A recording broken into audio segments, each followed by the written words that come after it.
I'll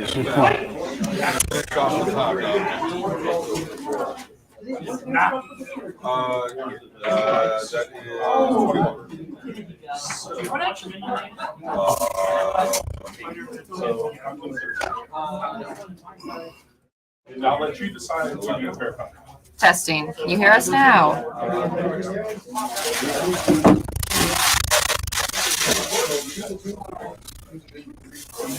There you go. Cool. Got it. Cool. Thank you. Thank you. Am I on? Anyway. So Joe is currently playing in Masters. So now we have Tim coming out and helping us out. Hey guys, how you doing? The camera's up there. Oh well, yeah. Well, I'm looking at my big nose. I'm like, man, I need a camera just for my nose. It's huge. Just for your nose. Just for my nose. Hey everybody, how you doing?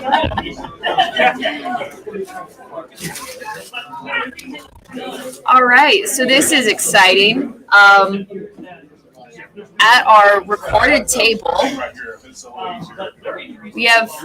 we will be having James Best Jr. and Preston Jacobs. What do you think that'll go? So how do you think that'll go? So I've played actually Junior's list before, very similar list at Wolf Creek, so he has a lot of experience with it. He used it very well. We had to play last table for overall winner of the tournament, and luckily I squeaked the win out just barely. So he obviously knows the list very well. He's comfortable with it. So yeah, give me just a second. I'll pop up his list. Yeah, it's a half track list, German half track scout list. So it's pretty light. Not a lot of. Actually, doesn't have any heavy armor to speak of. He has some martyrs, and some wesps, some 88s. So nothing that you need dedicated AT to kill. So he relies purely on staying hidden and coming out to strike only when he needs to. So keeping his head down. I think James knows how to play the list pretty well. I think he'll do great. Preston, he's got a battle-weary American Rifle Company, 2 platoons with some mortars and AT guns, and of course, got to have Patton if you're going to be running Bulge. So he's got that to eliminate some of those handicaps from being battle-weary. And in support, he's got Crocodile Shermans, an interesting choice, mostly because, I think there were only 4 made in the whole war, so you can take the full war's complement of them in Flames of War. Kind of interesting that it's not like a late war monster, but hey, not my game, just making the comment there. He's got tank destroyers, which obviously he does not need the AT for in this game, and some Churchills. Churchills will probably be a little tough for Junior, I think, as long as Preston can keep the smoke in front of those 88s. The Martyrs will have some trouble penetrating that hide just because of the heavy front armor on those. It's actually James Best Jr., not John Best Jr. Oh, but here's the tail of the tape. Yeah. So, okay. Yeah, I was just trying to pop it up for. That's okay. So, Junior, he's got 22 tournaments this year, so, a lot of experience, like I said, with this list. He's currently ranked 4th place, and this will be his 5th Masters that he's attended, so he's an old hand, knows his way around the game pretty well. He's currently 3-1 with 23 victory points. He is in 2nd place. I think it's a 2 or 3-way tie for 2nd place. 2-way tie for 2nd place. And the Ironman format of this tournament means that if you lose a platoon in a previous round, you have to buy it back. They're only allotted 20 points in between rounds. But Junior's been pretty stingy with what he's been losing, and he has a full list for this round, all 100 points. So Preston, he was at slightly fewer tournaments, only 7. He is ranked number 11th, though, in overall battle ranking standings. This is his second Masters. Oh, you broke some stuff. Yeah. He's got a record of 2-1-1 with 22 victory points. He is currently in fourth, and he was able to save all 100 points for this round. Preston, he had used attack twice, defense once. For this format, you are only allowed to use a stance twice, so everybody has to use every stance at least once.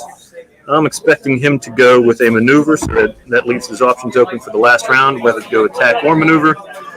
Junior, he's used maneuver twice so far, so I'm expecting him to go attack, so that he can go defense or attack in his final round as well. You're playing senior.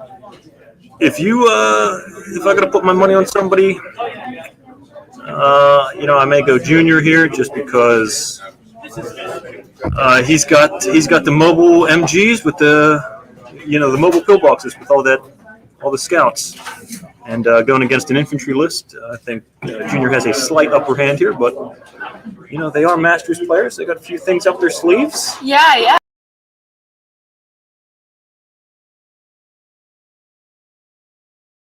So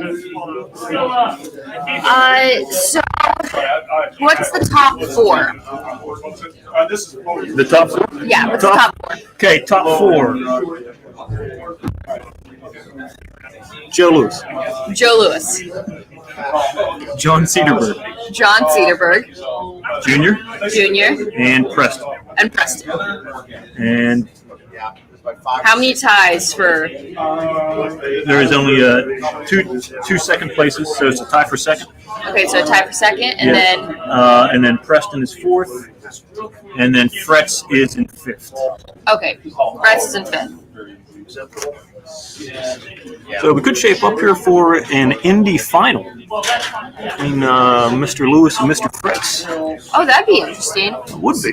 So explain the layout of this particular Masters tournament. So I touched on that a little bit. It was a 100-point late war. Okay. The way it's called an Ironman tournament, so every platoon that you lose, and that means that you have to check for your last stand.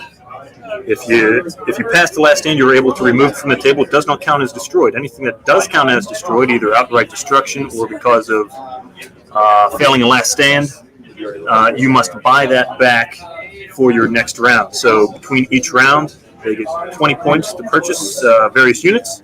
Yep. After the third round, going into the fourth, they had 40 points. So that was a bit of a boon there by our TO. So thank you very much, Mr. TO.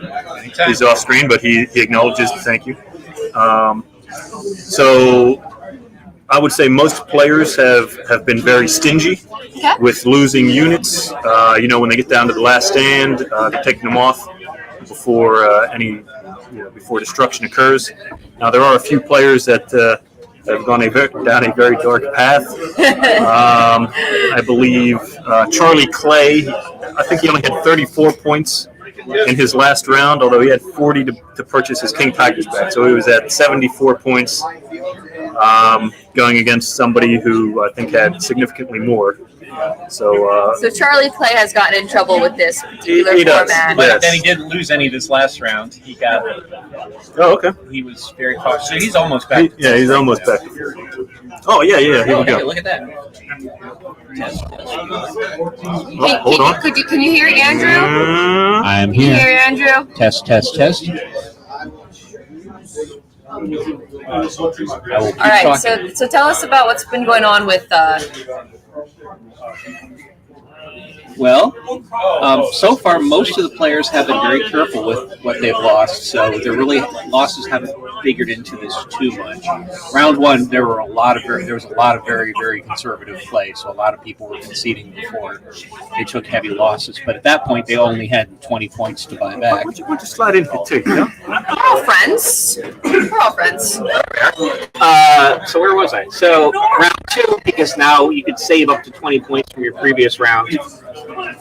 people had 40 points to buy Yeah. back, or a lot of them did. So they were much more willing to take losses. Round 3 you still had 40 points to buy back, so they were somewhat more aggressive. And they knew that between round 3 and round 4, which was a split, we played rounds 1 through 3 on Saturday, rounds 4 through 6 today. Yes. They were going to get 40 points, and if they were very careful, they had up to 60 points they could buy back casualties. So last game, a lot of debt. A lot more willingness to take a Right. risk. But now, a lot of the players who are really in it to win it, points wise, are looking, they're the top players. They're willing to take a lot more risks to actually win their game, because now you actually need to win the game. And it looks like we're looking at probably the winner is going to have to win 5 games. Oh wow! And how many people have actually managed to do that so far? Well, nobody yet. Or, like, on track to I think win. the most we've had anybody's won so far is 3. Okay, So everybody's got at least 1 loss or tie. so today has to go very well for most of the players that have a chance. Probably. I would say there's probably 6 players who have a good chance of winning, but they have to probably win both of their games. Oh, okay, that's gotta be a fun time. Well, when you're at the Masters, everybody's good. No easy. Yeah, no easy games that's the from here big on out. difference, is that even bad players are still very good players. Yes. So, yeah, there are no baby seals. Yeah, that's a good thing. That's a good thing. If you want to be the best, you got to beat the best. That's right, exactly. Steel sharpens steel. That's right. Yeah. Yep, that's how you get good. But it's here. Most time when you're playing casually or you're playing in a sort of a regular tournament, if you're playing sort of your standard Flames of War player, you can make a few mistakes. They won't always punish you here. But amongst the Masters players, you make a little mistake and they will jump all over you. Yeah. Their dice might suck. We haven't figured out how to roll better, but you can't make many mistakes and expect to win. Masters is definitely always presented a bit of that sort of challenge. Right. Patrick asks, is there a special prize for losing the least amount of units? No, but you can tell your friends. I lost the least amount of units at Masters. Nope, there's just one prize at Masters, and that's just first place. None of the other ones. There's no painting, no sportsmanship, no anything. It's, I think, from just like walking around, correct me if I'm wrong, but it's an interesting exercise in sportsmanship, because you're watching people make risks that they're not usually willing to take, or not take risks that they usually take, because they're trying to preserve the amount of units they lose. Right. Yeah, people. I got to say, I saw a couple games yesterday. I would say it brings out the worst in people, because they're like, oh, well, it's my turn. The game is obviously decided. We know what's going to happen. Right. They're like, I still want to kill your units. Right. So you got to buy them back. Yeah, but it's also getting you points. So I mean, if the game's decided, they know who's going to. I don't think I saw somebody where it was already a 3-3 game go, I'm going to kill 2 or 3 more things just to make you buy back. But one of the rules is that you can concede literally at any time. So theoretically, you could do your round of shooting, inflict maximum casualties, and then go, okay, I'm done. Game over. I mean, you're losing the game. And at the end of the day, that's more important than how many casualties you cause. So it's not like you're getting off without you're getting off scot-free. Mm-hmm. You do have to take the hit for. You still lose the units. You Right. still take the L. Well, and also there's no you win with benefit the for best you to situation. just cause casualties once you've got your 3 points, because you're not playing this person again. And in fact, you're hurting yourself because you weaken them against future opponents. So if you want to be a jerk and just kill things for the sake of killing things, have at it, but you're not helping yourself. Especially if they end up getting a few good hits back at you, and then you're losing units. Well, the idea is that you get out before they hit you back. Yeah. It's like, I punch Tim as hard as I can in the mouth, and then I go, we're done. And he can't hit me back. But later on, my tires are flat. Sure. Yes. Yes. Said it, I didn't say it was a good exercise in sportsmanship. It's just an interesting exercise. For sure. You have to think a lot more because unlike every standard format of a tournament, you don't have to worry about the next game. In this one, every result carries over, and in some ways, I think it makes it more realistic. So the idea of hurling your forces into a final bonsai charge is not a good idea. Yeah. You'd rather keep your forces intact and fight another day. Yeah. It definitely probably impacted how they build the list. Sure. Yes. I mean, I don't. Is Charlie the only one with truly heavy tanks? King Tigers? I think somebody has a Yog type. Yeah, I've seen a few different. But yes, you're right. Most of the lists are because you have 20 points. They try to keep under 20 points. Right. So, the Brigade Panther is the perfect unit for this. Yeah, right. And there are a lot of Panthers. I think I counted 19. Mm-hmm. So the Panther is back. For those of people who used to complain that the Panther was no good, it's back. It's back. Front Armor 10 really helped it out. Front armor does help it. About 20 points helps it out a lot. And that also helped it. And we don't have any Soviets today. No Soviets. They're struggling. Soviets are not the greatest right now because they just don't have a really good heavy anti-tank asset. Mm-hmm. They've if your gun's an AT-14, that's great, but it's slow firing, rate of fire 1. You don't have enough shots. I feel like the British are very popular today. British are very popular. Americans are very popular. Germans are. I think everything British, American, or German except one Hungarian. Is it John? Is John the Hungarian? Nathan Prawn. Oh, okay. So when he beats you, you can go. Sorry, it's my Star Trek reference there. Not a Trekkie fan. I'm sorry. We have to have some sort of strange sci-fi reference. Well, look at your audience. Look at your player body. Do we have any staghounds out in the wild today? I saw some. The new hotness from British Armored Cars, though, is the Matador.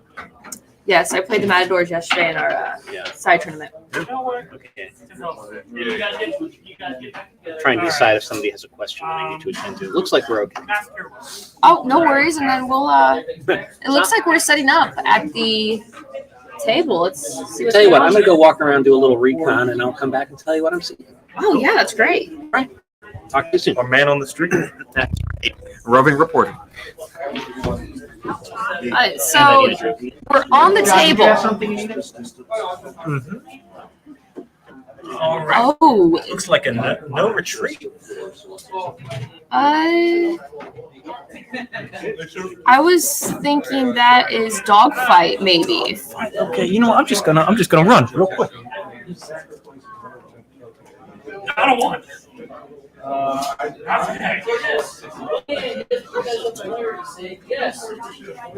Yeah, it's no retreat. Okay. So let's see, who is attacking, who defending here? Nobody set up yet, huh? Maybe just figuring out objective placement. Oh, looks like, yep, Junior is on the defense. Yeah, so interesting.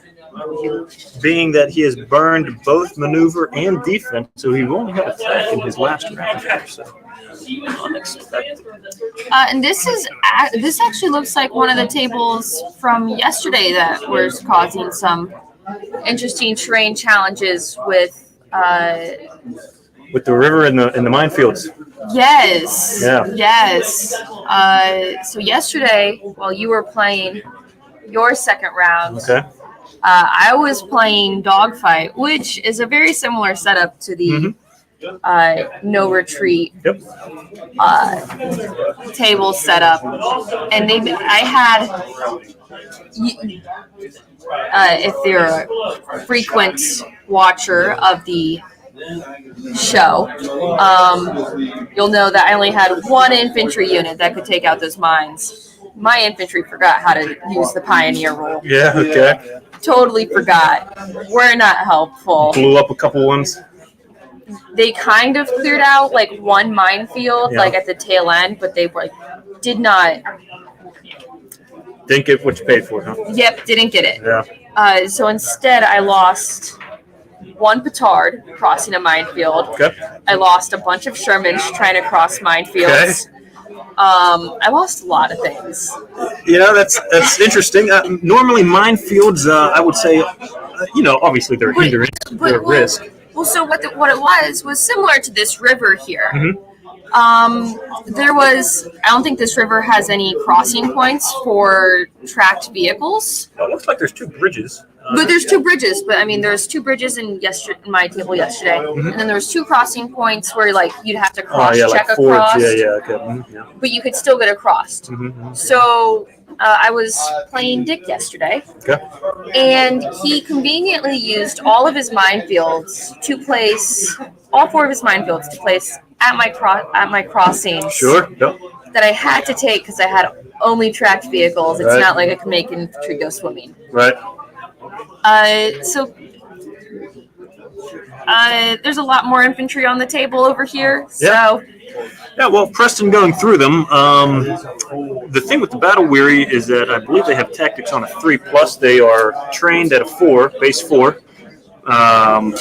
Tactics at a 3, but he has upgraded them with the First Foreign Legion card, which I believe removes the tactics and lets them assault on a 3. Yeah, so he's changed out the tactics of a 3 for an assault 4-3, and he's probably kicking himself right now because he would love to have that 3+ tactics to get across those mines a little bit easier. well, so the interesting challenge with how this particular setup is it's on the short side, it's not on the long side. Mm-hmm. So whoever is attacking and has to cross that river Mm-hmm. will only have limited crossing points depending on what vehicles they have, because Sure. that river dissects it.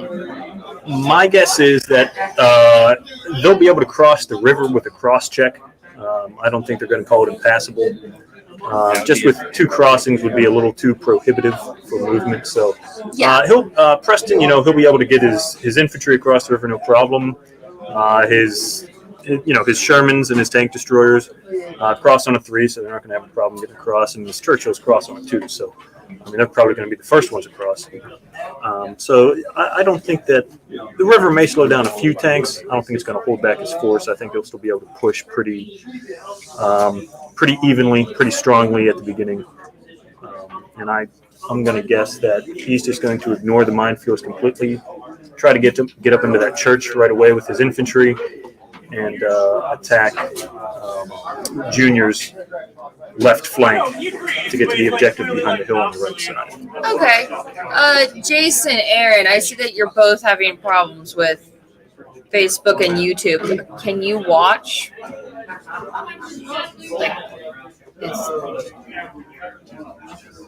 Just let us know. I'm sure he's happy. Most of his forces are on. Yeah, he's just got a spare for bomb.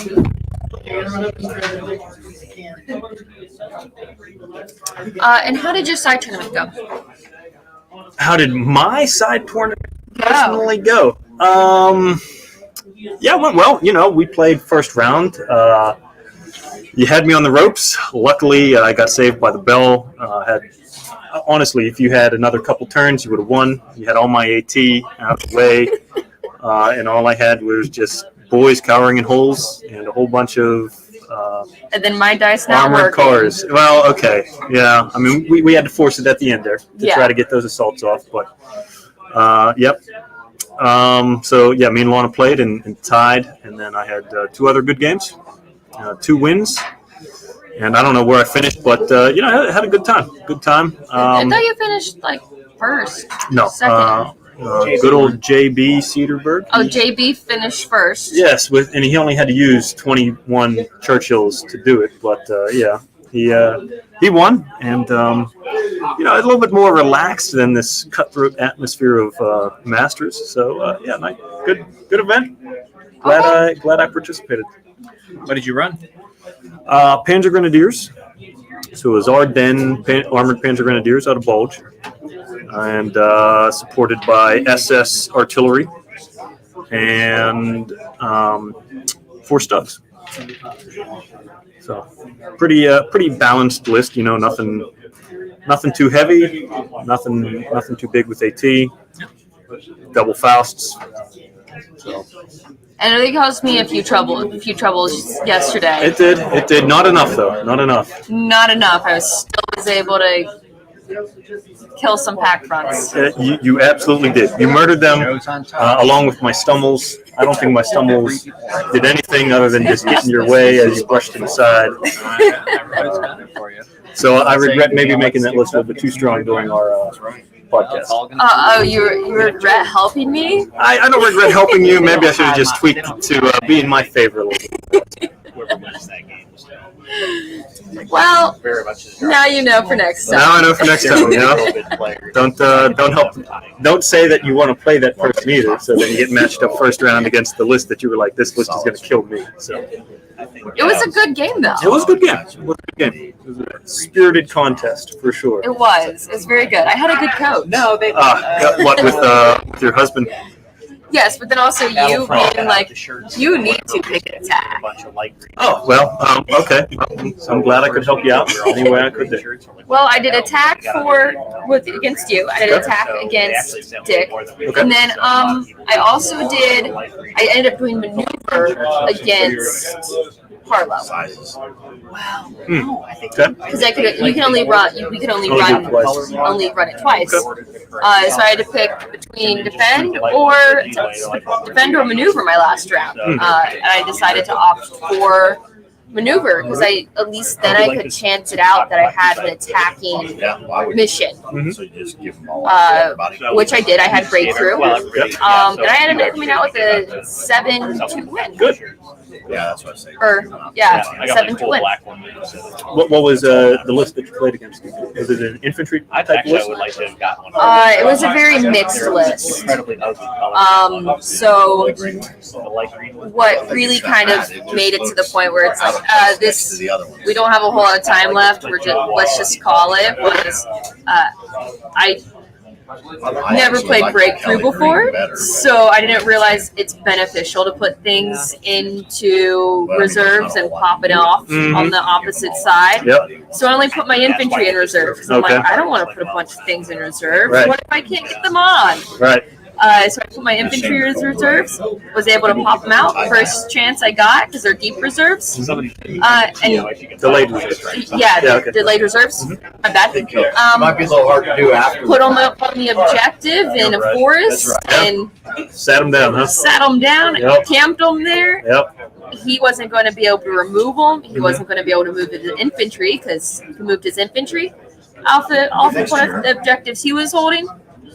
He would have given me the objective with my Shermans. Okay.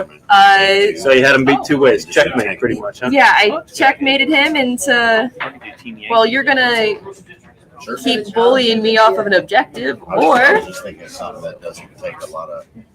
we're just going to keep at this, you know? Okay. Yeah. And we're running close on time. See, that's good sportsmanship right there. And you know?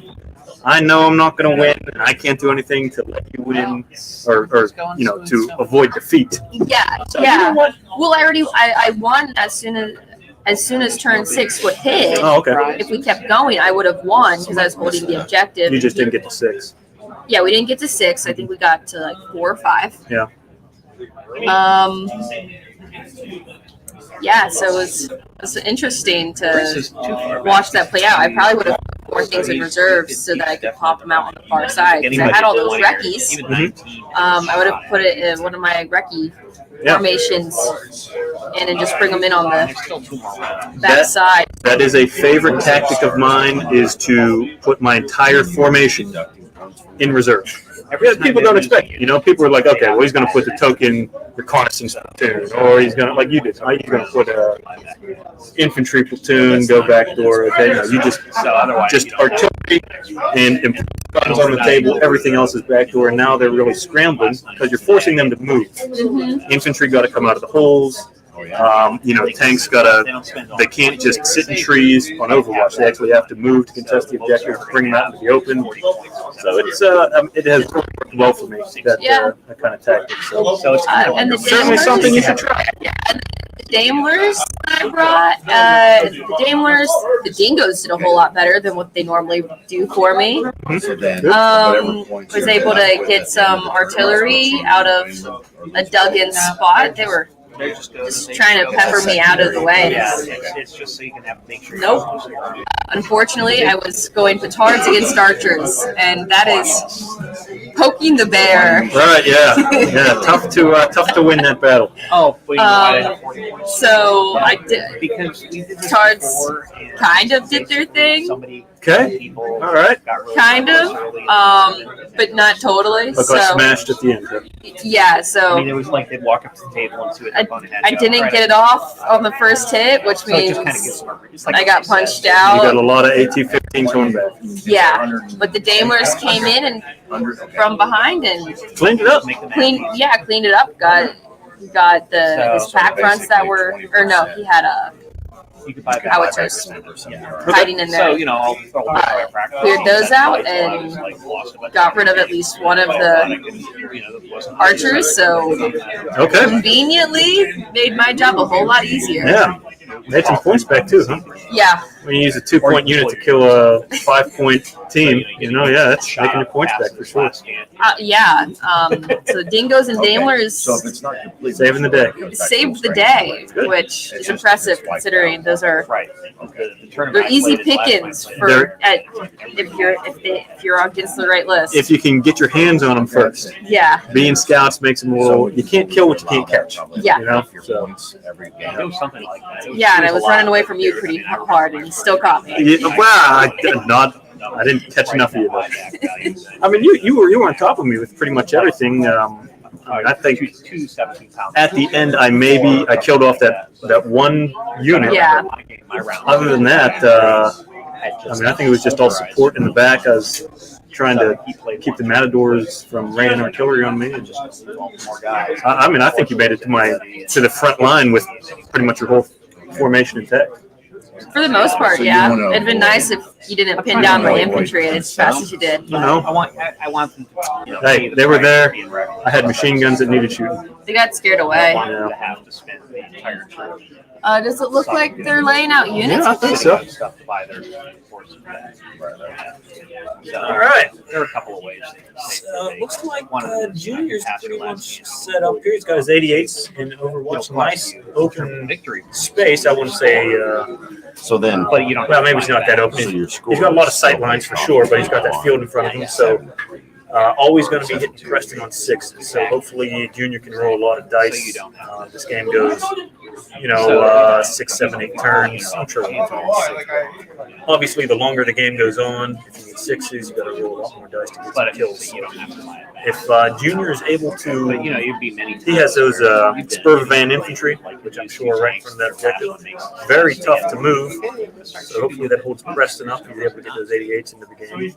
You'll lose it anyway. So He should have 2 Spur Van units somewhere out there, unless one is in ambush, which it looks like it might be. So he might be waiting to see where Preston's push is going to come from. And then suddenly up here are 8 So they started with. fearless, not base fearless, but they counterattack as fearless infantry in your way that you got to get through before you can get to the objective. So that's probably well, no, you don't start with 100. gotta be certainly difficult for Preston to get through there, especially with American infantry. So you lose 30 this is what confused me. So if you lost 30 points, Hopefully he keeps his tanks intact so he can get a good pin. And that before he goes in. river's right. It looks like he's using some sticks to mark out his deployment area. Yep. And that river's right across, right there on his line. Yep. So unfortunately, whoever built that table did not look to see where the no retreat deployment line is. They could have helped Preston out a little bit by backing it up, about another foot, so Preston could have been on the other side. But say la vie, sometimes you got to get across that river to get that bridgehead, Yeah. Do you know how they're? You don't think that they're going to play that river as unpassable?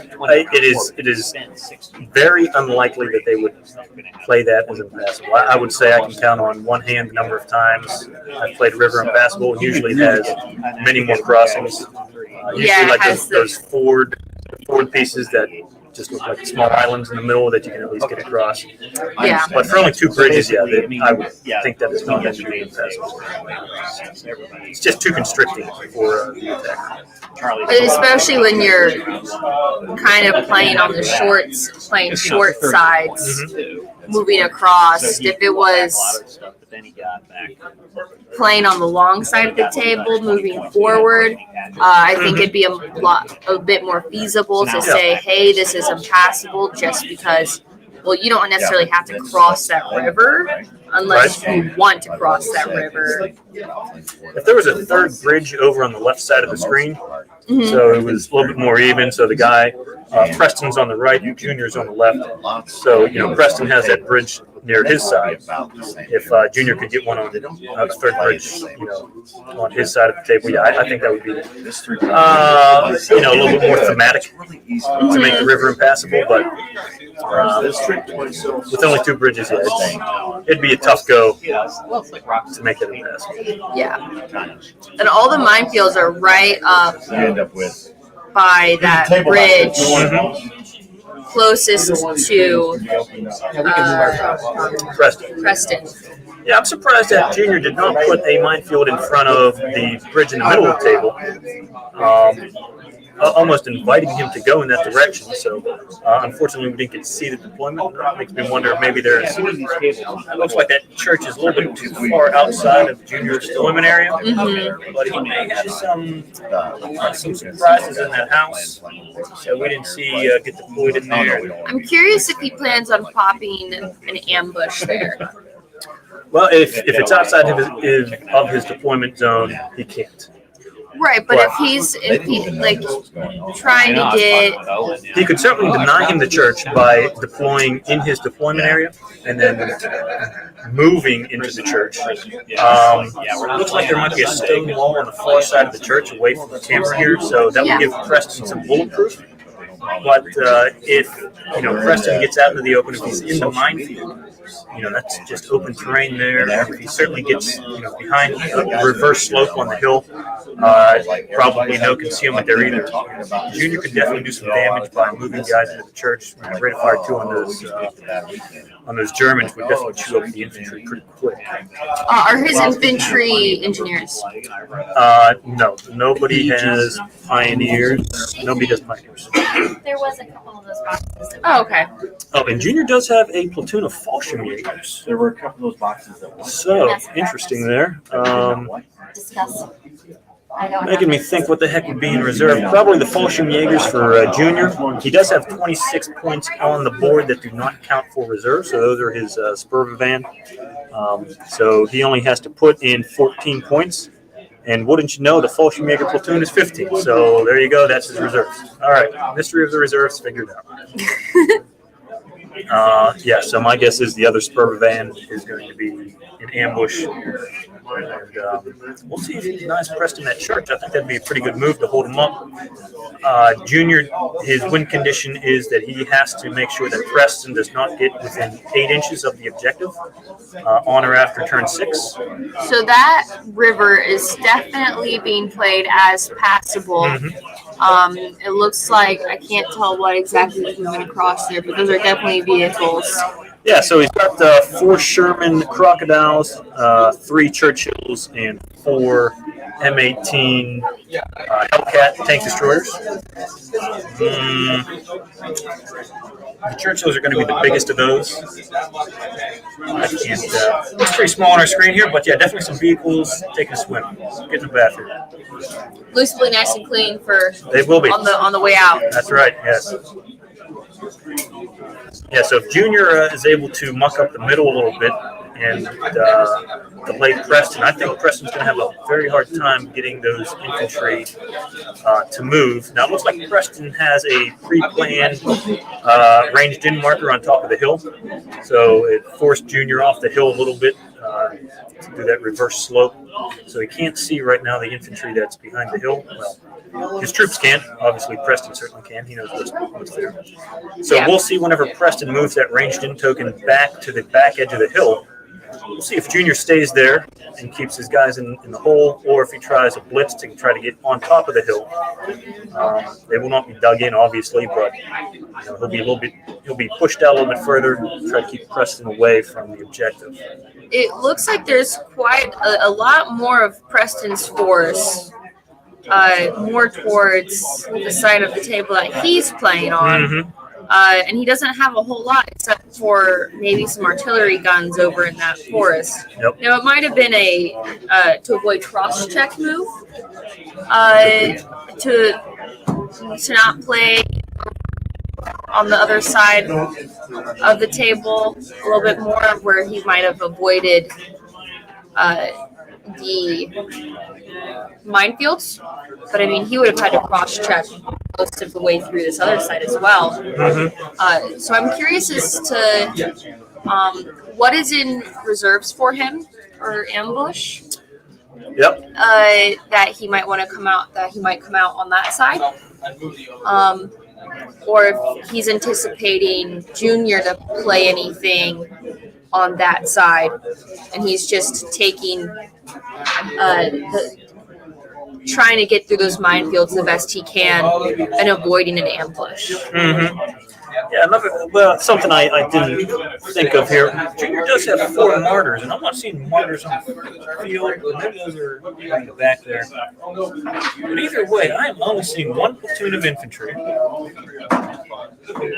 So, I'm not sure if he has martyrs in ambush or if he has his third band in ambush. Oh, Preston coming out with the smoke. Okay, so he's kind of eliminating any potential casualties here.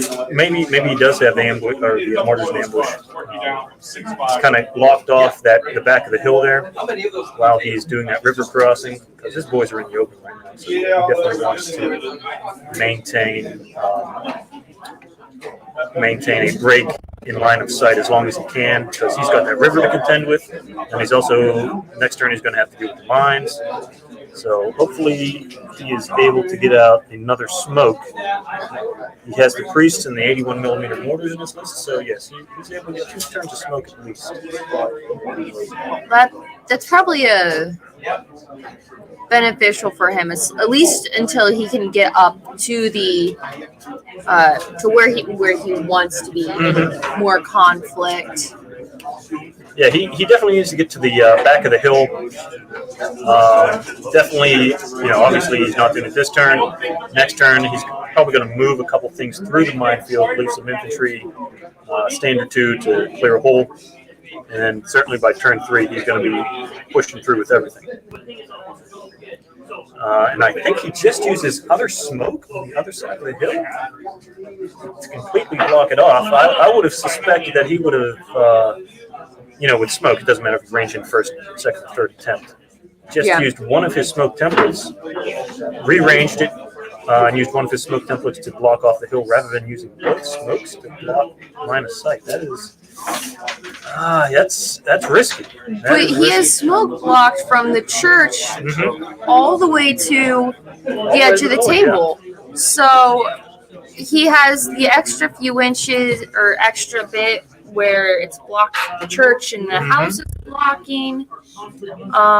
Plus all probably foot and a half of smoke? Well, he's got 16 plus 12, which is 26. So he's got 2 foot 2 inches smoke. But I mean, he's whatever is in the wind, whatever gets left ass in the wind.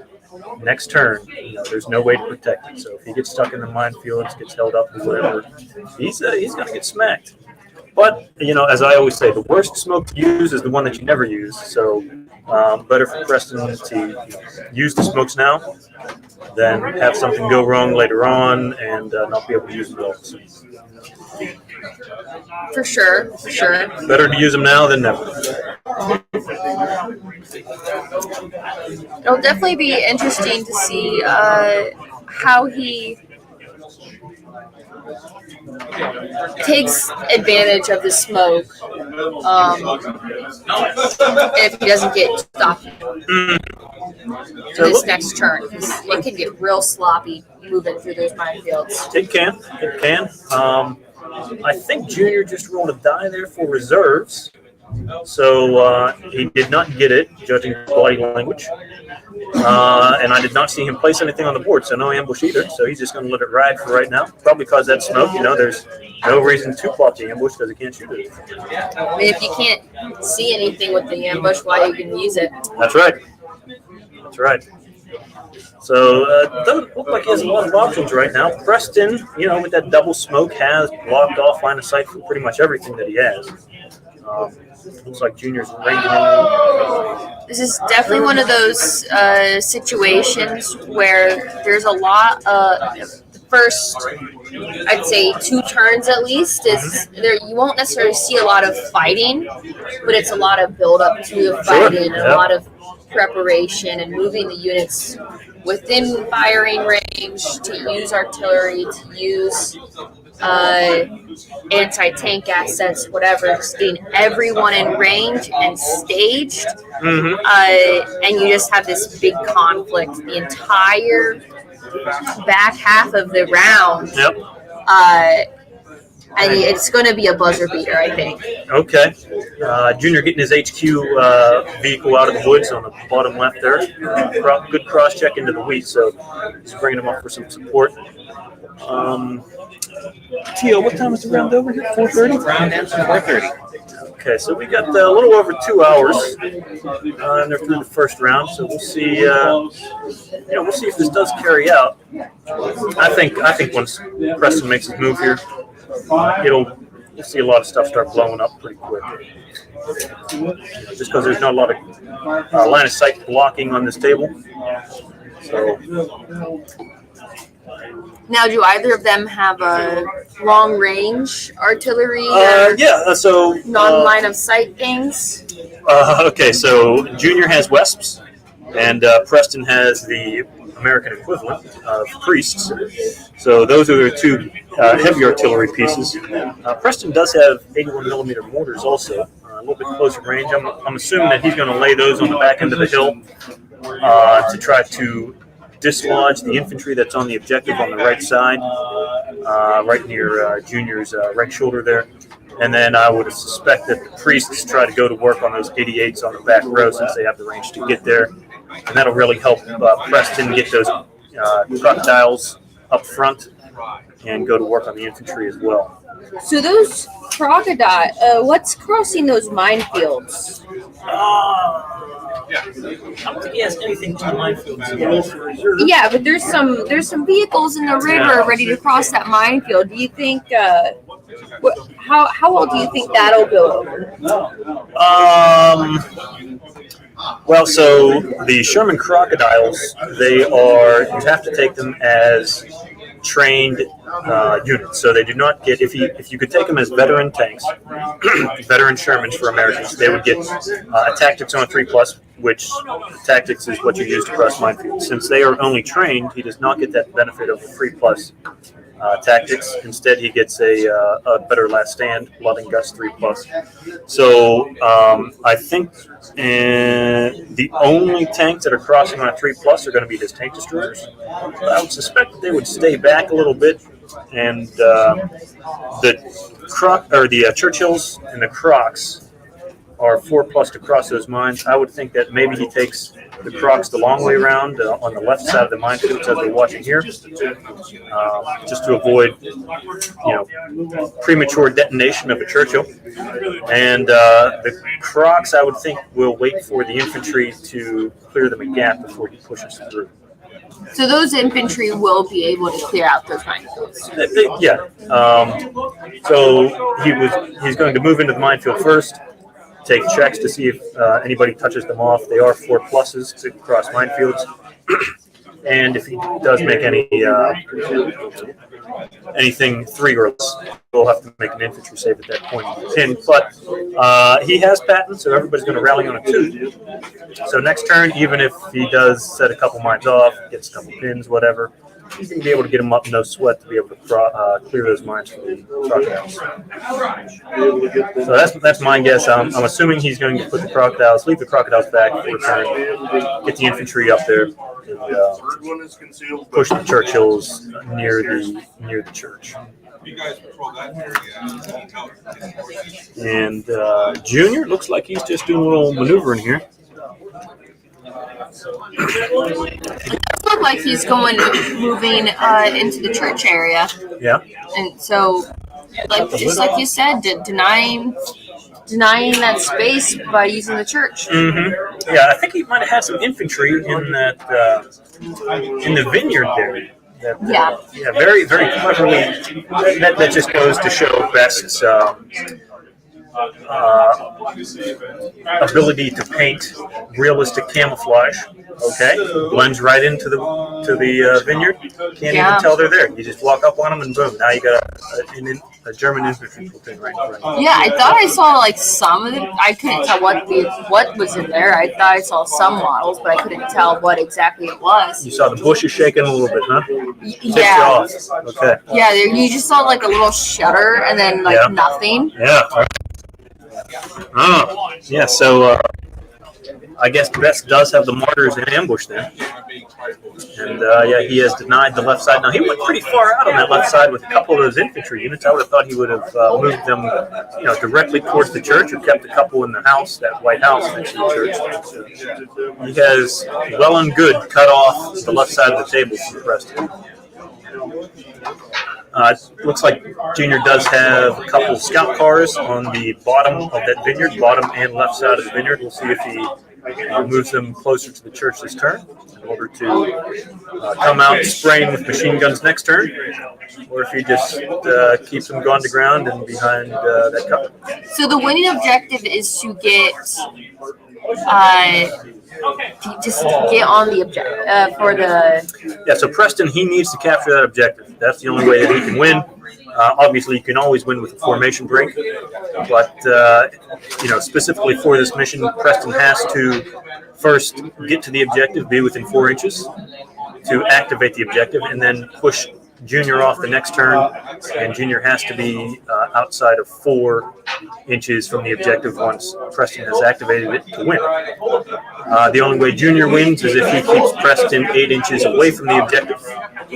He has given him some space on the top of that hill, so I think Preston would be able to certainly contest, keep the game alive, to be within 8 inches past the turn 6 mark. And he could probably put some tanks on the right side of that hill that he's got those 2 smoke markers on. Probably put some tanks behind the hill, still be within 8 inches of the objective, but out of line of sight of his 88s, Best's 88s. So if necessary, Preston could certainly force the issue with Junior to make Junior almost come out to him if he wants to win. Which might actually be a better strategy than him digging himself deeper and potentially isolating himself isolating the unit from. Yeah, he's got a lot of support over there on that side, so if he can get some tanks behind that hill, if Junior does decide, hey, I'm gonna try to win this. All that infantry is going to be behind it. He's got some reconnaissance with machine guns.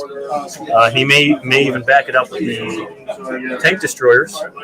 They have 50 caliber on them, so he'll be rolling, if he keeps those tank destroyers alive, 12 dice to push back that German infantry. So what do you think of late war Finns? Late war Finns. I don't think Finns in any era are that great. They're good for support. They are good for support, maybe. But yeah, I think a force of late war Finns, just their tank platoons are just too small. They don't have a lot of heavy AT. The best they got is 3 T-30-45s. Oh, that's an interesting approach there. So Preston was just using his laser pen to range in for his guns that he has back there in the woods. And I think he was trying to see about some of these vehicles or pack fronts that are back on this far side of the table. So maybe we'll see some shots off.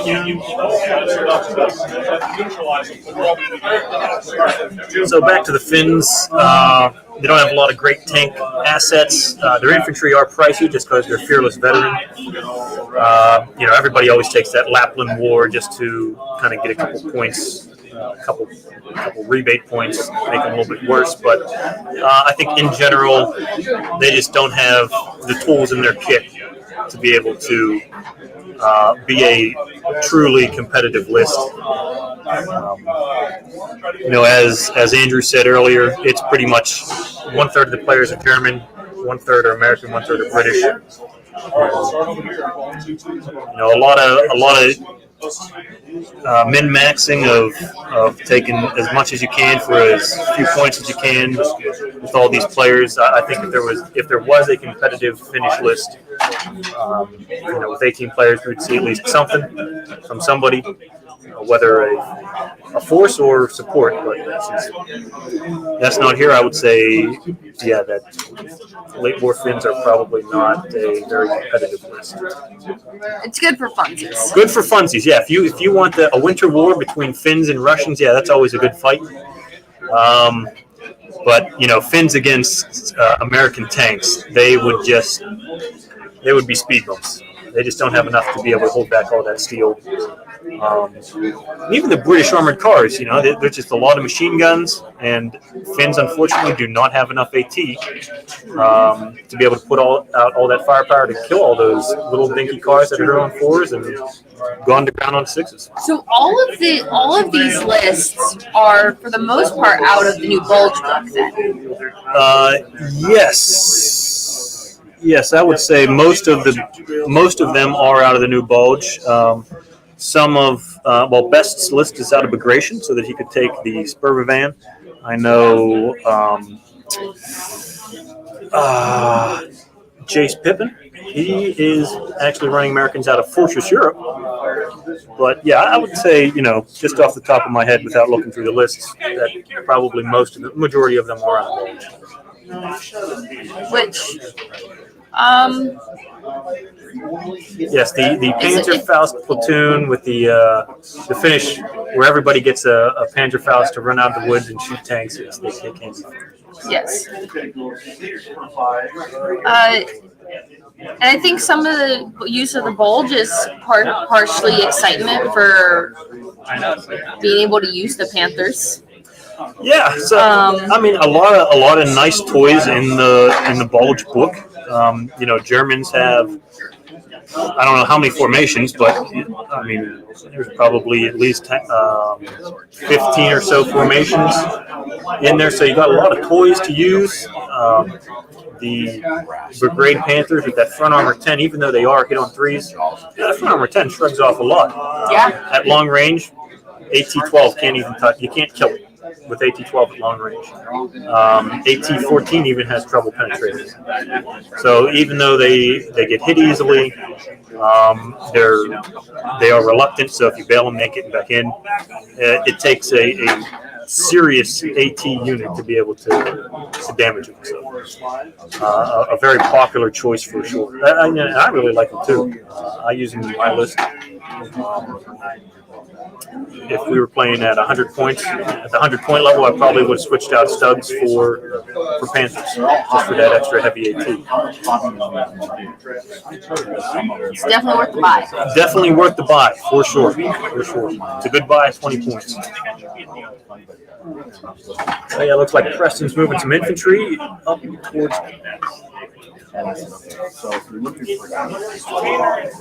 towards the church there.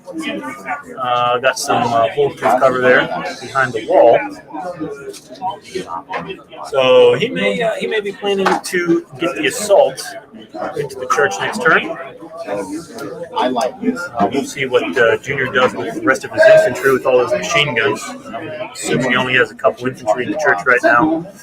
Preston does get the pin, I think he pretty much just walks in that church, especially with First Foreign Legion, 3+ assault. It's pretty easy to get in the church. He's got some infantry at entering the minefield right now. I don't know if he's rolled for any saves yet. Oh, maybe that's what he's doing right now. Let's see how many he picks up. All right. So, this is going minefield by minefield.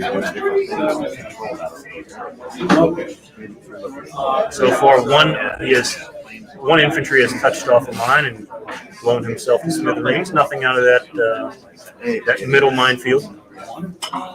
All right, so overall, not a bad venture into the mines. Only lost one infantry. Really, in my experience, and the other guys in my group, is that minefields really don't hinder you that much. Obviously, you always have the chance of rolling catastrophically bad and losing everybody that goes into the minefield or a good portion of it. But for us, it's more of a nuisance. Getting into the minefield, okay, you got to slow down for a turn. You got to get the minefield out of the way to get the infantry or the tanks through. But generally, mines are not that big of a hindrance, especially when you have some decent infantry. I think Preston's showing that right now. He's just going through with little regard for actually blowing any stands up. Also surprised that he would put so many infantry into the minefields to risk those potential losses. Normally you would just put 1 or 2 in, and that's enough to be able to lift the mines or reliably lift the mines. Junior will have the opportunity to shoot at Preston, but normally if you only have a couple in the minefields, you're able to bounce some shots to the rear, so not a big deal. To only send a few in. He brought the house. He left nothing to chance here. I mean, the way we set up tables is probably not such a big deal. And it did look like Best has his martyrs in reserves. His 4 martyrs. In reserve? Yeah. Okay. So then that means he has his Fallschirmjäger somewhere out there. So then he has his Fallschirmjägers in ambush. Interesting. Very interesting. I would have thought he would have had those mortars in ambush since we aren't seeing them because he was worried about those crocodiles. Obviously, he thinks that his boys can ride that red fiery wave.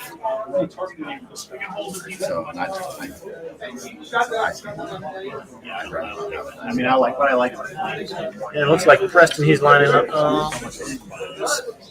Tank destroyers, maybe? I'm trying to see where his mortars are at. I'm suspecting that he's moving that ranged in token off that hill for the mortars and putting them on the back edge to get Junior either moving that infantry or losing infantry. I think his mortars are back on the road and just behind the road. Okay, yeah.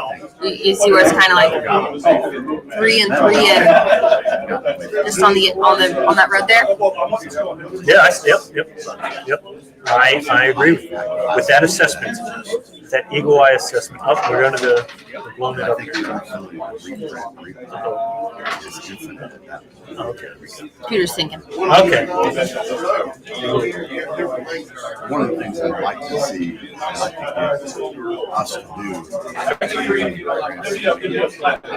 So the Churchills have exploited that gap on the left side. Looks like they are pretty well hidden from the 88s. I don't think he's going to have any 88 shots on those Churchills. So the Churchills will get another turn of not being molested. He may try to get into those infantry on the left side of the table there. Not really that's going to get him anything, though.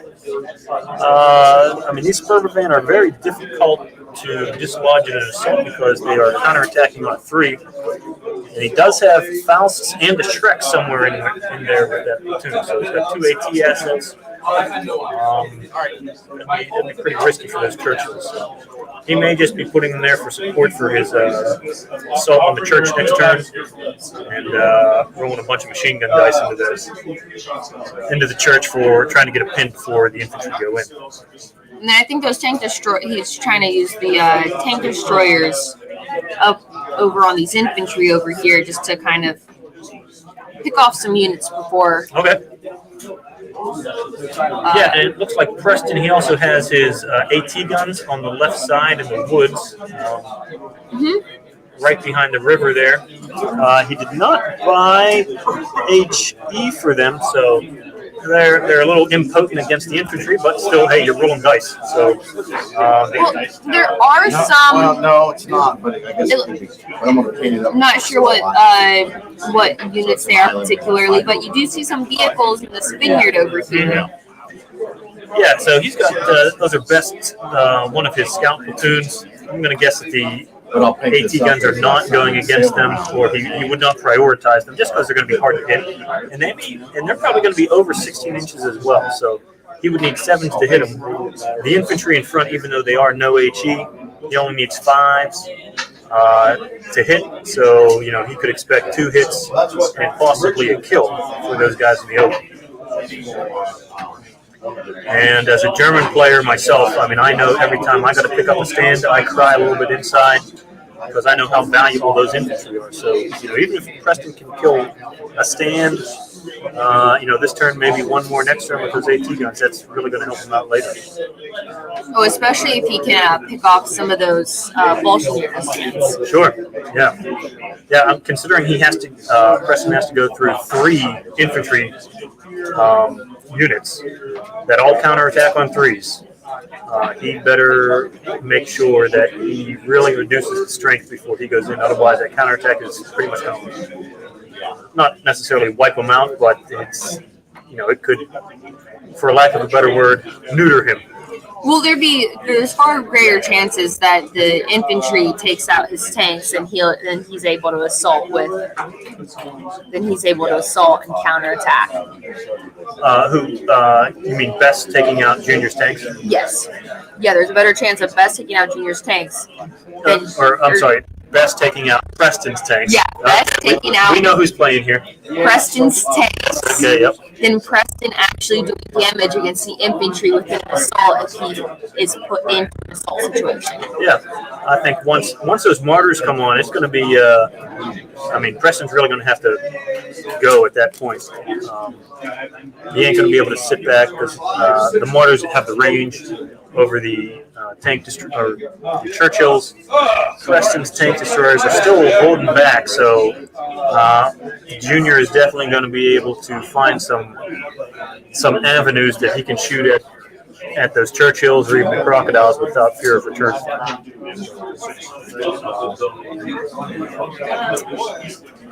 Looks like Preston is lining up for that artillery barrage on the back of the hill. Yeah.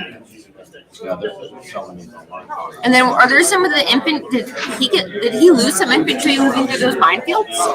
He only lost one stand. One stand on the right. You can see there were it's like a small base and a medium base on the right. He picked up a medium base. So they are pinned with 1 destroyed. Patton looks like he's got his HQ for Patton sitting back there in the trees right near the bridge. So he is within 6 inches of the unit leader on the minefield platoon. So Patton is not going to have any problem motivating them with his foul mouth next turn. And we'll see probably, I would assume he picks up all 3 minefields. I'm sure that's what they hope to do at least. That's what they hope to do. Like I said, Junior still has the opportunity to shoot the hell out of those guys in the minefield. We'll see how many are left, but it's tough to hit guys that are hit on 4s and get that 3+ save. So Junior's got to roll a lot of dice to eliminate that threat to his minefield. His carefully placed minefield. It'll be interesting to see what he pops out for his ambush since Looks like Hasn't really used he's filled up the house, so I don't know if he's popped out his. Well, it looks like Best putting out the ambush right now. I don't know what the heck happened with Preston's artillery. I didn't see him put down any ranged tokens. So is he just putting in the ambush right behind the church there? Yeah, looks like it. Looks like he's going to use them to support his boys in the church. I mean, that is an approach. I would imagine it. I mean, it works. Best has to delay Preston because he was not deployed far enough in front of the objective to be able to keep Preston away from that 8-inch bubble that Best needs to win. So, at this point, he's just trying to delay the best that he can. Preston, against Preston's push here. I think he knows that Preston's got his boys in the open in the minefield, and they're going to have to spend another turn digging it up. So I think he's going to try to reduce the units that are behind that stone wall. And, once he gets that under control, he can work on the infantry that is in the mines right now. So generally, how many units, given this particular situation, how many units are they willing to lose before somebody says, okay, maybe it's time to concede? Yeah, well, Junior, I think that he has a very good list for this type of situation, along with the guys who are British reconnaissance players, and that being, they can lose a lot of their formation strength. So they can lose a lot of platoons that are only 2 or 3 points, and still be able to build it back to full strength next turn. So I think that Junior would probably send a couple of these infantry units to their death, knowing that, hey, you know what, I'm still going to have a whole formation that Preston has to get through if he wants to keep pushing, and I still have, a few platoons that I can lose before I go negative with what I have to buy back next turn. So I don't expect Best to pull anything off the table early. I think he's going to make Preston kill him down to a man. Quite honestly, just looking at the table, dice are always the deciding factor on these games for sure. Oh yeah, sure. I think Preston, if I'm in Preston's shoes, I'm puckering a little bit. I don't know if I have the legs to get through 3 infantry platoons.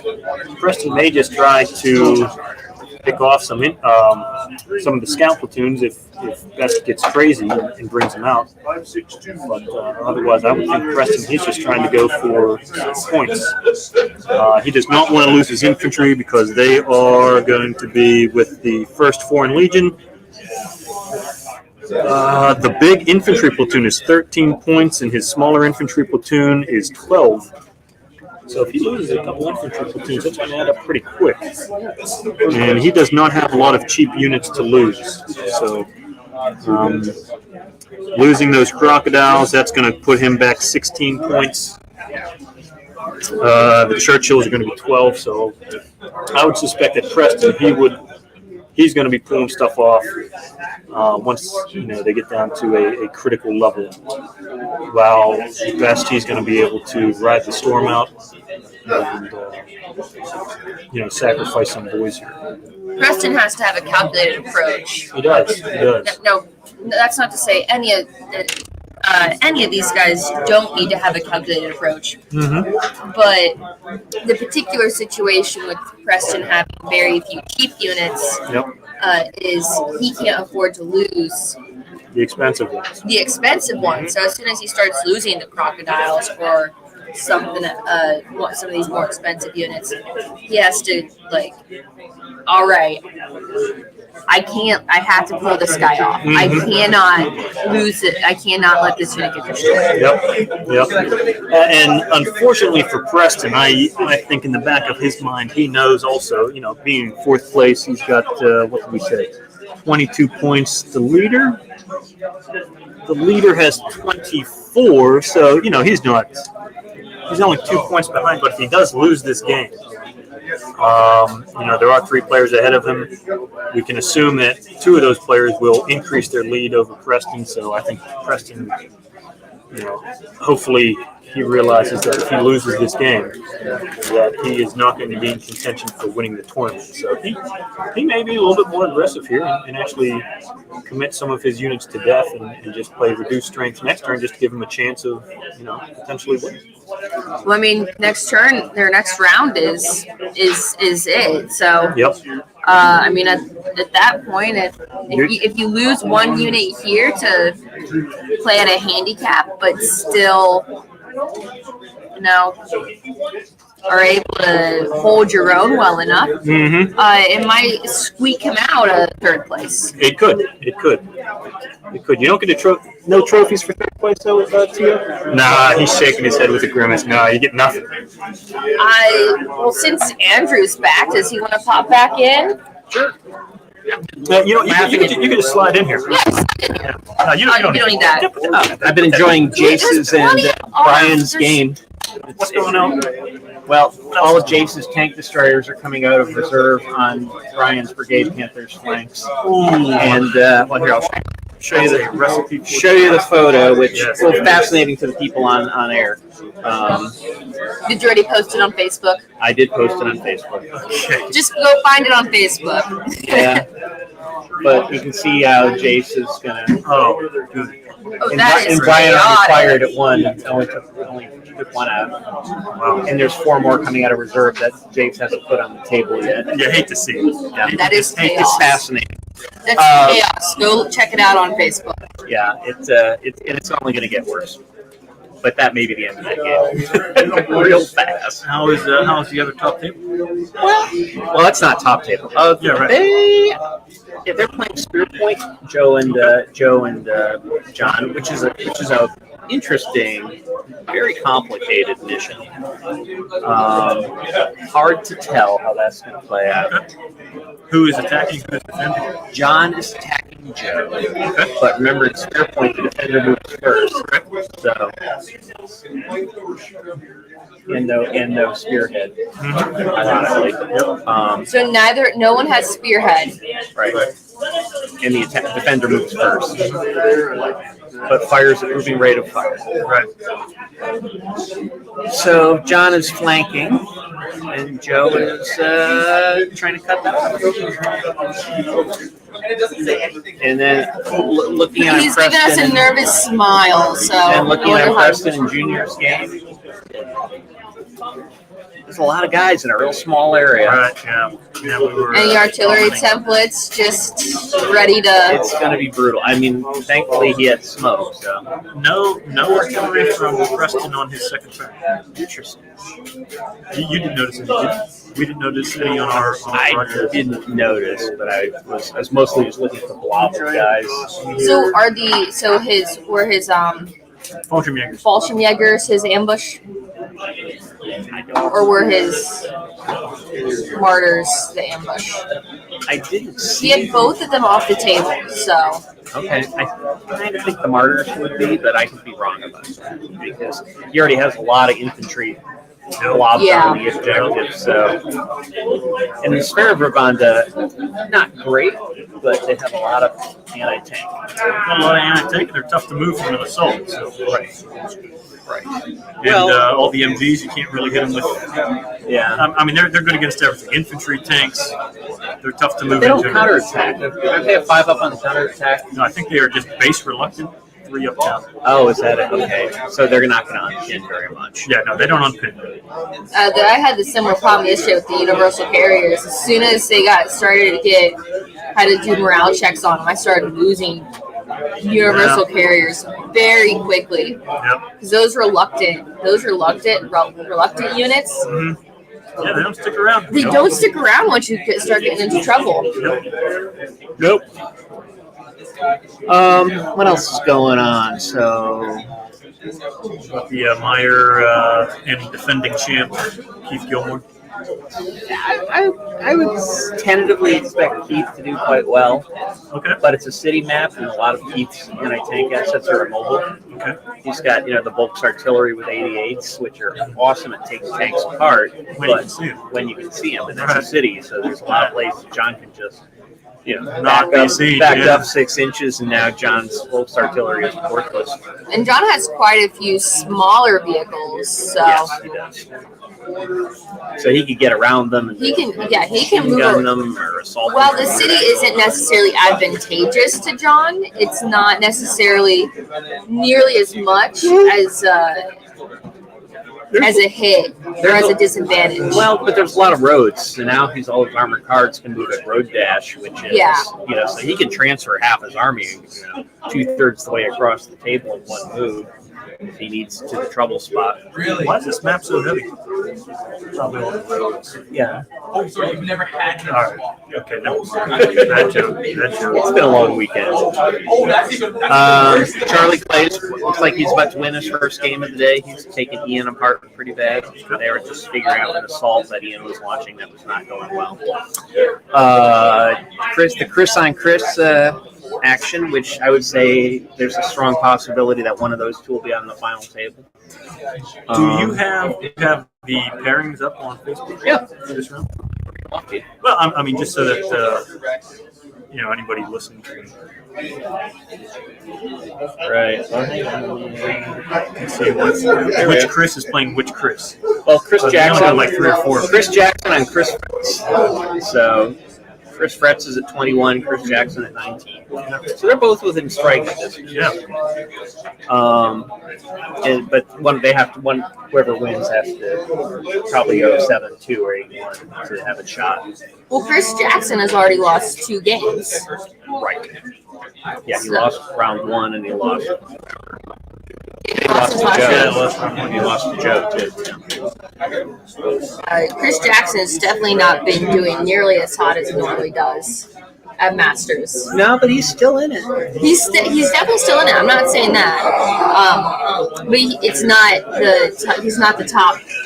No, He's not the assumed top table at this point. I think he's sitting 6th.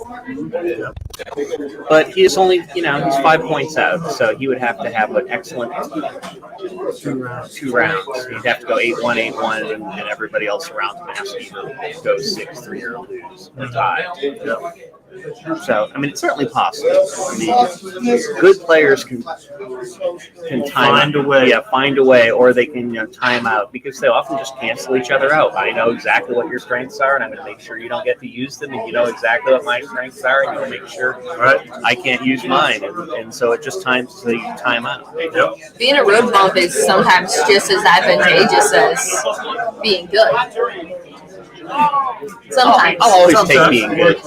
Being lucky helps too. Being lucky and being good is usually the better option, but if you know that your strengths and weaknesses usually don't pair well with another person's strengths and weaknesses, being an inconvenience is maybe the best approach. Misery loves company, so Just bring someone down with you. That's right. It'll be fine. And maybe you'll squeak out a 7-2 victory. yeah, you never know what might happen.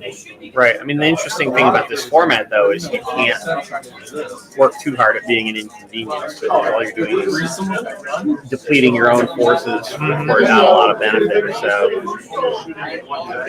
have to be kind of an economist about it, do kind of a cost-benefit analysis. Like, if I try to destroy this guy's platoon, I'm probably going to lose these 2 platoons. Is it worth it to me? Especially because I'm not playing them again later on. But we are late enough in the tournament now. I mean, they have one more game after this for all the marbles. We were talking about that with Preston's list. If he's willing to sacrifice 1 or 2 units this game to maintain a top going into To ensure that he wins. this game, and just play He's going to be short next round. play short next round, but still sneak out a good game, that might be just as advantageous as playing it safe this game. Well, if he can have a strong enough, I mean, it's going to depend a lot on what happens at the 2 Christmas tables. If they tie, say Preston and Best tie, or Preston will be. Oh, actually, he's behind Junior. So he has to win, or at least go 3-1. Yeah. But if he can do it, I don't. We were looking at. His I think- infantry looks like it's going to get stuffed up. I think both people are going to have to win. Whoever's at the top table, they're both going to have to win. Chris and Chris tie a lot, so when they play, they often tie. So that wouldn't surprise me. Joe and John, I think they usually can close out a game. So that's, but I'd say right now that's anybody's game. I don't see either list having a big advantage. And this isn't like some of the Masters before where you like saw the list, you saw the players, you can look at the trending scores and be like, these people are going to be at top. This is not that Masters. This is Anybody's game. yeah. This This one really is a is lot more anybody's. Close. Yeah, this one is a lot more even. Did you get any feedback or pushback about like who we did an Ironman for? Not much. No, most of the pushback I got was about starting with line domination, because domination was originally written for version 3, and so I had to rewrite a lot of the rules to make it work for version 4. And I would say it worked about 90%. I'd give myself an A- on it. I would change one or two things, but I like the mission. I think the mission is great. Our first results. Oh, first All right, results. how we do? Oh, I got failed rolls quite a lot. Yeah, Points wise, did you lose much? Or? 22 or 21 points I lost. And you have lost a my comments, Okay. so they'll be bought back. But, you'll have enough to buy everything back. Okay, great. And Charlie? He lost. Yeah, he's been very. Stingy. He got stingy today. Yeah. Okay, great. Thank you. All right. So our final result is. Wait a minute. Oh, there it is. 8-1. So Charlie Clay beat Ian Gall 8-1. So that puts Clay at 8-8, 16. This is the table, but I'm gonna have to. And So 16 victory points at the end of round 5 for Charlie Clay. He just doubled his points, huh? he did. And Ian went to 1. So Ian's currently at 14. Not last. So definitely not putting either of them at top, but No. But definitely impacts how the final right. And if we did do a best sports score, Charlie would probably be right up there as usual. Or best painted. Sure. But we're cheap. So. Other games going again. Yeah. See if Preston has I've got another shot of Jim's. There are chairs and chairs left. All those minefields are gone. Minefields are gone. Yeah, Junior did not put no, down we're enough fire John. to eliminate that infantry. Are those his martyrs off on the left there? No. The tracks? You mean this year? Yeah. No, I think that's just a fishing box of That, markers. yeah. Can you go full screen on that, or is that? Yeah. We got full screen. Oh, yeah. Can I grab this And chair? ramps. We just won't be able to Yeah, see go the ahead. comments and stuff.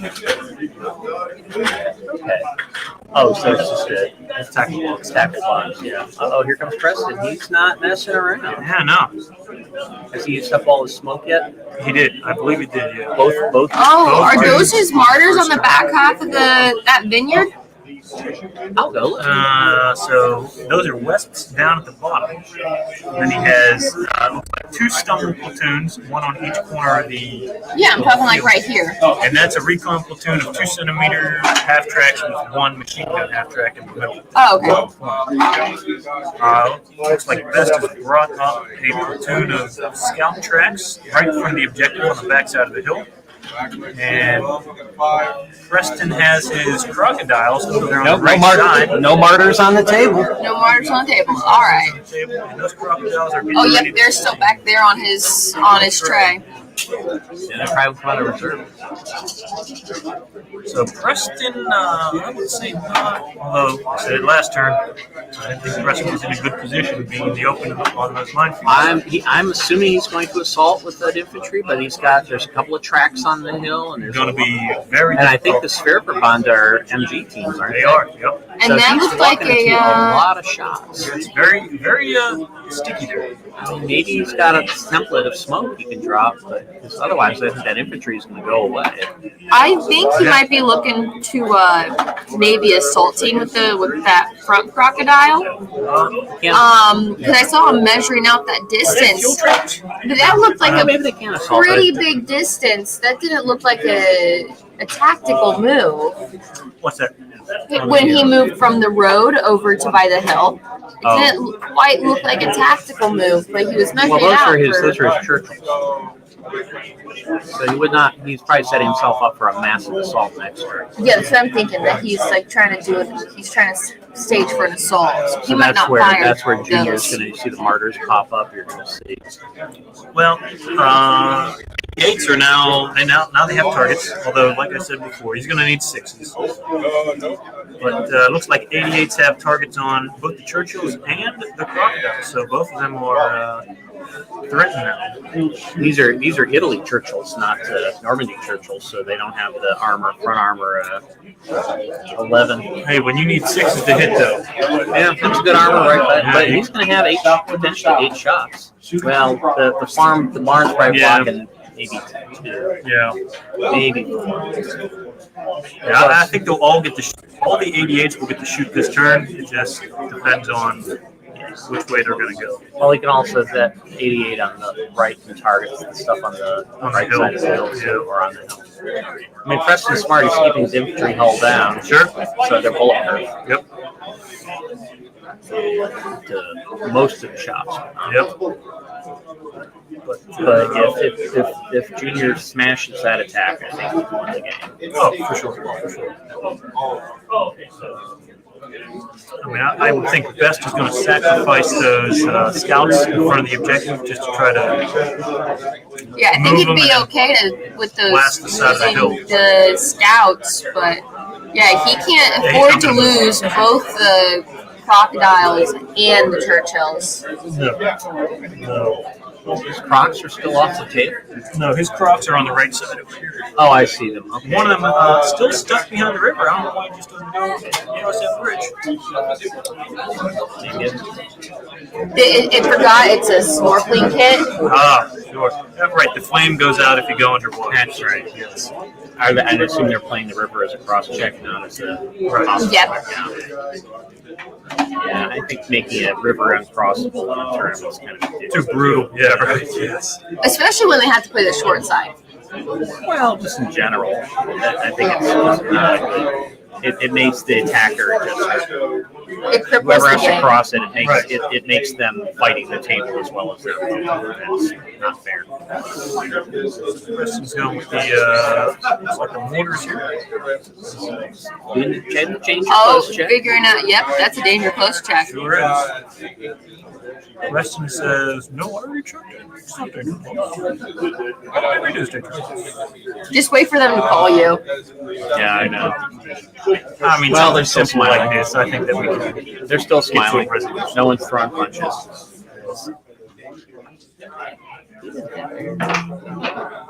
Ranging in. Apparently, that's okay. You get it. Oh, you got it. So I learned an interesting rule thing yesterday. Okay. When you're attacking with air on a ground target, if you're using rockets or bombs, you use the template. And the template cannot be within 8 inches of a friendly team. If Yeah. you're using direct fire, like cannons, the target cannot be within 8 inches of a friendly team. So very different.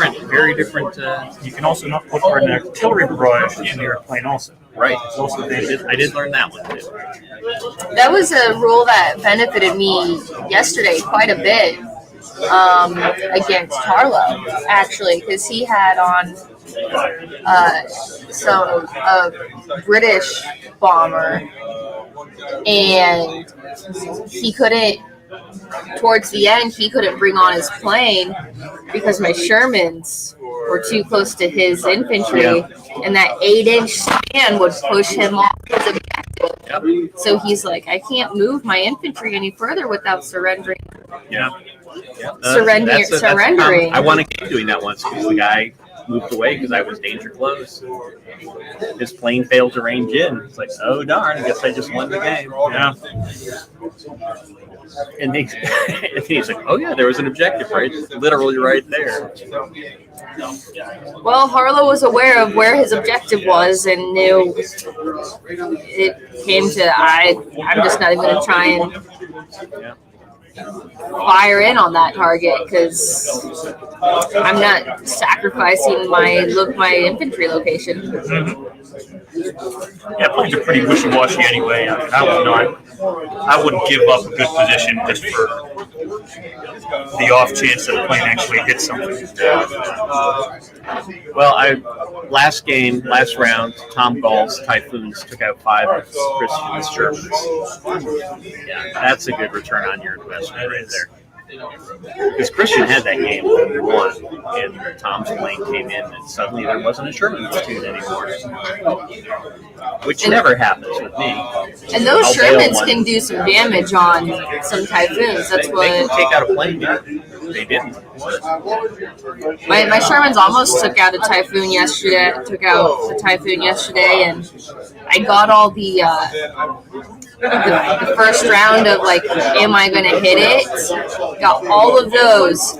Could not roll firepower. Isn't it always the way? So Preston's got some shots here of the crocodiles on the scouts. The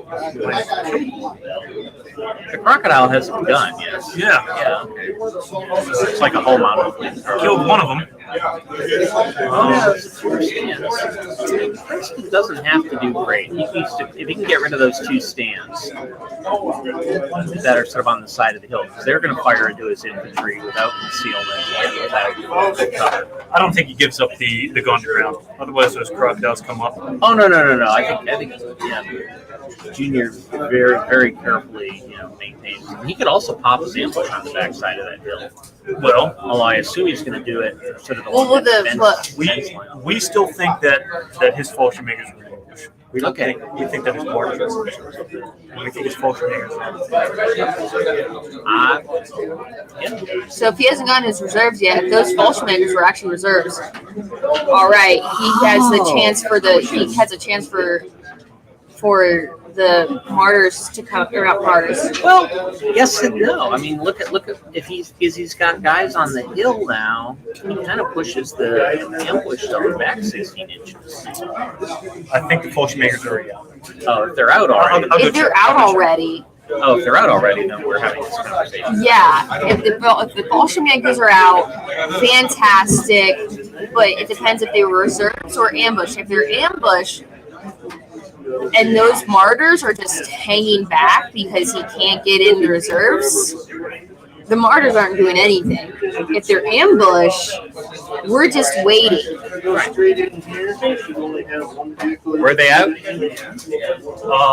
Yeah, so Fallschirmjägers were in ambush. They were out. Okay, and so the martyrs are in reserve. So martyrs are reserves, and he's probably crying on the inside. I mean, the Sververband, the Best. flamethrowers. No. Right on the inside because he can't get in martyrs. I mean, he doesn't have any targets right now. I mean, and also the Crocs have what, a 4-inch flamethrower or 6-inch? Probably 6, but That matters because if you go screaming up to 4 inches to flame them and then you miss or you don't kill everything there, now you're in 10 range. that's He's got 2. Plus Shreks. Sherman crocodilians. But I'm sure he doesn't want to shoot. They're a 6-inch. So they don't have to get into mouth range to No. I mean, I think that's That's more of a baiting tactic than anything. Oh, look, you can Faust me. Yeah. Well, you Fausted me. You missed me. All right, now here's a bunch of stuff hitting you. I'm getting twice as many hits on you now. Exactly. Well, So Jason has a comment about the blind domination, and he said about the Staghounds working very well with the blind domination just because of the point values being. well, they've got good armor and they've got a good gun, and they can get onto and they get to come on turn 1. So, yeah, they're good. And this, are there any Staghound lists out today then? I don't think so. I think there are a bunch of people have Staghound models where they're using it to beat Matadors because the Matador is such a bargain. Yeah. And pretty much everybody's running British armored cars is running Matadors. Because why wouldn't you? You can get 3 armored vehicles with a decent gun and smoke. You can't pin them. And it bombards, yes. And it bombards. And you need AT to kill it. That's the same price as just 3 mortars. That's the old mortars that get pinned, can't shoot at infantry. Yeah. Oh yeah. That's the Matadors are definitely they're the hotness. They are the hotness for sure. I mean, they did me well when I was when I could actually use them.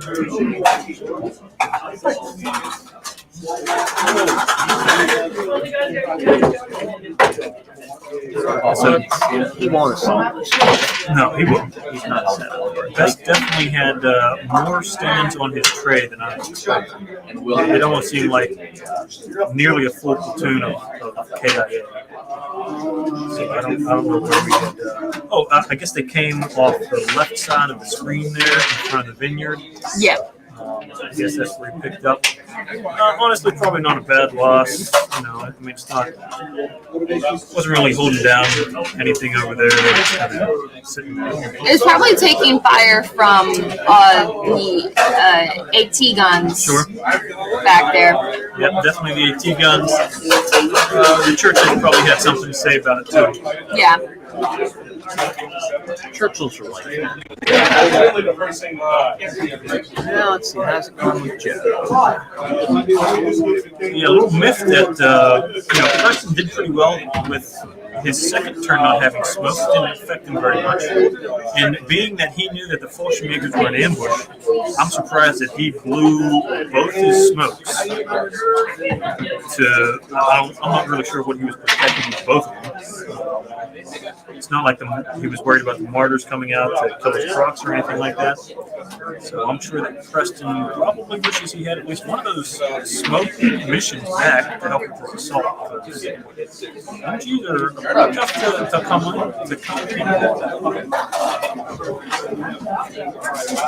Yep. Well, I'm guessing he's going to go. Well, he won't go. Well, that's tough. I mean, I guess he's going to go into Churchill's. Because he can't wait forever. Because, It's best Fallschirmjägers have Fausts. If he goes in against with the Churchills, he's going to take 2 Fausts, one from the Fallschirmjägers, one from Sturmaband, and possibly a Shrek also. Right. Sturmaband, Shrek. if he doesn't have smoke, and if he used both rounds of smoke, it could push it to a 6 if he hit with a Faust or a Shrek, right? And that'll get you in. Beginning and then that's how that would take. Yeah, absolutely. Although, Churchill's just a 3 stand. They'll get 3 swings. German, probably, they're fearless, right? Yeah, everything he has is going to counterattack on 3. Yeah, so, and I bet it's one I see right there. His one I see, he moved up into the corner of the wheat earlier. It's probably pushed up on the So the counterattack will hurt the Churchills if they don't. Sure. If they don't scare the bad guys away. I think the length of this game will definitely be determined upon how well does Best roll against Well, I want 8. Preston this round. Yeah, he's got to do something with the Churchills. If he just leaves them there, they're going to take 88 shots. If he pushes in with them, they're getting Panzer fouls.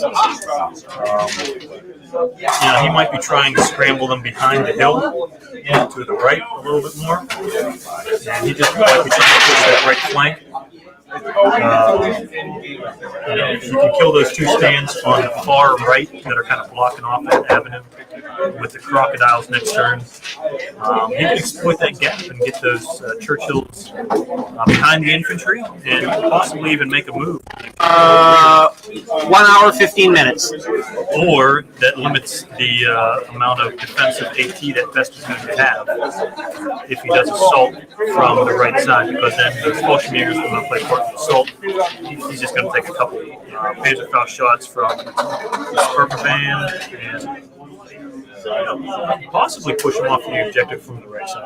Oh, it's plausible. Yeah. It does look like Best's reserves came on. I saw his Mars come in on this bottom right corner.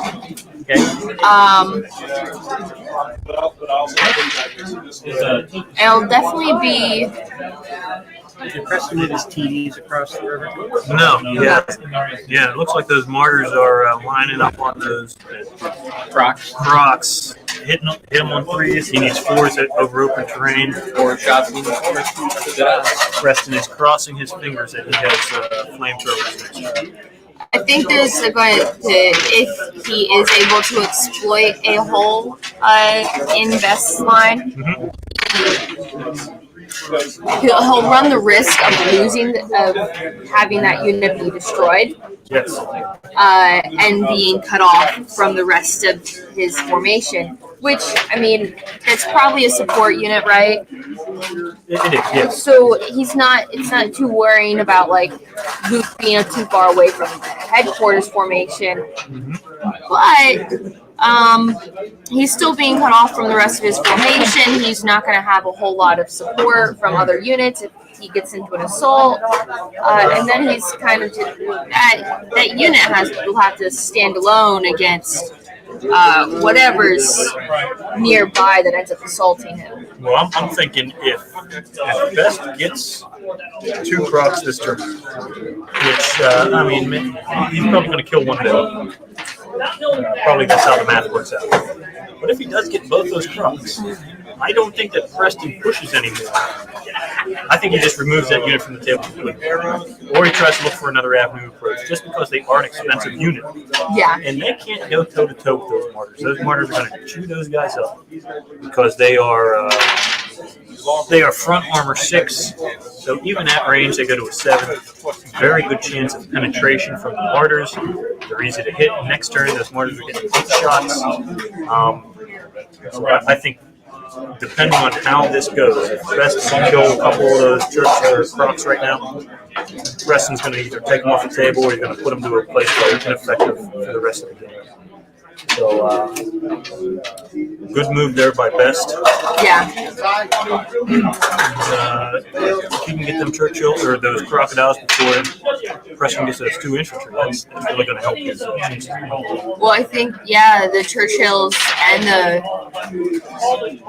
those Churchills and those crocodiles, both of those units are very exposed right now. Sure.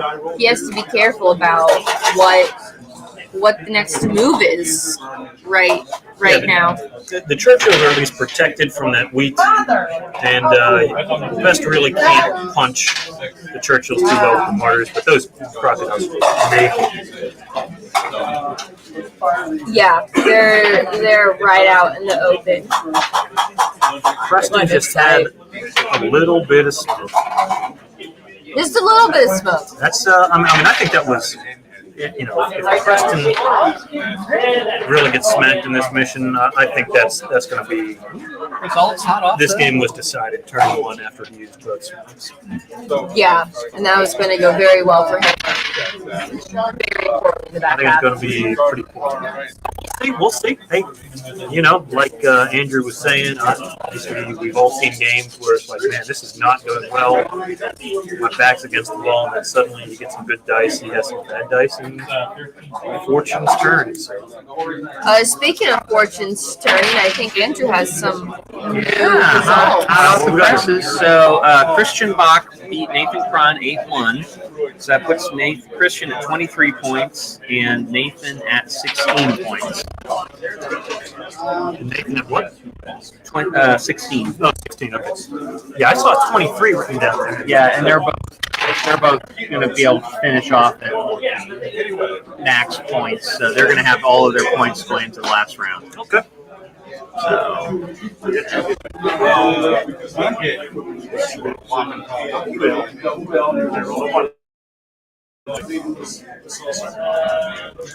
Uh-oh, technical difficulties.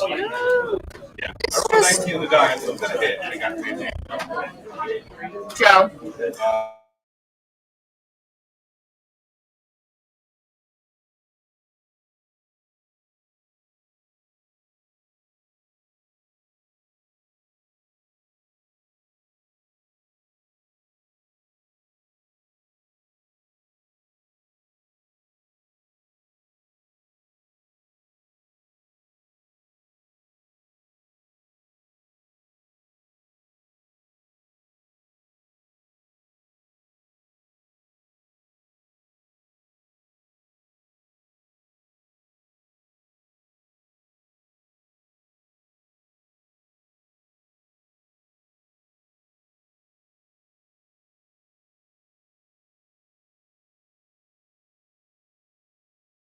All right, can everyone hear us? Internet kicked us out for a second. IT troubles. Yes. And the IT man was not around. Nope. The IT man is busy playing the game. Yes, Patrick. The bloody internet. Yeah. We did not just disappear because we wanted to.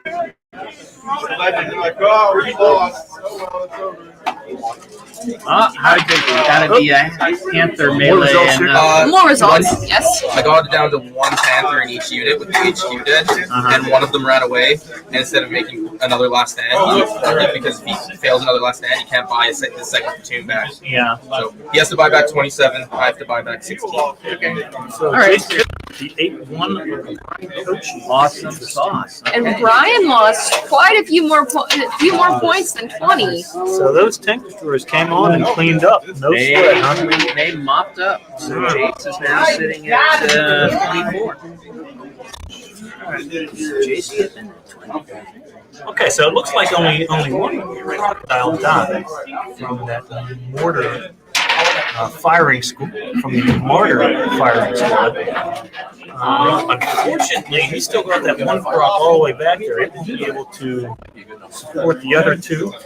And essentially, if Preston loses one more of those crops up front, he would. That looks like a bale, or no, he's ranging in on not the very back crop, but the one that's closer to the river there, I think. He's got the crocs under the template and a couple of infantry on the back of the hill. Yeah, So let's see what the Wesps can do here. I think he ranged in on.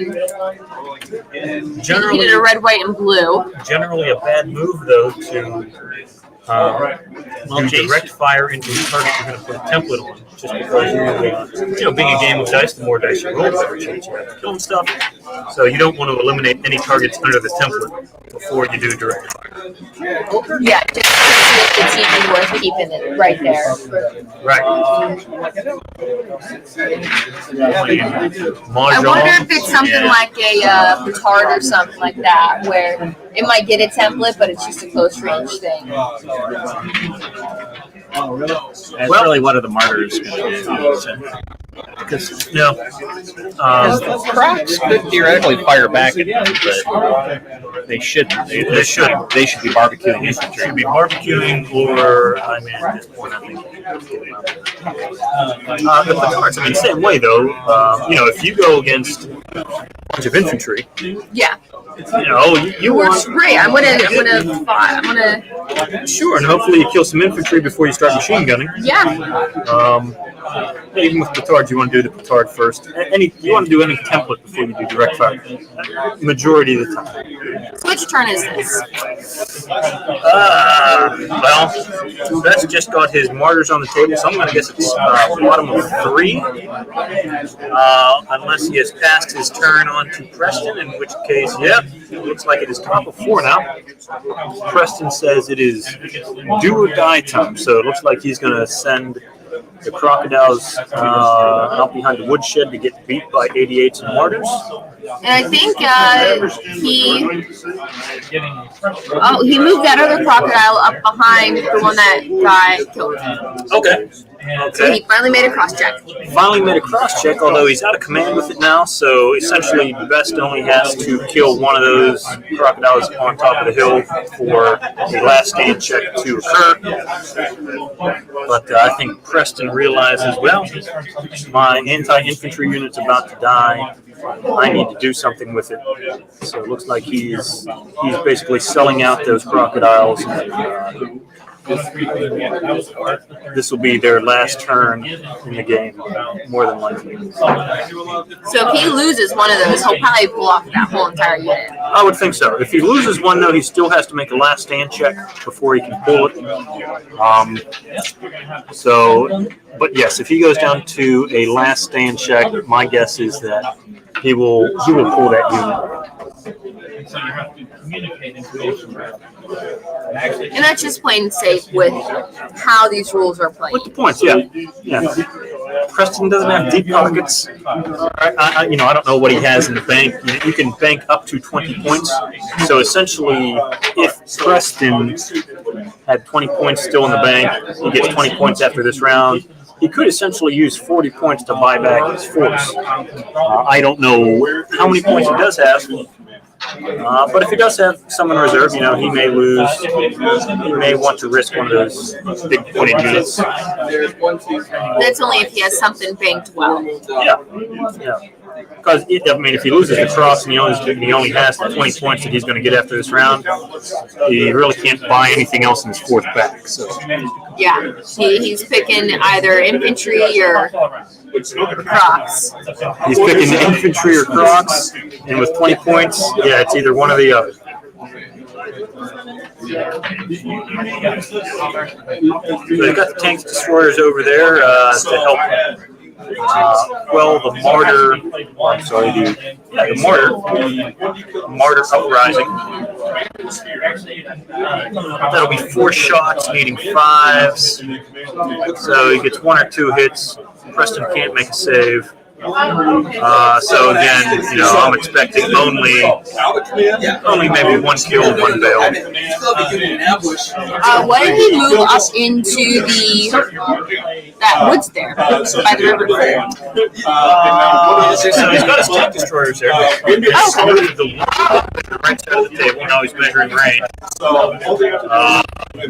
If Best did a good job, he's got a 32-inch range, and he could probably hit those crops right at 31.5 inches, which would have kept the tank destroyers out of range. But Best got a little aggressive, so he may have moved it up closer to 36 inches into Preston's tank destroyer range. Yeah. We'll see if Preston takes advantage of that. So I'm going to flip this around. So there's quite a bit of commotion at Joe's and John's table. Do you think it's about done over there? No, they're still rolling dice. Still rolling dice? All right. Little rolls disagree. But Okay, I was just curious because I saw quite a bit of commotion. Yeah. I'm sure everyone else heard. things were getting excited. Yeah. No, I think they got it under control again. Oh, okay.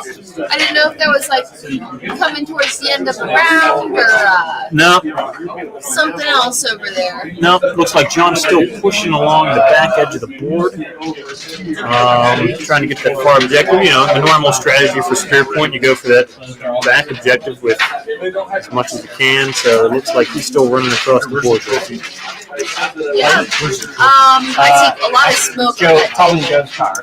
Yeah, well, John. A lot of burning. Oh, Interesting that John, I think he's the only force that has hit on 3 Germans. Well, I guess Brian, he has the Panthers hit on 3s, but John is running a SS formation, so he's hit on 3s, so easy to hit, no armor, goes up easy. So. I think John is expecting to lose a lot, but that's okay. His stuff is relatively cheap. He's got the Stummels, which are a little bit cheaper than the regular hair version, and he's got the drillings, 6 drillings, and I think those are only a couple points. Also, they might be 7 points or so. So he can lose a lot and still be able to buy it back. And it looks like there's a ruling situation going on over at Preston's table. at Preston's table.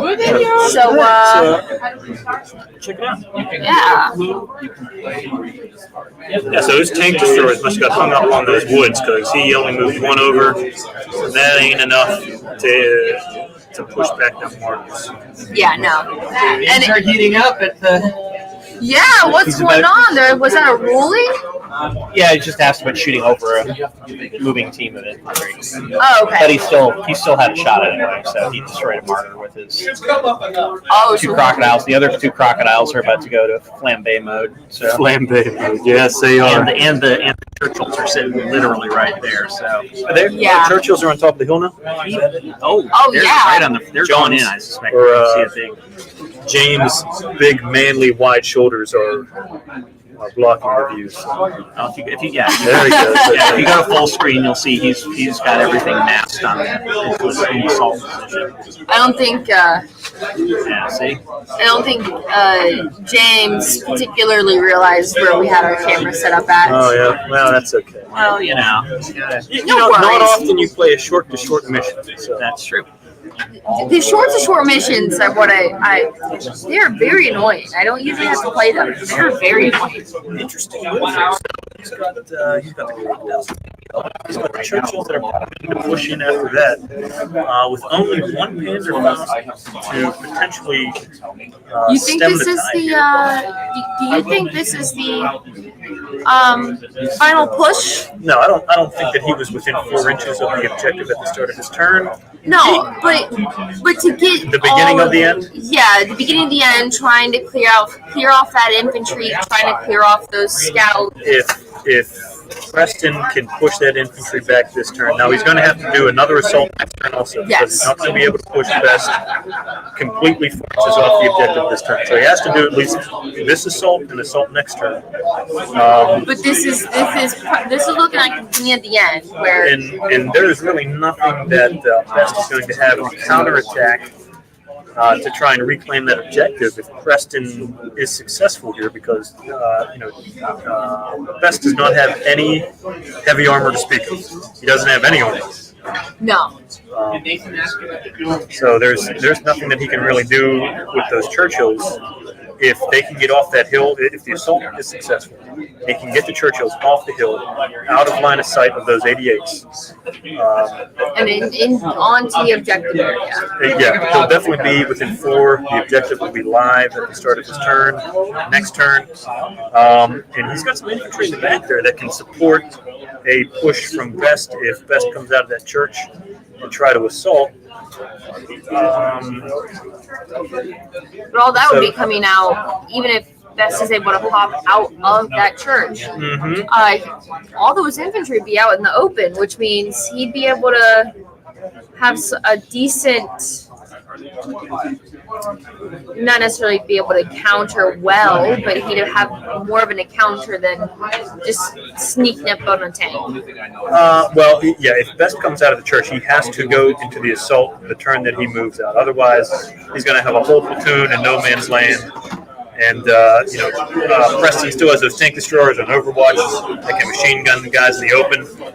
He's got a lot of infantry behind the hill that can come over and lend a hand with shots and defensive fire. Yep. Since they're American rifles, it doesn't matter if they move. It's the same rate of fire. So with Americans, Preston, he should always be looking to advance his infantry. Since there's no penalty to moving, always be looking to get him in a better position or a more defensible position. But we'll have to see how this turn goes, because if James is able to repulse this assault, all those tanks, they have to move directly away from the infantry, so they will be back on top of the hill. And he's going to have to weather a storm of 88 rounds and mortars, which I don't think would end well for him. No, they probably wouldn't end well for him. This is definitely a make it or break it type of position. Where if he had smoke, this would be a great time for smoke. Great time for smoke. Because Except now he wants to use a flamethrower, so you got to place that smoke. Well, he could have definitely placed that smoke in between the 88s and the mortars. yeah, And whatever the targets were. We must have missed something here. We got 2 mortars that are burning down in the corner. yeah. And I wonder what the heck took the shots on them. So I thought his crocodiles took shots on him. well, maybe one did, and then maybe the tank destroyer took another shot. Maybe. Damn,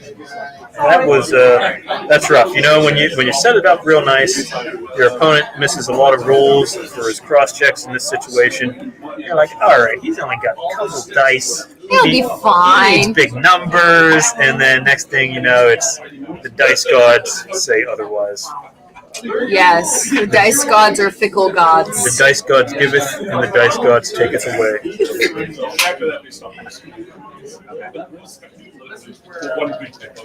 So it does look like he made a little bit of a hold, possibly with the crocodiles. I see a couple of stands that might be missing.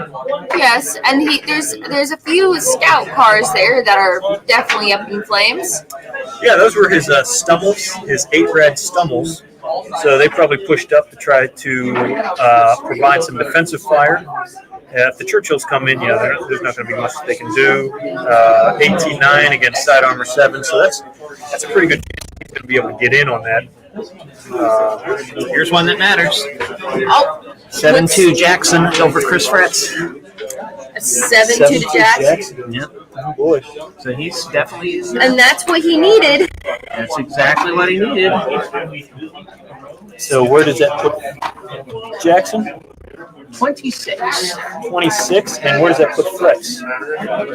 Not 26. That puts Fretz at 23. Okay, so some quick math. I mean, right now Joe is sitting at 24. So Okay. if Joe wins, like a solid win, Okay, puts him at 30. it would put him at 30. So I mean, Jackson's in striking distance, but it means he'd have to play Joe as a win. He would have to win He would big. have to win. Yeah. Win big.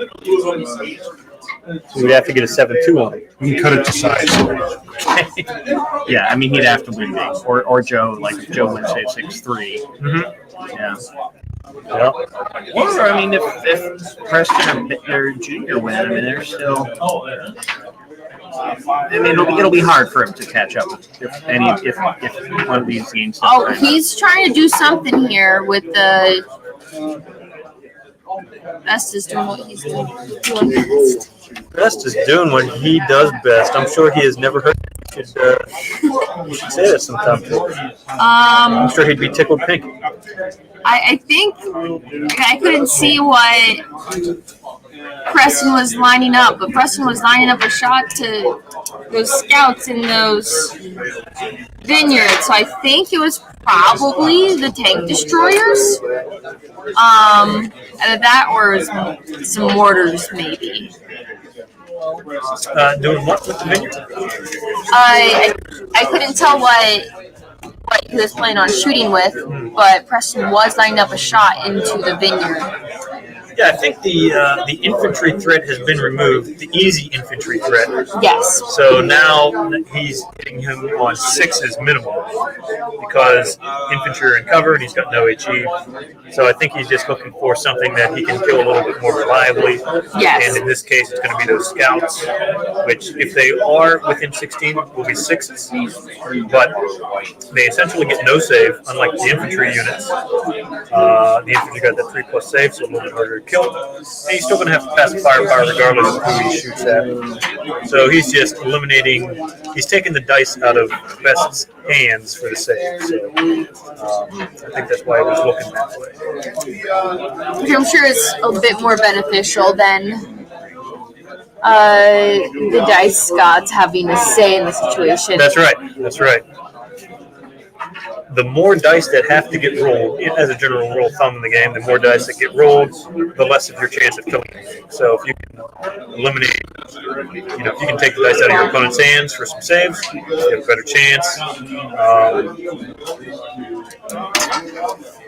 just a matter of rolling more dice than your opponent for shoots. Yep. Joe is in a solid position against John. Okay, but I mean, that they're also John's a good enough player that I won't write him off till literally he hands over, he surrenders. And I think this game with Preston and James Best Jr. is going to probably be settled more or less in the next turn. I think so too, yeah. Either Preston's tanks win or they die fiery death. Gloriously as the Sphere Verbanda shreds them. I think the Sphere Verbanda is going to rip them to pieces. We'll see. We'll see. If they counterattack on a 3, they do. Yeah, I mean, I don't know. What are they trained or? No, they're vet. So they're hitting on 3s. They're hitting on 4s in assault with their Fausts. They're hitting on 3s with their Fausts. Oh, that's right. And 4s with Shrek. Yeah. So let's go.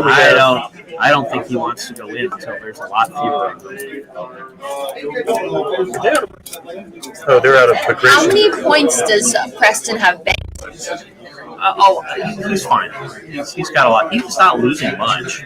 Right. But under the situation, how many points does he have banked if he Probably happens 20. to lose? He's probably got 20. So he's got a full big old bank. So he could potentially have 40 points to buy back. So he could That lose. was He could lose a platoon. That was the question earlier. Because if he didn't have those points banked, then if he loses one of his larger units, it's lost. But if he's banked, he could lose a larger unit, buy it back for the final round, and kind of just come in guns blazing. In theory, yes.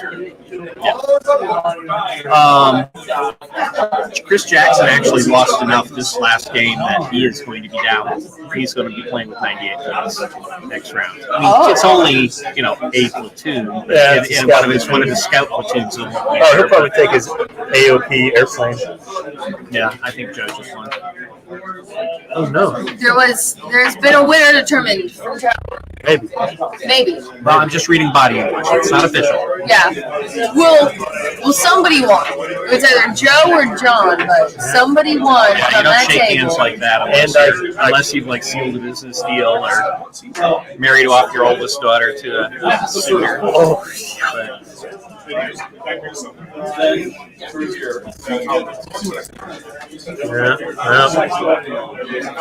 But I think this one's wrapped up. All right, so we got Best doing what he does best and rolling some fouls. I'm guessing he's going in. Playing well for Is a guy this with a baby child. Is this the assault or the counter attack? No, it is he is launching the assault. Preston just pushed in the Churchills. Yeah, he just pushed in the Churchills. Yep, I see that now. Let's see. I don't know if, let's assume the infantry is pinned. Yep. Okay, so Best is doing the stumbles first. Looks like a hit. There's 7s on the side, right? I think they're 8s. Okay, I think the British late four are 9 8s. Okay, now he's got a Faust and a Shrek. And he's got something else. He's got a bonus round. His lucky card. I don't know. Oh, could be. Does he have it? No, he has. That was a lucky card. That He has no lucky. I don't know what they're rolling for. If he had lucky, he pulled the wool over Preston's eyes. Gave him the old Jedi mind trick. If he has to break off, And so he kills a stand there. And let's see what happens here. Oh, yeah, that looks like a 3 at least. So he's coming back.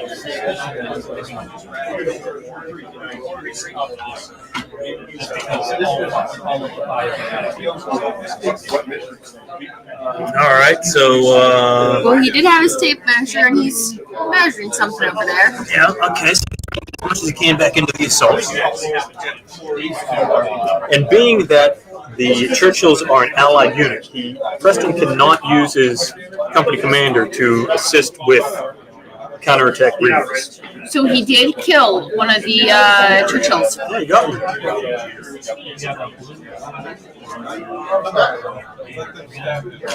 Uh-oh. He's looking at something. And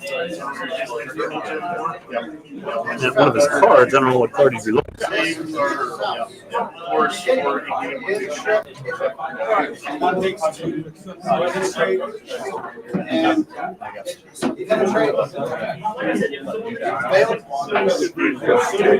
Armored cores are not tanks, but sometimes you can treat them like them. All right, looks like the assault got wiped out. Best said something about a bail, so you think that the assault is not going off? No. Well, he had one was dead, and he lost. There's a bailed marker on a Churchill and a burning Churchill. That is the end of that's got to be the end of that assault. Well, I mean, he's got to commit these tanks. If he has any chance of winning, he's got to commit the tanks. He does. So let's see if That Preston that can, looks like a 5 or a 6. I mean, Preston has to go in with that one tank as well. So, I mean, that could happen. Even if Preston fails, his infantry digs in, and he stays within 8 inches of the objective. And just hangs on for dear life. For dear life, yes. Because then he can still win the game. He's got 45 minutes. So this one went 3-3. So I think on What was the results of All right. Joe, Andrew? What were the results of Joe, John? 3-3. 3-3. Okay. Yeah, they both realized no one was going to win. So rather than burn points, just get out. Yeah. all right. So what's Like the I said, standings in? this particular situation. Joe's is at 27, tested in Cedarburg's at 26, Yep. Chris Jackson's at 26, and Jace Pippin is at 24. There are Oh, boy. 3 dead. And I think that's that's going to be the death knell for. That is the nail in the coffin. Yeah, it is. It's going to be tough to push with that Gilmore infantry gets high into as, Best's machine gun laden Panzer Grenadiers.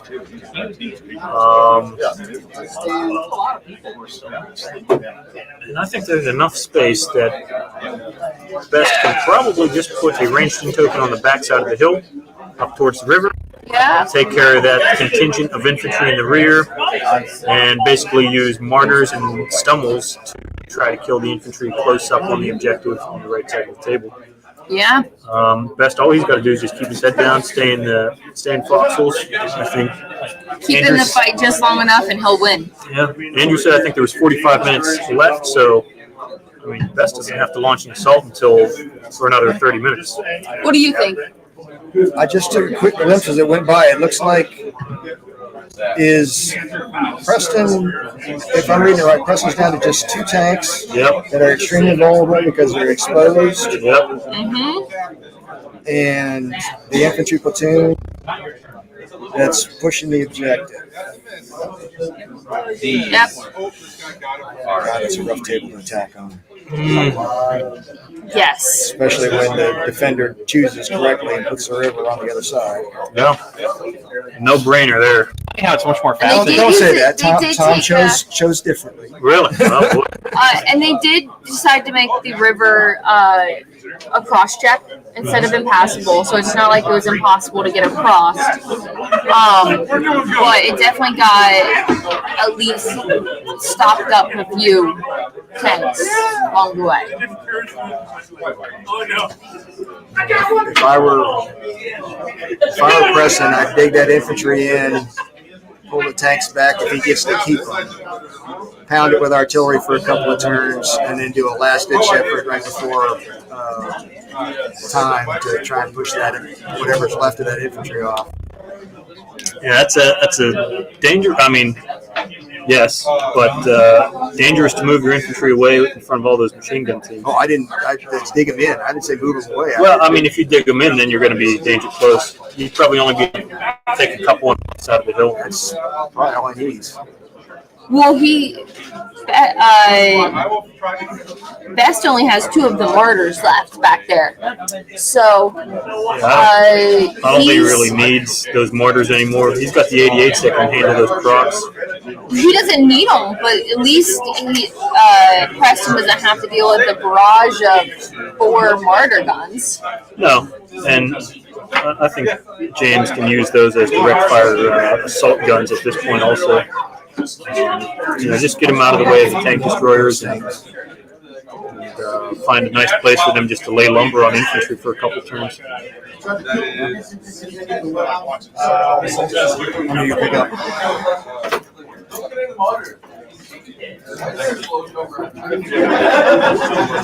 No, that was amazing. You were making 5-5.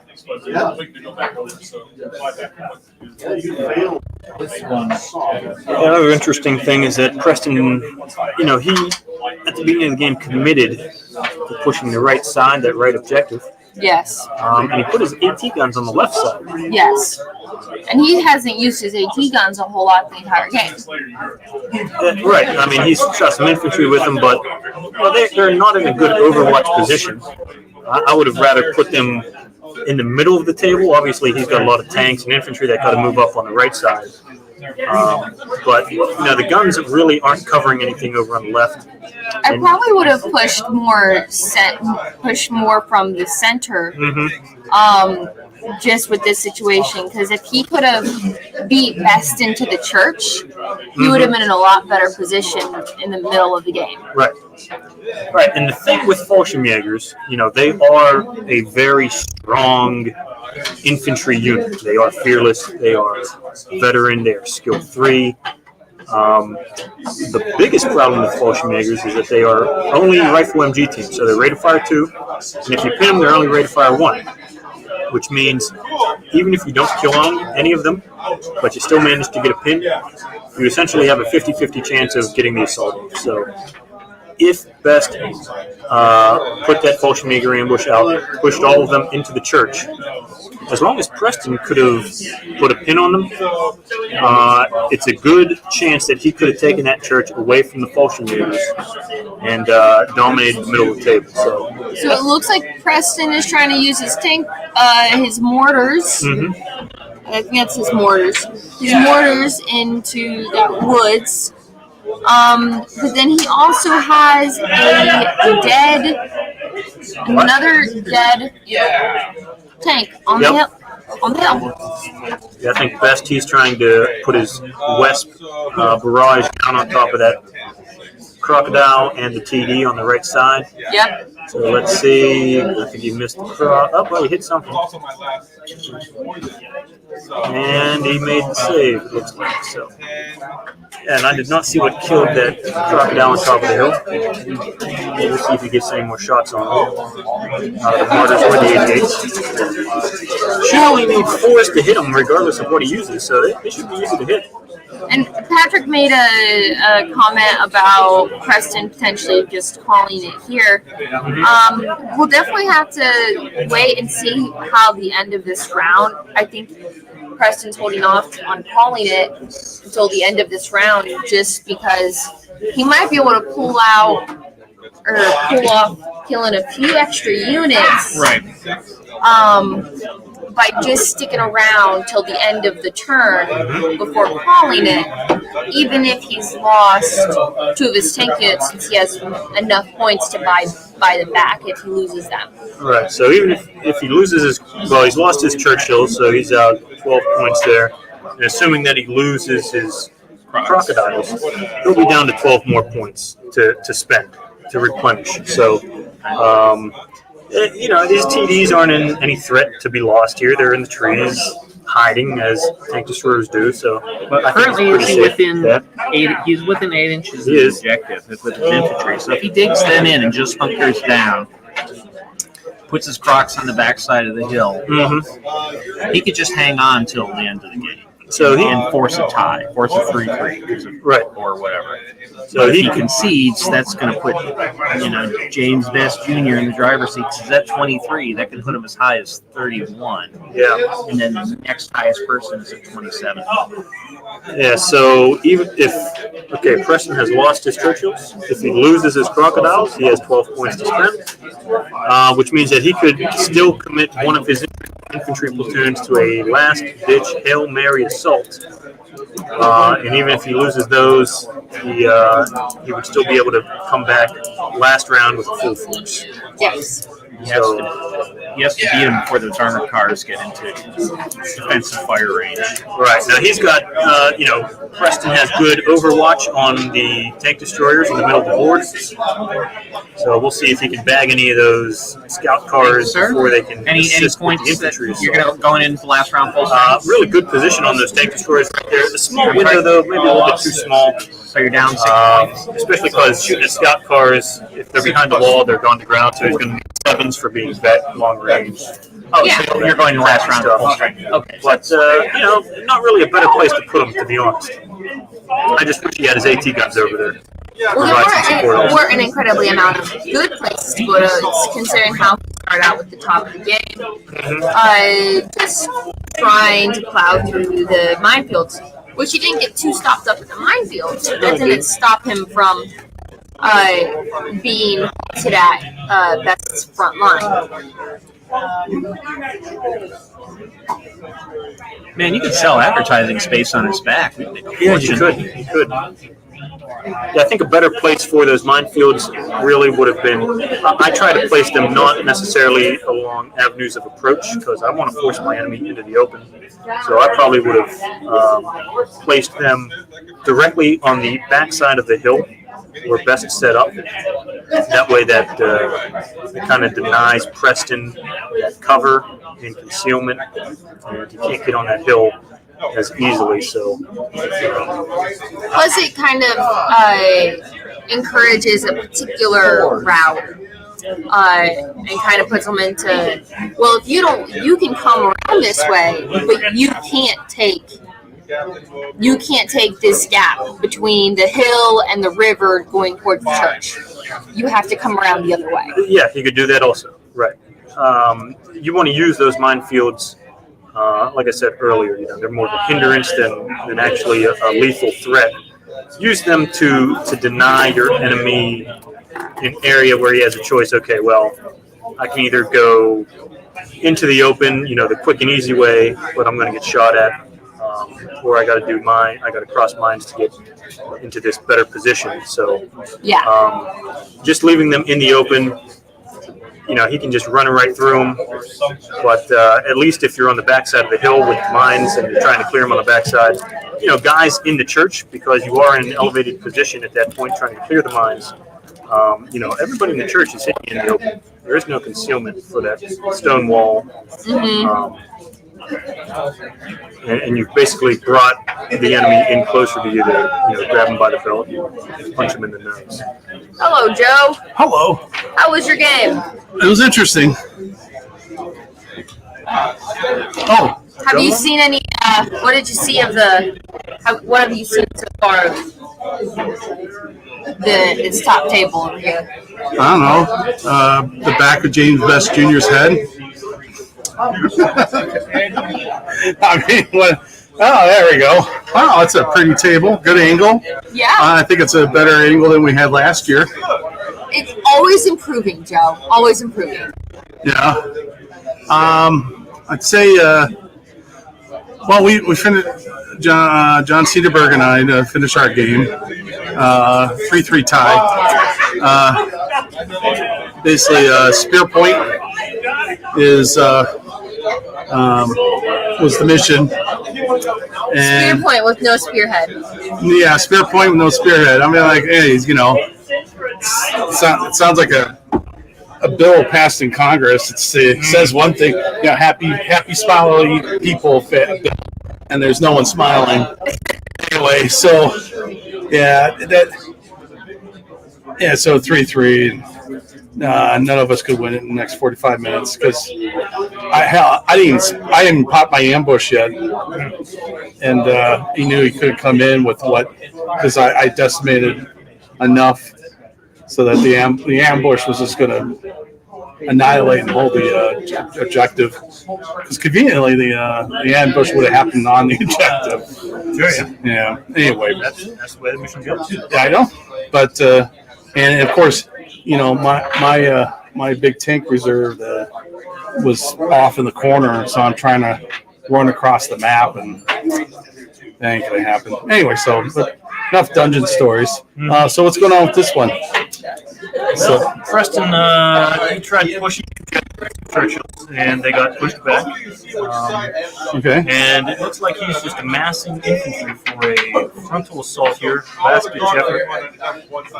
Best he's really got those infantry backed up. A lot of machine guns out of them scout cars that are still alive. Probably. Looks like there's at least 2 active ones. What are they doing? No retreat or? Yeah, they are doing no retreat. All right. And you know, all the machine guns, all the machine gun teams that are left alive. So I'm going to guess that Best has probably 1, 2, 3, 4, 5 infantry stands. So that's 10 shots right there. And then we'll call it 2 more scout cars are alive. So that's he's got 16 shots. He should be able to push Preston back without problem. And not only that, but Preston, you know, same with the Churchills. If he gets this assault off, he has to assault again next turn to be able to finally clear the objective. Yeah. And that's going to be a tall task. Especially since he already attempted that once and he lost all of his Churchills. Yeah. So he has 1 crocodile that has to survive the last stand. Mm-hmm. And then he can go through with the shooting and assault, and then Best is bringing over some reinforcements behind the church with additional scout car platoons. Yep. It's not looking good here for old Preston Jacob. Old Preston Jacob. He has the points to bring back. He's going to have 40 points next turn. Yeah, he'll have 40 points to bring back what he loses, so he'll be okay with what he's lost so far in this game. Yeah. But it's going to be tight scraping by if he loses his infantry, too.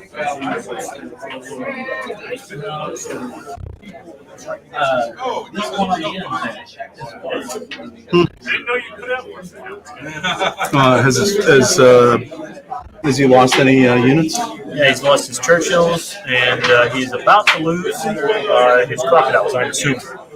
Oh, no. I'm talking about Junior. I don't think he has. He may have lost one of his Spurvan infantry. Right now, yeah. But, and a scout. 27, 26, 26, 20. Yeah, other than that, he's in pretty good There's shape. a lot of people in this.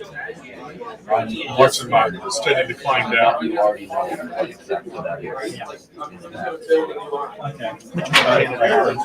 See Preston. I know. He realized he doesn't have any smoke. It's just like barrage he got his reserves on the first turn. He used the pro move, the pro as we call it, the Soviet smoke screen. The Churchill was burning in front of the infantry, so he gets a little bit of cover from there. Which, in this situation, perfect.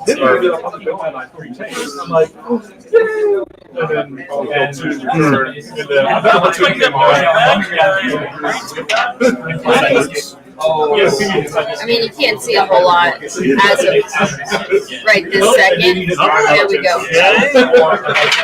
All those scout cards moved up, I think. Oh,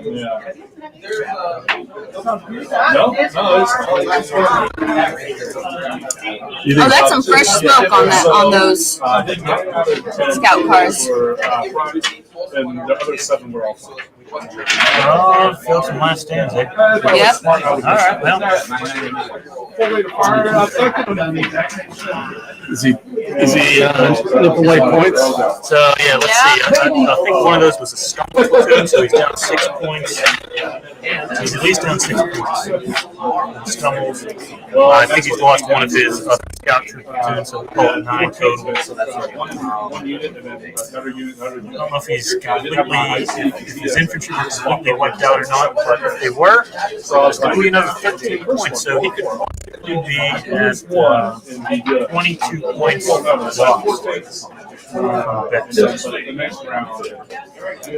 I know a lot of players have had at least 20 points in the bank from last time, or from starting out. Yep.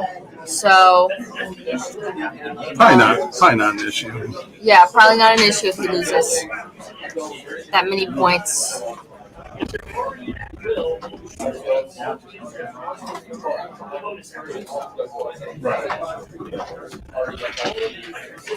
All right, so at this point, Preston, now the game has to go 3 more turns for Preston.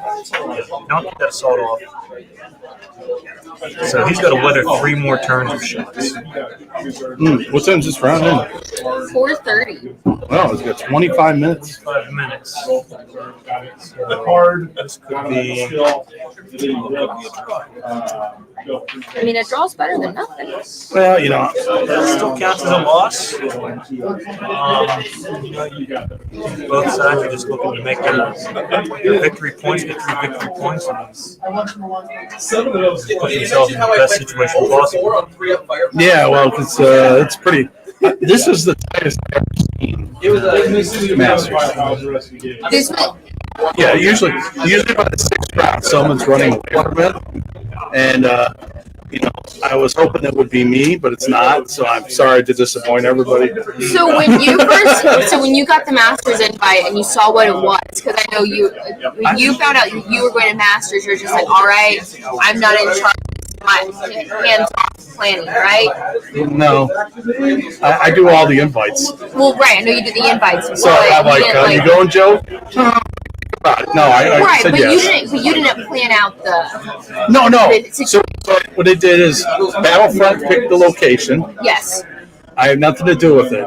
Yes. So I just want to make for the record, I had nothing to do You with had picking nothing- this location.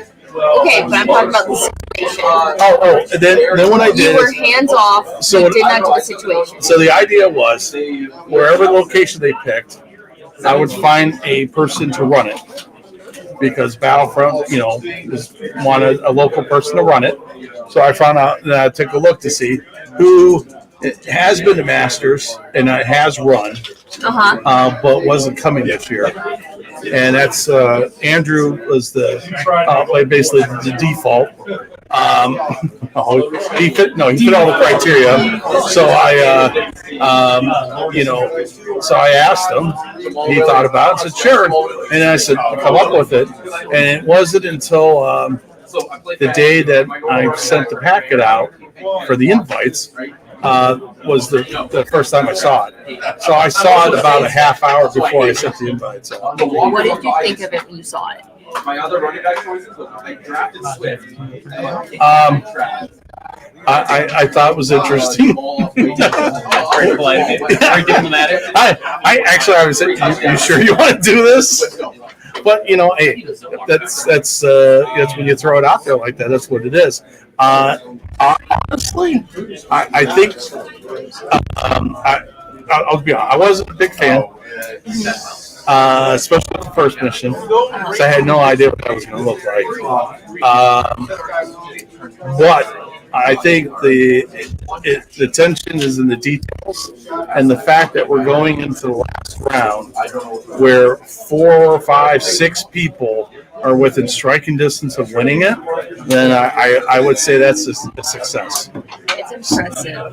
So how tight it is. it is, because in all the Masters I've been before, it usually just came to the top table, and just come to the top table. Yeah, well, sometimes the top table. Most of the time was like the top guys playing just for giggles, and everyone else is playing for second. This is not a tournament for second. This is a tournament for the win. Oh yeah. You know what second place is? First loser. First loser. That's right. No participation trophies here. That's right. Yeah. No sportsmanship, no cheating. Yeah. Yeah. Basically, everyone can act like Rick Sanchez.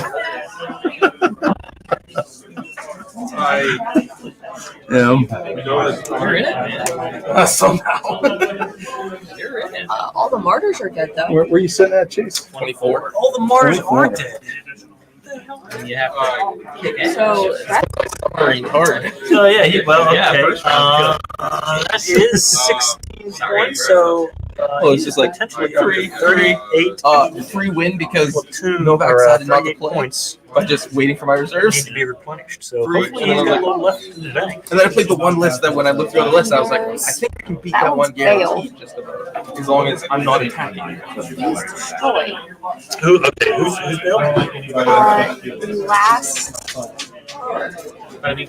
This guy up here? No, this one.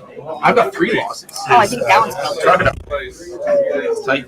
That one He was standing in front of the camera for far too long, so I think we've missed a little of what's behind the scenes here. Maybe. Yeah, Depends on that's how a that big one's. window that was. Have you played? He was insightful. So depends on if he gets 2 points or not. But I was looking at that too. All right, Like, so he's getting the list to try to reduce that infantry. Not my ideal game. Well, did that cover that one last bailed out? It certainly looked like a good game. I'd be more worried about being danger closer at this point for Junior. Not a lot of real estate to work with when you're close quarters like this. Oh yeah.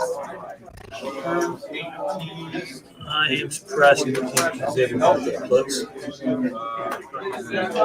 But yeah, maybe that's about 7 inches, 3 for the template, 4 for the standoff distance. The center of the aiming point.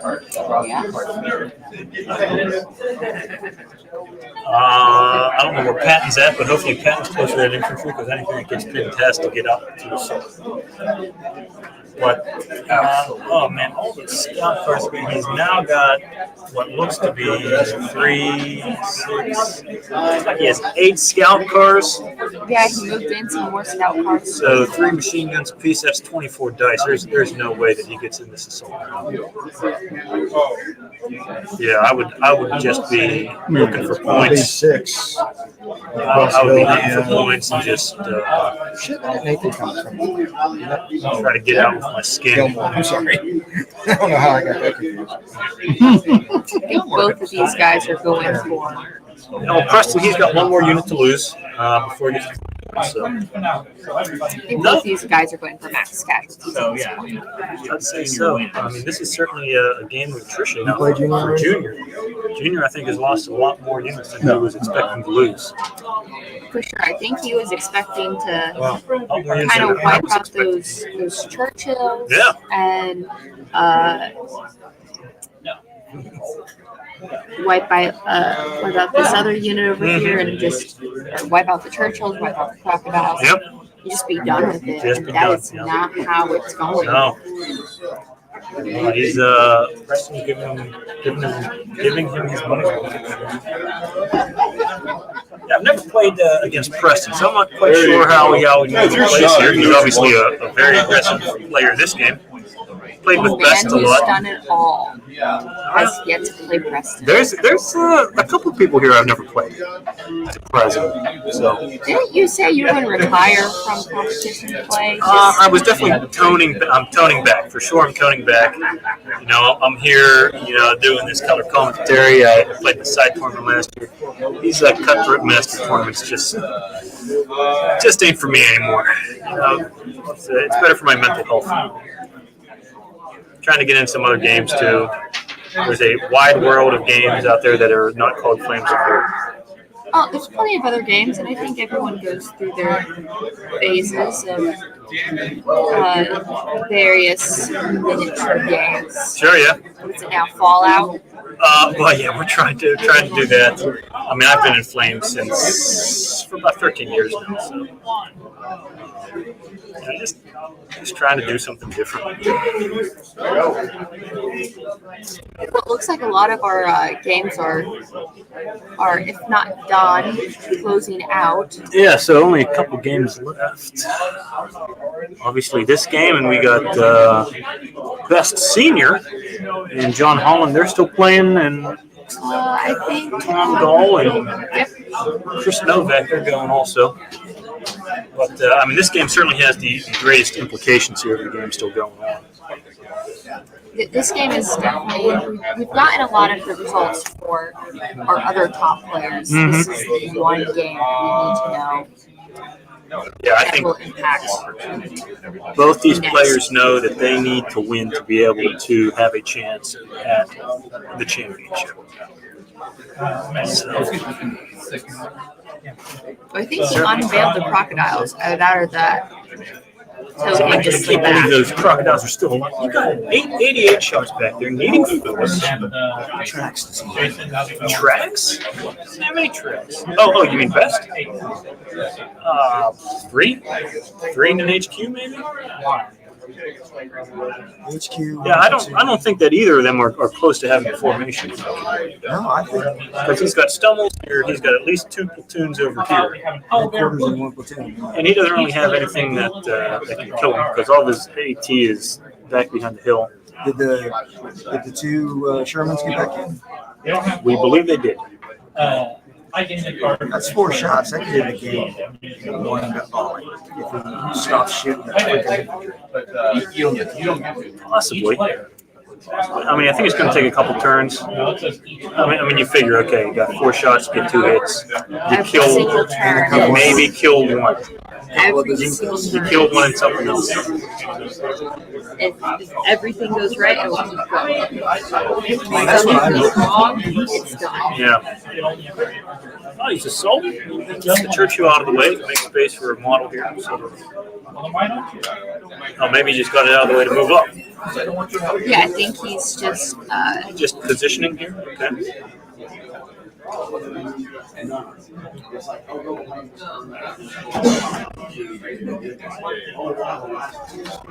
Yeah, I will say the game that Junior and I played at Wolf Creek this year, he did lose track of his formation, and that's how I got him. He wasn't paying close attention. I was able to cause a formation break. But I don't. I mean, I'll probably eat my words at the end, but I don't think that he's in danger of getting a break. Not the player. We always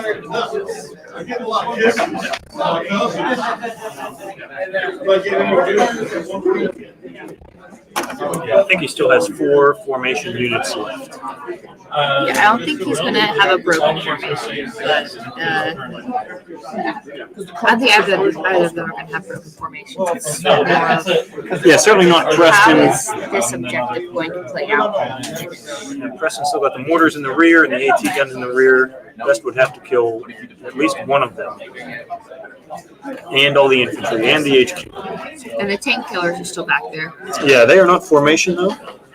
No, it's just But support. I mean, certainly something in between. If Preston or if Best got that far, you'd have to contend with. Preston's nowhere here.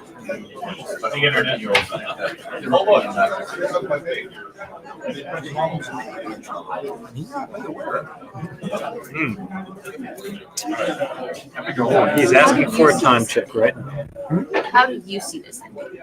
If they don't hurry up, it's going to be a draw. One damage. What 430s? They got about They got 18 12 minutes or 12 minutes. minutes. Please be a draw. I mean, that's what you need it to be. I need it to be, yeah. So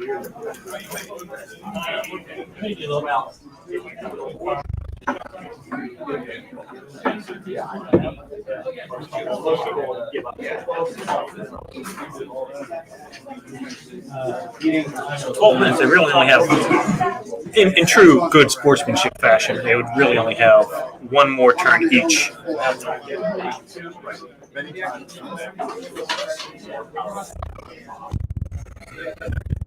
And I think once those 88s get up again, no more crocodiles. Yeah.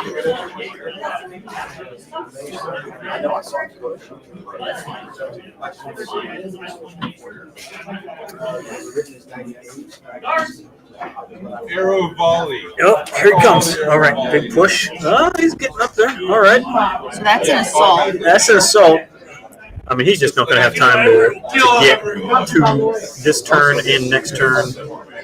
I mean, I don't think either of these players have been playing slow. Sometimes you just run out of time.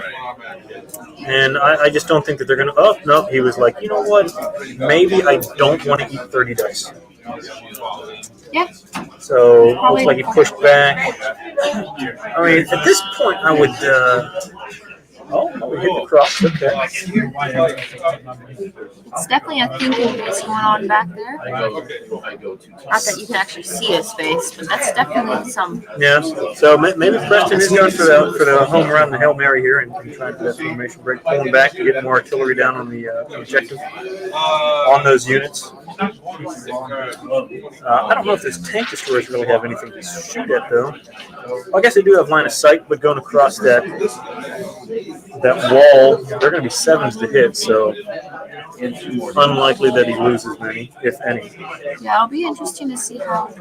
Ooh, okay. Oh. Strong move Trying to play over there. Yeah, right. Yeah, you can't win against Crocs, though. When all you have is a 2-centimeter gun, the 75 millimeter wins. Hell, I think probably the round is thicker than Best's armor coming out of Preston's gun. Yeah.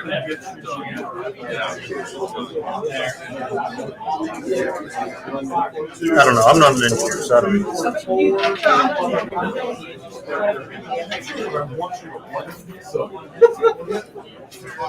Well, I liked you before. I hated you. But now I like you.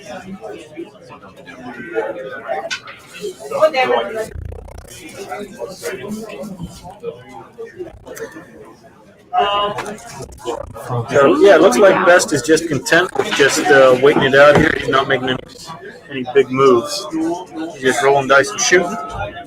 Good move there. No need to come out of your holes if you don't need to. Although he obviously knows he's not going to be able to win unless he pushes Preston back 8 inches. I think at this point it's just self-preservation. Well, I think both of them are aware of the tension here. Yeah. So I think Preston's trying to stick within the 8 inches, but not instigate, particularly instigate ranked. And he's doing good. But I think Best is also trying to push him back, also not any. Sure, right. Yes, yes. That way, neither of them lose the units, but also they can keep the tie or prevent the other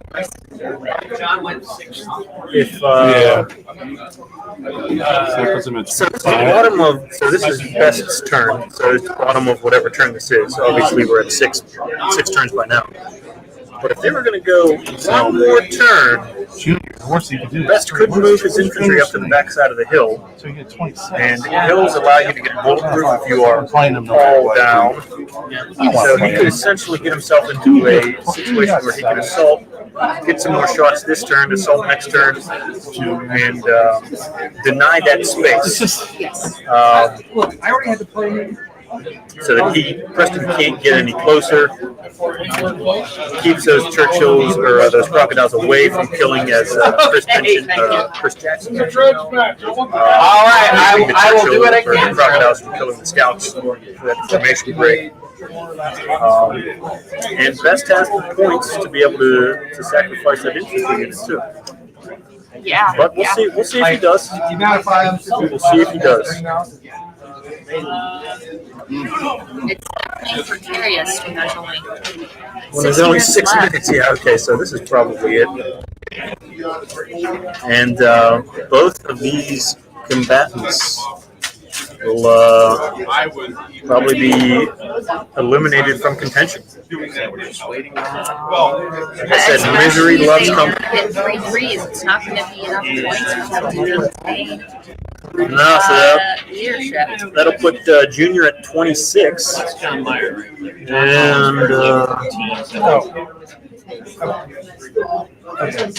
And actually, if Junior gets 26 points, he's still close. So There's only one person with 27 points and a couple with 26. So yeah, Junior will actually, if he won this game, he'd be in a very good position to win the tournament. He only gets 3 points. Not impossible to win, just not that easy. One round that just got finished. How'd that one end? Oh, I do not know who brought in which score sheets It was John Meyer and whoever.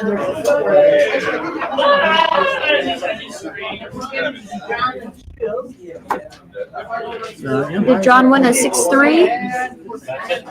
Yeah, John won a 6-3 against, I'm guessing, there's a couple. Yeah, it was John and Keith. So, yeah, he won a 6-3 against Keith. Okay, so John Meyer with the 6-3 over the previous Masters title holder, Keith Gilmore. 6-3 there, so that puts Meyer in contention also, 25 points. I think it's something to be stated that to say someone that won Masters before is truly the best it's not truly they are the absolute number one. There's a collection of players that are for now all very good, that's me. and depending on the situation, You'll probably jump up past me. they might have won that Masters tournament, Right. but they're definitely not necessarily. Yeah. Well, I mean, I think it goes to show that over the past 6 years, 7 years, That's it. that nobody has repeat Masters victories. So we've had over the past 6 years 6 different Masters winners. But Right, And exactly. in all those tournaments, the same people have. So yes, a lot of it changes on I hate using this word, the meta. Yeah. Okay, what list is hot. What books are out? Obviously, some people they are better with certain types of lists than others. There's a wide range of lists here. This weekend, you got some full-on tank lists like Chris Jackson's and. Well, what are the rules for those Masters tournaments? 'Cause They change every year. They change every year. create different challenges for different players, and sometimes we adapt really well. Sometimes you do. We do really well, and other times, You don't do as well as you would like. yes, you're still a very good player. You're just not on par with the situation. Yeah. And it looks like Preston has gone across those tank districts. I don't know if there's a wall in front of those Pumas or not, but or the stumbles, the 8 red stumbles. But my God, I hope. I think there is. I hope. For best sake, I hope. I think there is. Always got one. Oh, he's bailed. Oh no, that's not going to be enough. Yeah, they're definitely going to have to call it after this. There's no way they get another round. I mean, they have 2 minutes. They got 2 minutes. So Roll those dice faster.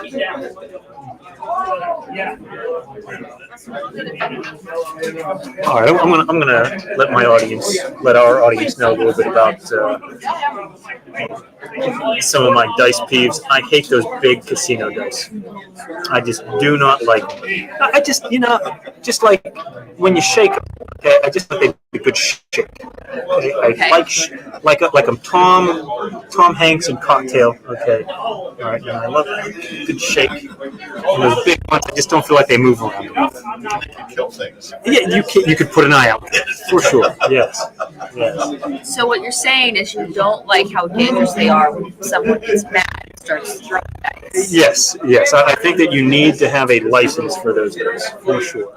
Yes, they are a deadly weapon.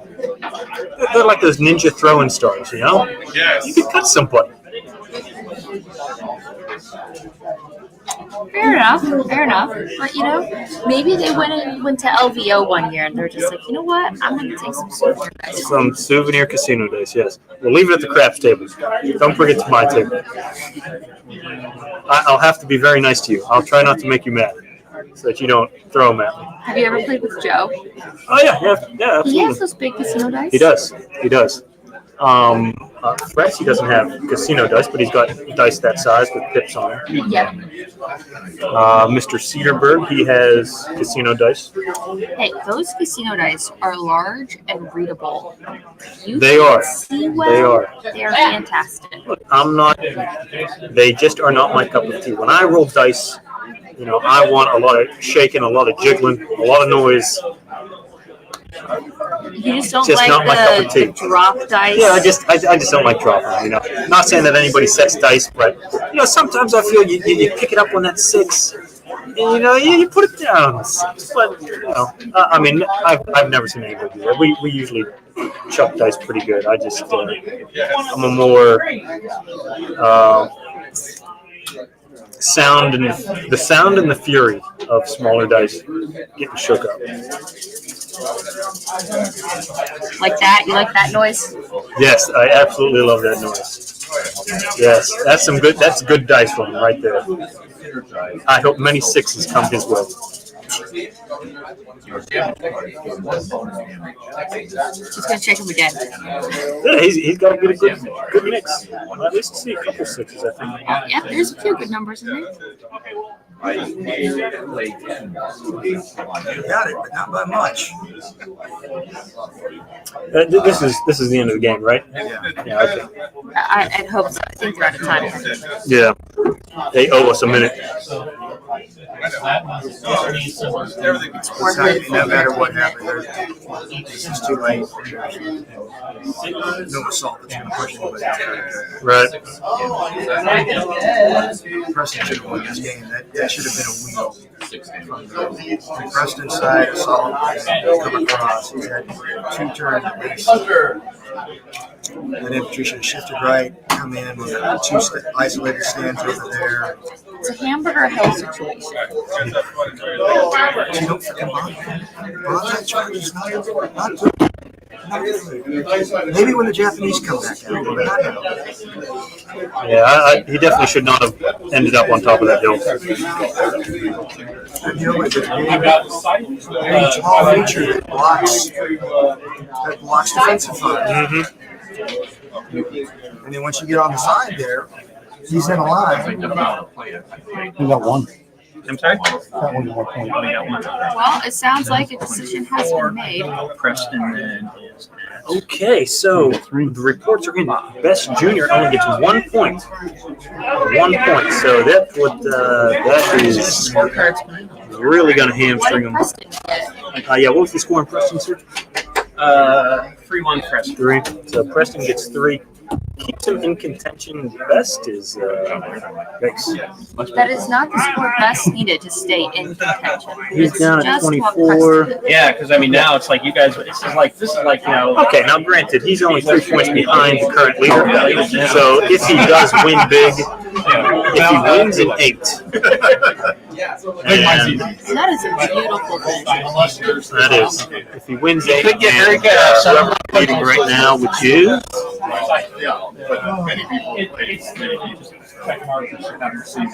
Joe, is this? Can we get a recount? No. Okay. Joe Lewis is in first place right now with 27. So, and Preston is at. Oh yeah, 25 right there. Preston has 25. So, Anybody at 26? 26. senior guy. Yeah, Yeah. John Cedarberg. Yeah, Jackson's at 26. Cedarburg's at 26. So we got a lot of people up near the top. Certainly not the result that Preston or Best wanted. Either of them really holds them back a little bit, but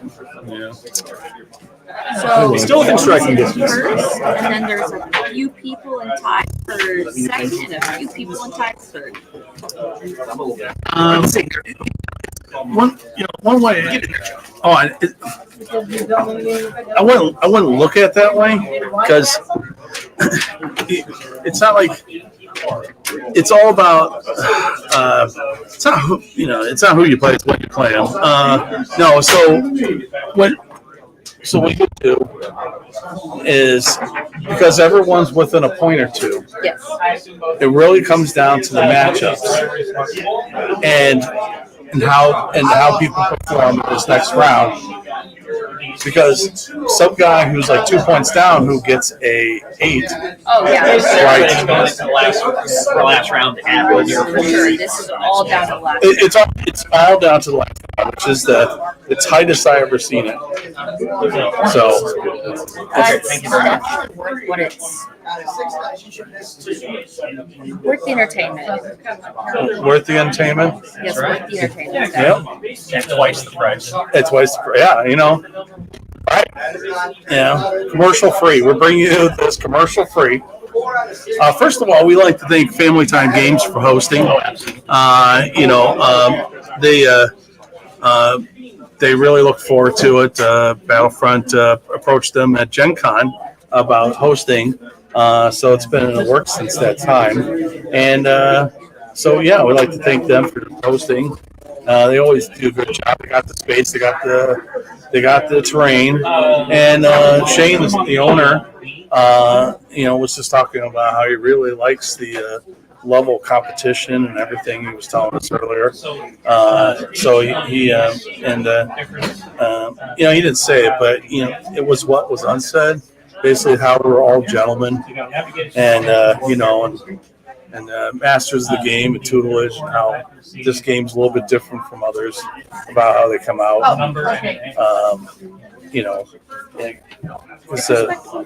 It is respectable fun. I look. It's a little competitive, but you know what? I always look for a good game. I hate blowing someone out, and I hate being blown out. Because that's not a fun game for whoever.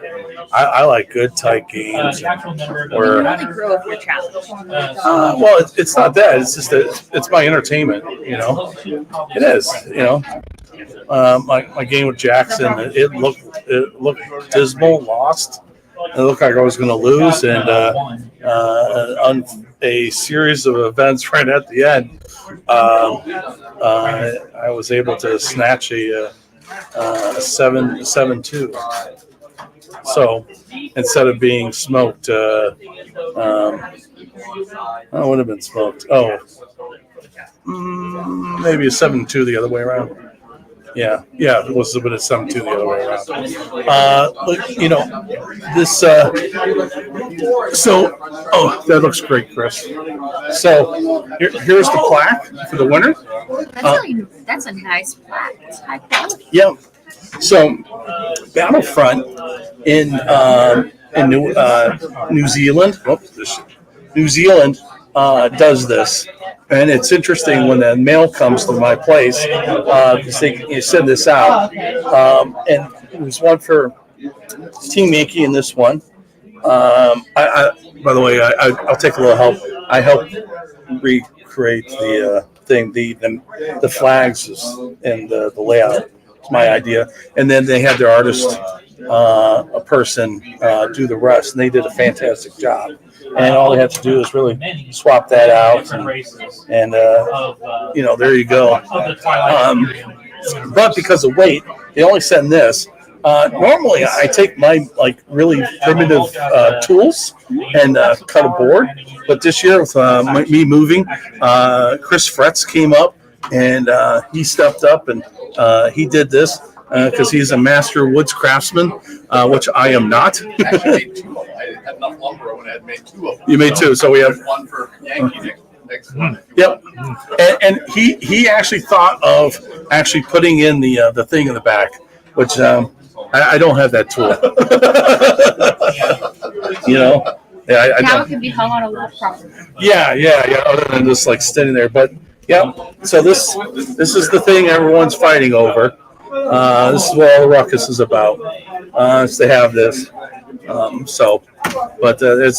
It's very beautiful, and it's. So here's the Hungarian flag. Nathan Kron wants to stick on over the. Yeah. So we don't have any Soviets this year. So they.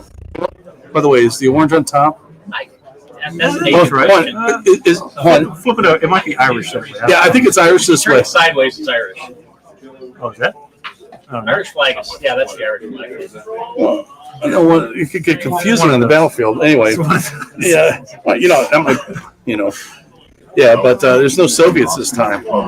So it's great. I think back to the tournament. He's got it coming back at 96. Armored car lists. What about armored car? Yeah, he's all right. He's surprised to not see more. He expected more.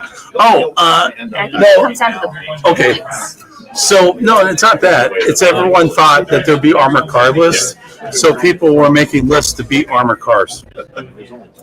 And in result, they just have a bunch of infantry. There's a lot of infantry, yeah. Well, the other thing too, because of the format, you didn't want any particular unit to be over 20 points. Yeah. So that's why I did a D-Day list, because the Achilles are 18 points at 14, which is I think good enough. And the 15 gun one is like 24 or 22, more than 20. So, which is rebuilt. So, if an unfortunate thing happened, I could at least get that unit back. But that was my thoughts.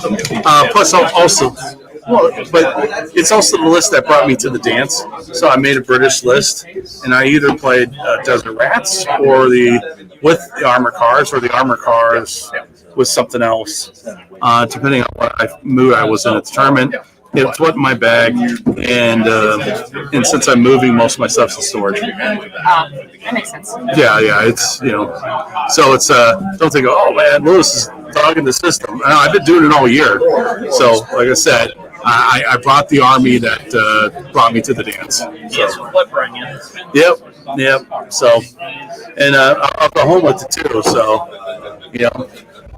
But any other questions out there? Yep, you were right, Meyer. Yeah. So you can put this on the TV table. Okay, okay. Breaking news. We know who's going to be on the next round. It's going to be kind of the top table ish. It's an up and comer named Joe Lewis versus John Meyer, the Bulldog. The Bulldog Meyer. He just got a nickname. I don't know if he'll appreciate Bulldog. Well, I don't know. It's a marine thing. No, that's devil dog. What's that? It's devil dog, not bulldog. A devil dog? Devil dog. Devil dog. Oh, okay, devil dog. I'll go with devil dog. All right, I need you to. Let me have a non. Yeah, here. Is it for me again, Andrew? So anyway, so they're doing the matchups. It gets a little weird. So John Meyer and I will play on that table, and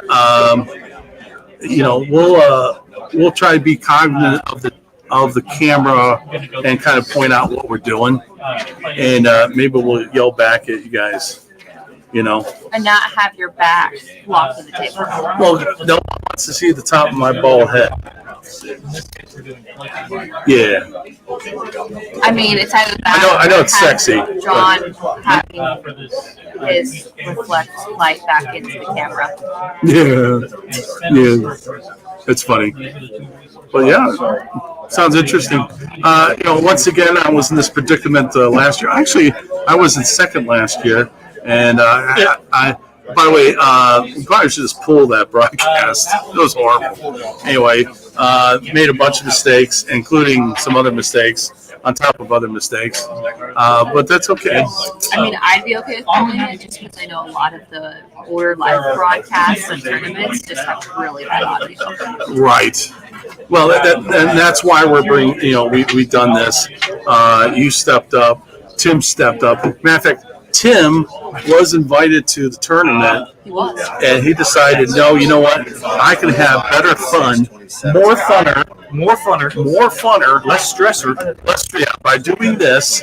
And Tim, I'm glad you stepped up. Thank you. The money table. It was my pleasure. And so it's all good. Anything I can do to promote the better good of the hobby. I was like, show with me, and that was great. Yeah. And a lot of people love the show with me. So you guys should be checking out her weekly podcast, or webcast on Battle Rankings. Be checking it out. By the way, if you like what we see, hit the like button, smash it. Also, comment, subscribe. Hit the fun buttons. And tell another 100 people about this and about what we're doing here, because this is a good show to have on the background while you're painting your minis. Yes, and you can learn about if you're a new player, you can learn about how to play the game and thought processes behind it, and try and make it inclusive for all levels. Beautifully put. I'll try to take it easy on your husband. Oh, you will? Okay. And the podcast is on Spotify and YouTube. Yes. And Facebook. And Facebook. Yeah, Facebook. Are going against your dad. I apologize. And we have a link tree. I tried not to make it happen. We have a link tree. And for those of you who do not know what a link tree is, it's just a link that has all of our social media. We may or may not be having a merch store soon. Online merch store. What do you mean? Tell me more. May or may not have a new merch store here soon, hopefully. And you'll be able to find that on there. And then you can buy some cool stuff from us and support the production quality. Are there stickers? There will be stickers. Okay, there has to be stickers. There's plenty of stickers. Yes. Wow, the people love stickers. The people demand, Joe. they clamor for stickers. Oh, really? Yes. Market research says stickers? And then we can put stickers. Yes. We can put stickers on it. That is true. Well, for those Stickers, pins, shirts, towels. towels. Yep. Well, as long as they're soft and Do you fluffy. want towels? Sure, like- why not? Yeah. Just- Monogram bathrobes. Yes. Card game. Yeah, Ryan. Well, being the Pittsburgh thing, you could take your towel, whip it up. Yes. Our bar rags, our yellow bar rags. Yeah.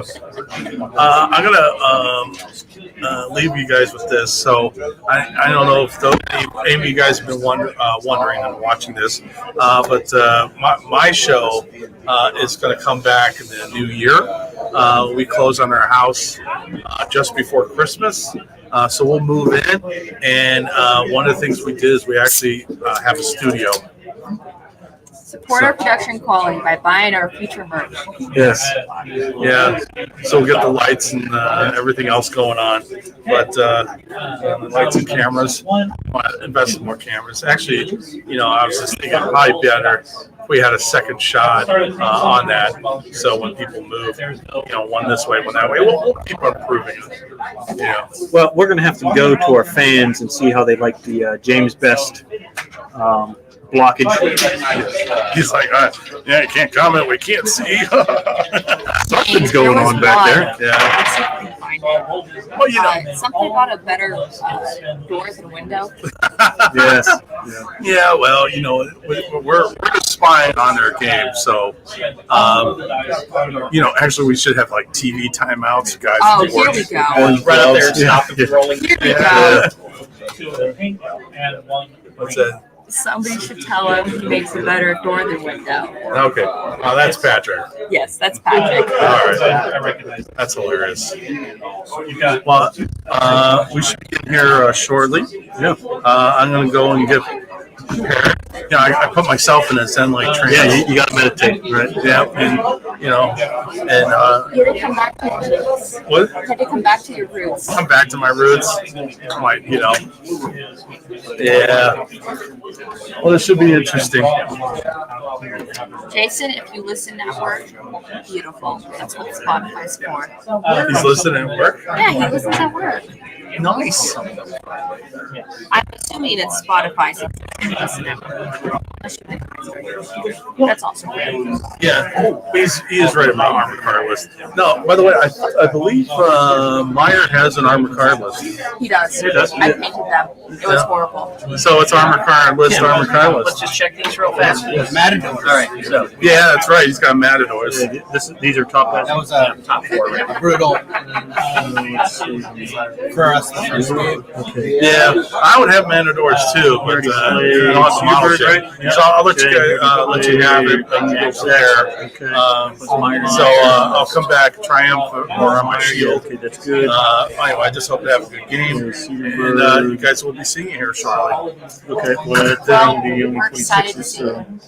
I don't know. It's like, You're on the other side of the camp. We're talking about you. oh, right, yeah. We'll see. All right, everyone. See you on the gaming table. Yeah, see you at the game table.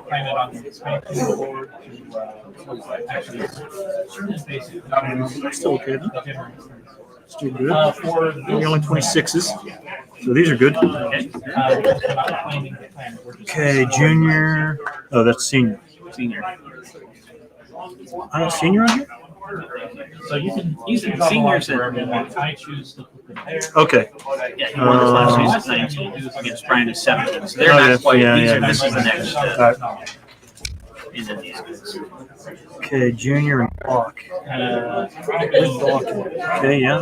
Junior's at 24. Yeah, that's good. Okay, and they haven't played each other. No. Okay. Chase, Pippin, and Preston Jake. Preston and Chase, yeah, they're right next to each other.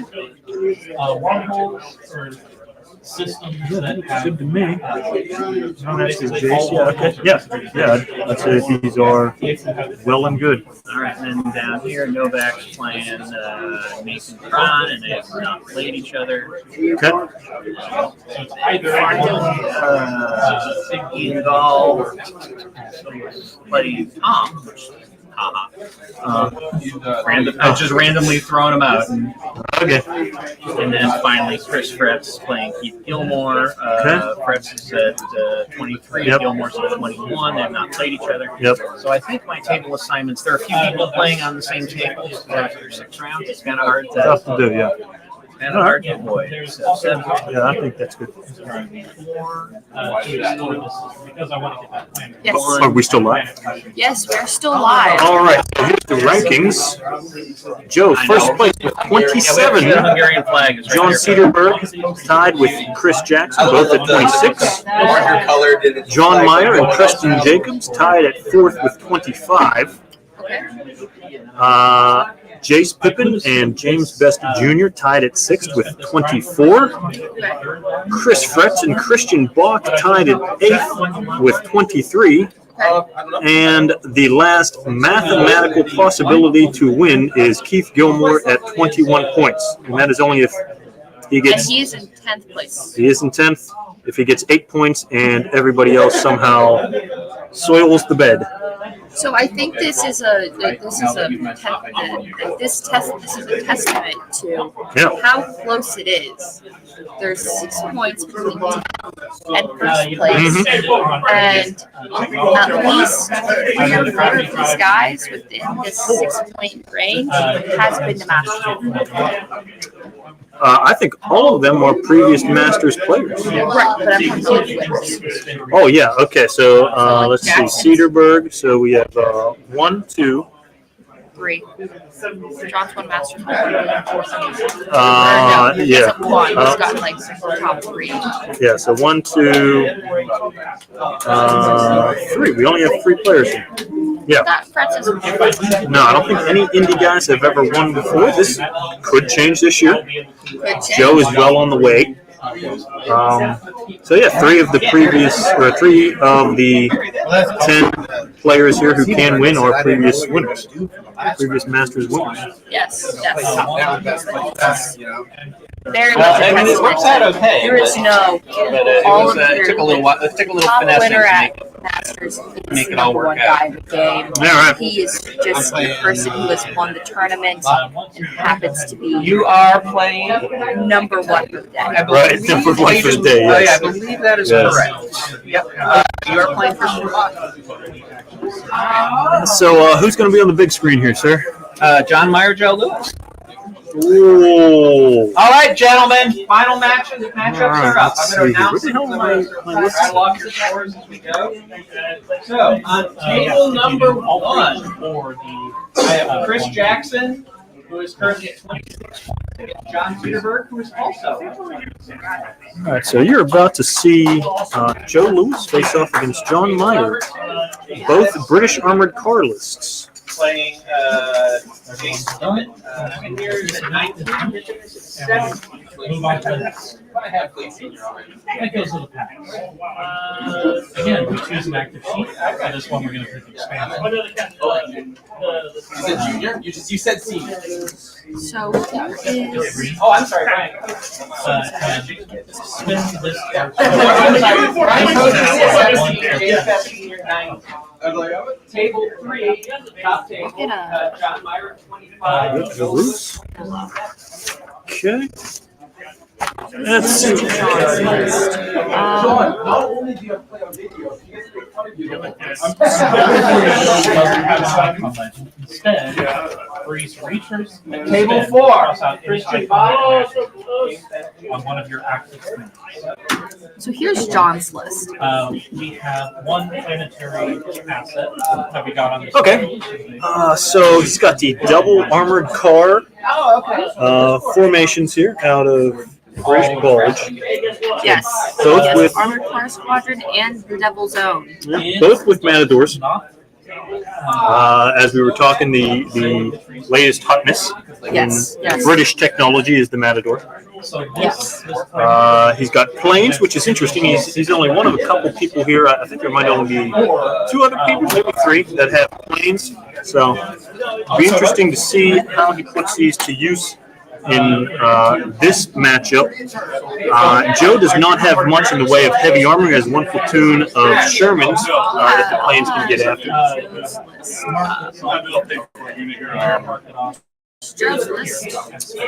Yep. So there's that Sherman platoon that the planes might be able to take out with the rocket attack. Otherwise, everything else can get cannoned. 8 M10s. 8 M10s. Don't leave home without them.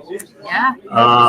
And so the M10s and the Shermans both get self-defense AA. That is correct. So Yeah. that is something that John will definitely have to be cognizant of during his Okay. Yes. John's planes are. They seem to get shot down more than usual. Yeah, John doesn't do very well with planes. No, he doesn't. He usually only likes to play planes if he's playing British, which he is. He seems to think, well, it's worth the points to get planes. Yep. If I can play something. Yeah. Which is fair. But then when they get shot down first turn, or they just never come on, at that You point, waste your points. Yeah. you wasted your points. And John gets a boo-boo face, so it's almost worth it, to be honest, for the outsider looking in. You just find it entertaining to watch other people's. Yes. So both lists are very light armored lists.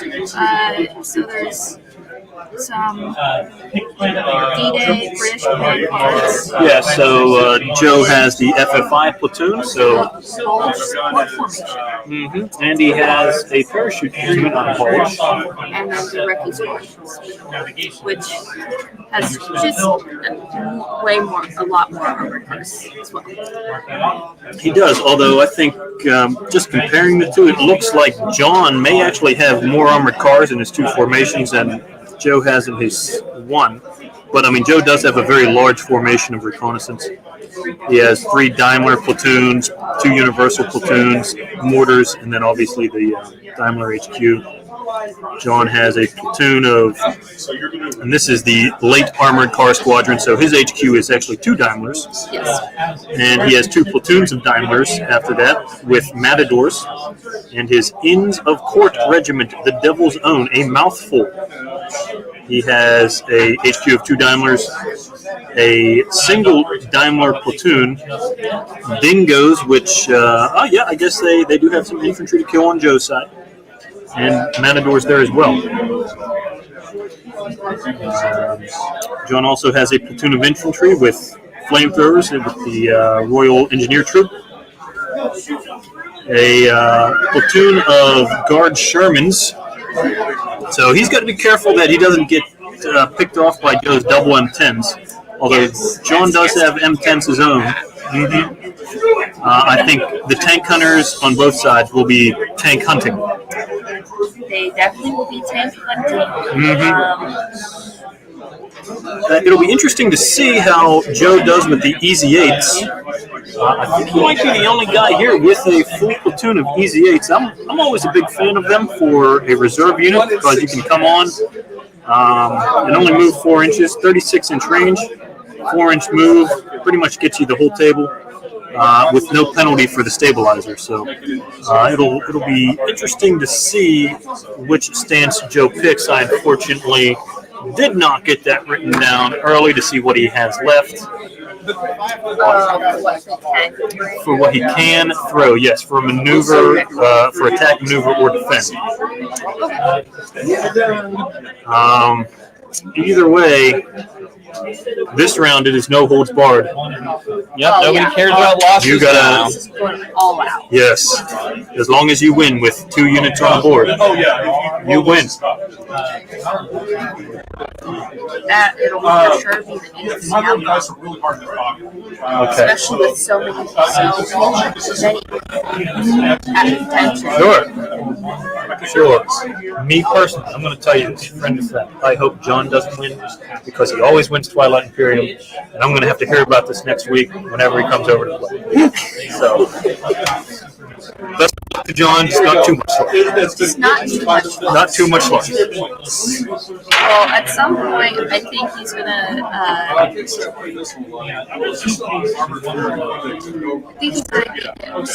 get generally annoyed. Always staying like top three. Okay. Never crossing the threshold. Not winning Masters. Yeah. He's just gonna be like, I think I'm going to take a step back this year. Now, it's an interesting strategy I'm thinking of right now is, Tio, if you pull a unit in bad spirits, it does not count as destroyed. Is that correct? It counts as destroyed for the game scoring, Okay. but not for buyback. Okay. Never mind. My idea would not carry weight. Would not make sense. You couldn't do it. Fair enough. But in general, a pretty even matchup here. Tio, Yes. a string of comments over here that I think interesting on your input. Thanks.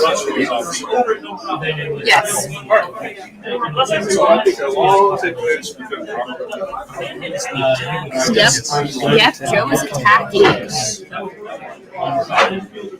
On the maneuver. John is Meyer on the maneuver. That is Thank you. predictable for John. Everyone knows John defends. Okay. So he might have used up his defense already, is my bet. And so if he picks maneuver, he has a higher chance of being a defend-esque option. Sure. Sure. Compared to choosing attack, where he's forced to actually attack. Yeah. So they'll be in most likely. Well, let me get my. Especially since Joe chose attack. John maneuvering put him in a more defensive position. Yeah. So really, number 3, he's given us the escape signal. The escape signal. Oh, He is escaping. That is what we did yesterday. That is what we did yesterday. Yes. Yes. Neither of us escaped with our skin though. Nope. So, Mr. T.L. Andrew,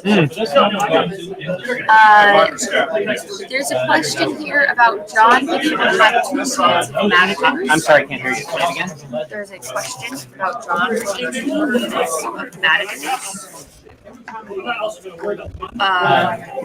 With these command cards over here, and the Devil's Own.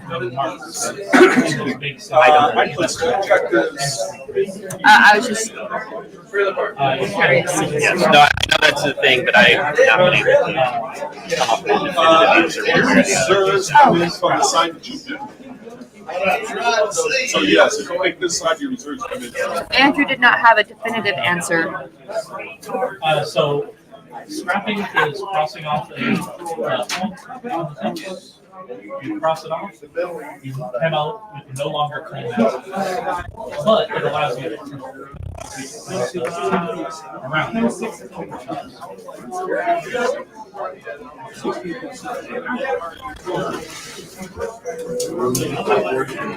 So escape. Yes, escape. So what did we learn yesterday? Get away from. Get away. Yeah. From the enemy coming up from behind you. I think that is the way to play the mission.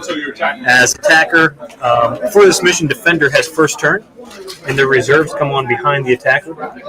It looks like they're currently marking out the deployment zones, which makes sense because this deployment zone is particularly interesting. I think it's a more interesting deployment zone. Okay. Just because the defender gets the first half, or gets half, and then the attacker gets 8 inches. The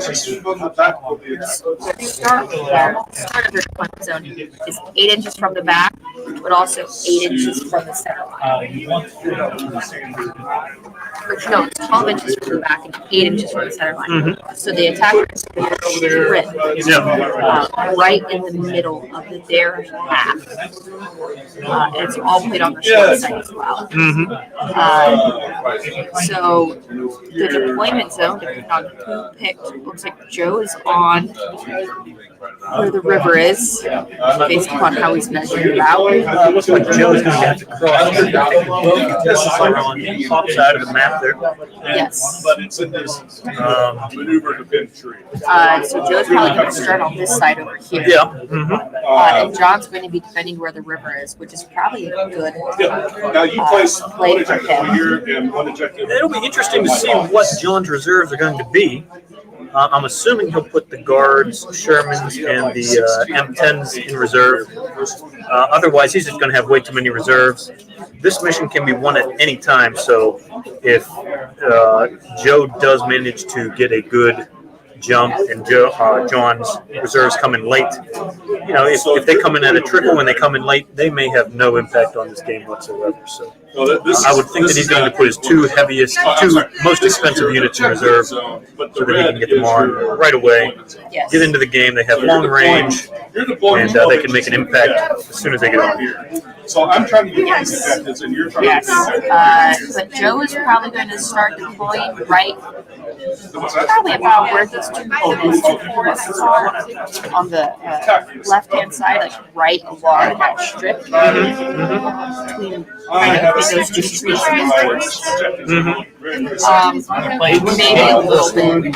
Yeah, I think just based on where best Junior. We know who's attacking, who's defending. Yeah, Joe is attacking, Meyer is defending.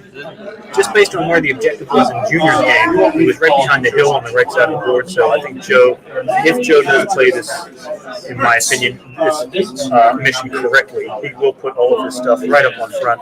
Yes. I mean, that's the best way to do it. Oh yeah, he's got to pull him off the turntable on turn 3. Forward as fast as possible. That's right. To avoid those reserves coming in from those back 12 inches. And Joe has a lot of units, so he can take some lumps if he has to. He shouldn't be worried about trying to fight off those reserves and just focus on just pushing forward. And if those typhoons, John brings those typhoons from.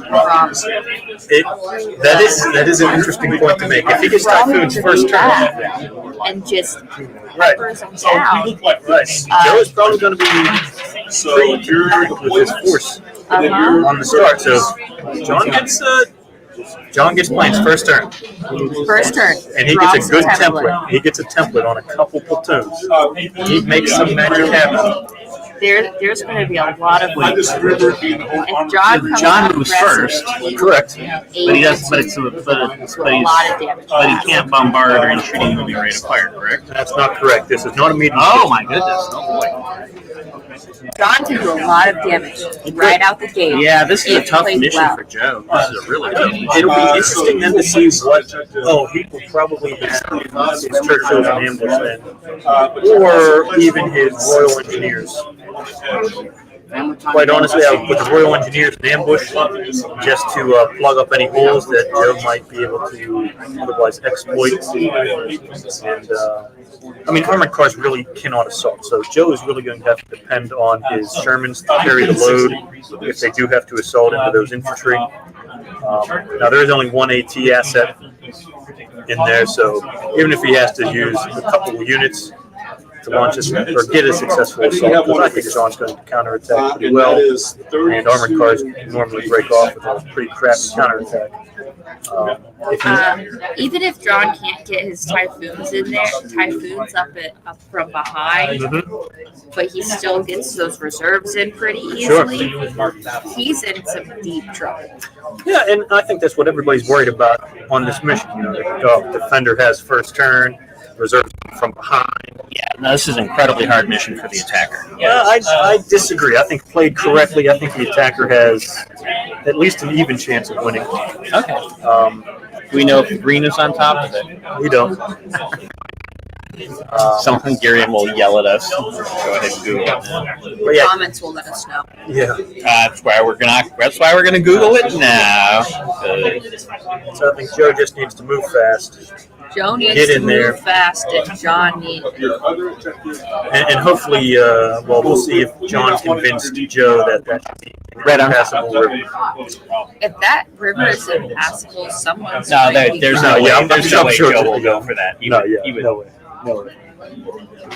Do you know if it is can you find out if it is a check or just a terrain dash? I will ask. Thank you. And your other objective comes in over here. So it's 32 from the edges. I think those objective placements.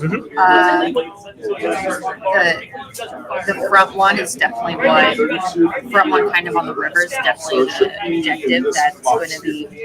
I think John will try to more heavily defend. Yeah. Just because that one's the most advantageous for Joe to take. Sure. And with those trees right behind the objective, it's going to be very difficult for John. They're just playing it as terrain. Okay. So terrain dash.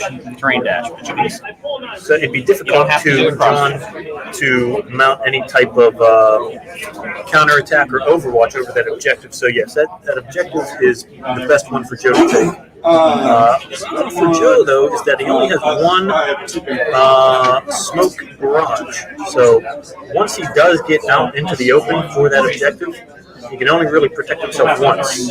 John has two, so John's able to maneuver a little bit better to be able to set himself up for a counterattack on that objective if necessary with both his templates. So we'll see if how Joe uses his single smoke template. I think that's going to be probably the most important part of Joe's advance here. Definitely being able to see in your mind's eye how the game is going to develop at the beginning of the game. And Joe laid down A pre-plan. right by the objective, and I think John is just using the template to kind of reference around where he's laying in that infantry. But laying in that infantry there is probably a really good move on John's part, just because he can move in on that first move onto the objective and then dig in round two. Turn two. I think even putting his infantry in front of the objective so that they're not under the He template. can have right there. Oh, wait. Yeah, he has space. Oh, He yeah, has 8 he has inches of space. space. And then that way, Joe has to assault. It slows Joe's attack down. And, whatever is in the woods or whatever he can get on that hill to the left of the objective there, he can use to blunt Joe's attack. Are those trees on the back half or those vehicles? I think those are vehicles on the back half, but I believe it is a woods. Oh, yep, those are vehicles back Oh, there. you're talking all the way in the back of the hill. Yeah, those are vehicles. Those are vehicles. So John's probably going to bring those over the hill as well. John already has some. Those look like dingoes. I think that is bad placement on the infantry where he has it right now. Hopefully he moves That- those forward. That is bad placement, I think. They are not supporting the objective very well. Playing at sea river. And he's just going to move up and probably dig in round two. Yeah, he better. Yeah, he can't leave his infantry there. They are not supporting that objective at all. And it looks like he only has one unit defending this one back here. But I mean, he has a lot of units in reserve at this point, probably. Just because it doesn't look like he laid out a whole lot. Yeah, he doesn't.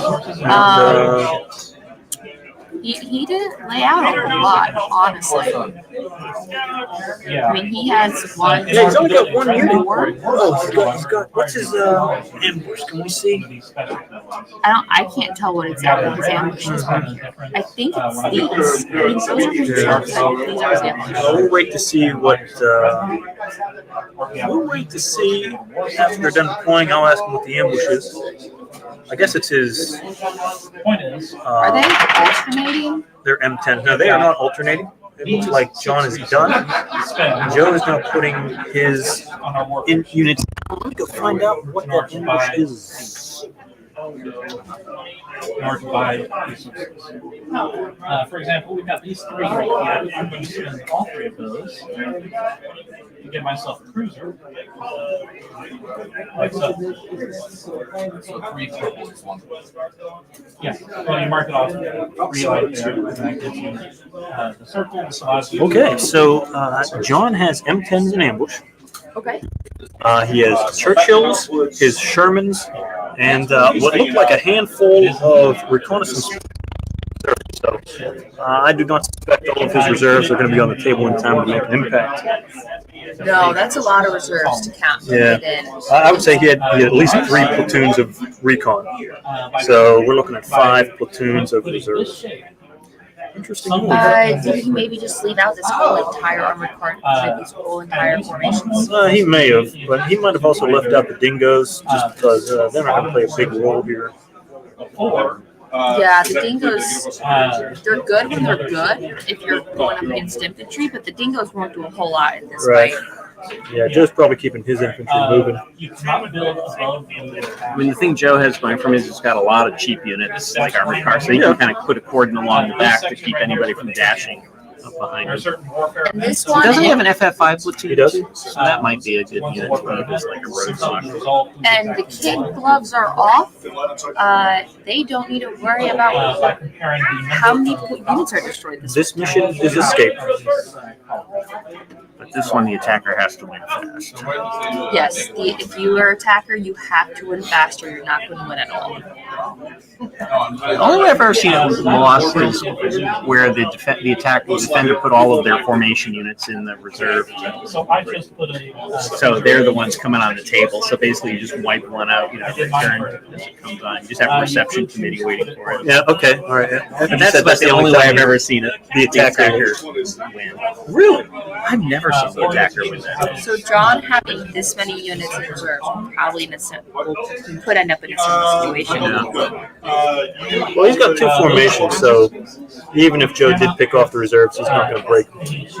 Yeah, and it would take Joe 8 turns to do it because John's going to be coming in at 1s and 2s. For Patrick makes a very good point here. Win or lose by turn 3. I'm sorry? Patrick here makes a good point. Win or lose by turn 3. If there is no, if there hasn't been any decisive action by turn 3 by either player, there's going to be some. It's going to be a long game. Well, no, because Joe has to be within 8 inches of the objective by turn 6. Right. So he So has decisive to action. move forward. I think just based on John's setup, Joe isn't going to have an issue getting within 8. Yeah. But then everybody's going to have issues of making that final push. Pushing that last. Yeah. What's John's ambush? Do we think M10s. Oh yeah, so that can take out Joe's tank platoon pretty easy. Yeah. Joe, how much smoke does Joe have? 1, 2. Well, John has 2.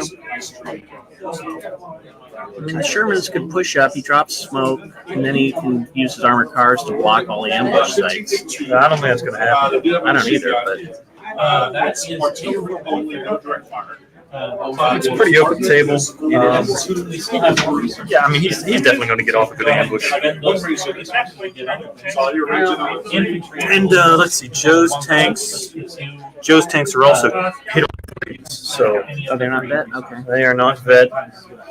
I think the So really, even a long-range ambush is in John's favor. and I think these typhoons could either really benefit John with this escape mission. They could really benefit John. They could. But if they are dunces, they're not going to have. They can either have a huge impact or they can have no. Air is always a crapshoot. Yeah. Just know that you're going to build 3 infantry. Yeah, Tom Gall, I was talking with him. He said, "Yeah, I destroyed 5 tanks in the first game. In the second game, they came in twice and they, didn't do anything. So air is just." Well, how has John's planes been doing today? They've been doing poorly. He's due some planes. Yeah, but if he's been hitting good all day, killing stuff, might as well just left him at home. Should have put him in reserve. Right. Well, this is a big one too, because this is the closest Joe's ever come to winning Masters. Well, last year he was at the top table with Mr. Gilmore. Oh, that's right. But he's got to win. He wants it. I know. Sure. When is the round over? The round started at 5, so it went 7:45. 7:45. Because all the F1 unit and then they. After a while, we'll start building secondaries.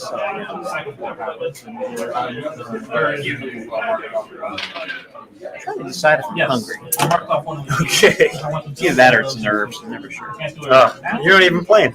No. It's basically. So what was planning out Masters for you? How was that? I know you have a lot of big tournaments underneath your belt. It was tougher because there were so many rules that they had to. I mean, these guys know when they read a rule book, they're like looking for every single angle. So, yeah, of course. So I wrote out, just 5 pages of rules trying to explain it. The lessons from the front. And then I wrote up another big old lessons from the front, which is just these are all the questions people submitted, and I just went through and answered them. Because these guys want to know exactly what they're getting into. And they want to make sure they understand every rule perfectly. So I had to constantly. So that's mostly what it was me being asked questions and then figuring out how to play it and trying to come up with a consistent set of rules that made sense in every situation. So that was probably 80% of it. And then modifying domination, so domination would work in a version 4 setting. So can you explain what domination was originally? Yeah, sure. Domination is a mission developed by the I-95 gamers probably 10 or 15 years ago. And the basic idea, instead of having objectives on the table, you have points, like little markers that represent points. So when you take them, you flip it over, you get that many points. And then after turn 6, the first player to get 8 points wins. The other thing interesting about blind domination, which is what we played, is you write down your deployment ahead of time before you see what your opponent is doing. So on turn 1, only your recon units can come in. Turn 2, you can only put 2 platoons on the table, and the rest of your army comes in on turn 3. So unlike every other game, you start moving. Nobody's on the table at the top of the game. So that makes it a lot more exciting. And then because you've written down where everything comes in, you might say, okay, I'm bringing all my tank destroyers over on the left side of the table. And meanwhile, your opponent said, I'm bringing all my tanks in on the right side, and then suddenly you can't react to that right away. So it means you have to really sort of try to anticipate what your opponent's going to do. And grab those domination points in the center of the table. Yes.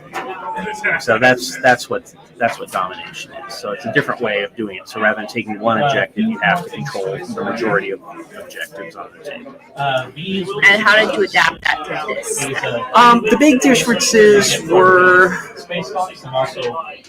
moving, like double moving. Back in version 3, when you wanted to move fast, you just doubled your regular movement rate.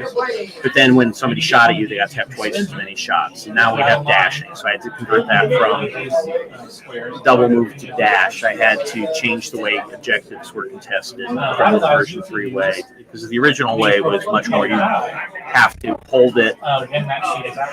You have to keep your opponent away from it for the entire turn. So if you start with your opponent contesting at the end of the turn, even if you killed the opponent, you still didn't take charge of the objective. So that led to a situation where every move, somebody move one Bren carrier onto the objective, and then you kill it. Next turn, then move another Bren carrier onto the objective and kill it. And then you can just keep a game going indefinitely. Yeah. So now I've switched over to the way version 4 does it. There are issues about pack nests and things like that, guns that can't move. Do we even have any?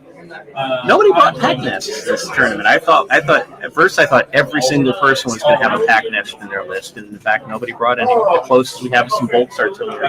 You know what? I think that's a good thing, just because of how Battlefront changed the points. Everybody was Greyhound with pack front. Now, I think they did a good job revising that. Yeah. So I was very surprised that didn't happen. I was actually very surprised for most of the lists, because I was expecting to see all these fast recon lists, and there are some British ones, but I'm sure there are going to be a bunch of German recon companies, and there were none. So Joe is currently moving. So John must have made his first move already. John doesn't have a lot of stuff on the table. So no planes, no reserve. No planes, no. Patrick did ask if you would publish the version 4 updated. For domination? Yes. Yeah, I can do that. I am the arborist. I'll put it. I'll have him put it in the battle rankings game resources folder. Yeah, for sure. And I think I'll put the Iron Man rules in there too because I feel like those work pretty well. Yeah. So Big dash out of the UCs, huh? big dash. He's just shutting down the ambush. And he has, well, he can still deploy 2 inches in. And, well, nope, there, that's all right. No, he can't. I mean, he could, but he'd have to blitz forward. But British TDs are crap. And he was within, he didn't get within 8 inches of John's infantry in that dash? Assuming he's 4 inches away from it right now, he would be. It just doesn't look like John's infantry is 2 inches behind the objective. I don't know. Oh, John is already in a bad place. Well, he can't ambush from the woods now. He's rubbing his bald head. Well, I already know. I can already look at the map and know exactly where John's going to ambush from. That is Which that woods patch, just on the far side of the road. Yeah. So he's not going to have anywhere else because Joe's going to be able to shut down the one right up close. And the hill is going to, the tanks are going to come up, so the hill is between them and Joe might drop smoke. I think that he will absolutely drop smoke. I mean, he's already contesting the objective. He can win next turn. That So he is might as well win. definitely a thinking. That is definitely a thinking John. You're thinking, John. Well, Oh, the face? Yeah. Yes. you better do some thinking right now. He could have. Well, I mean, this is. Oh, Joe didn't even look. Well, he left four Achilles as a roadblock. This is the mission where the 88's on the heavy AA is a great asset. No, I have to shoot him with a great fire. One ring right now. To shut that woods down. No, he should have. He's contemplating something. John needed to put that infantry in front of that. Well, he was afraid of Joe's artillery. So how did Joe get that far forward already? Well, a brain carrier moves 20, then he's going to follow me, so 24 inches. The deployment area is, 20 inches wide? Something like that. Oh, that makes a lot of sense. Okay. It's not very wide. Well, see, it's 8 plus 16 to where the objective could go. So, I mean, the fact For things that you do, They can get up there that's then. 24 inches, so Joe could literally be right on the front end of the objective. one of these particular. And if Joe put that objective as far forward as he could, Which I'm sure he's going to do. which makes perfect sense for the attacker to put something up where Yeah, why would it's you want to travel advantageous. farther than you have to? Yeah, Yeah, John did the smart thing, put it in the center and back. which is easy for him to defend, but John should have had his infantry deployed more forward so that he could actually defend that position. Well, that's interesting too, because even if John boxes him up, Joe can just send his recon at that back objective, and John's gonna have a really hard time. I think John put too much in reserve. Too many units in reserve. Well, I don't think he had a choice. He could have put M10s and Shermans in reserve. No. Oh yeah. He would have had the Churchill ambush. Not great, but something. He didn't have to put that many units in reserve. I don't think. He didn't have to put all of his defensive numbers in there. Well, he's got a bunch of armored cars behind that. He does, But not enough. They gotta move. It's going to take him 2 turns to get the objective just because they suck at moving. Joe's going to send his tanks in, and then he's going to have at least one TD platoon in Overwatch. So when John pops his TDs, they're shot. And he had like one reserve, and he rolled 3 dice. And Joe did exactly what he was needed to do, which was deploy as far forward as he possibly could. He didn't care about the reserve. Joe played it right. He did. Yeah, he's going for the win on turn. Basically turn 2. Turn 2. He could win on doubtful. He could. It might be a turn 4 game though.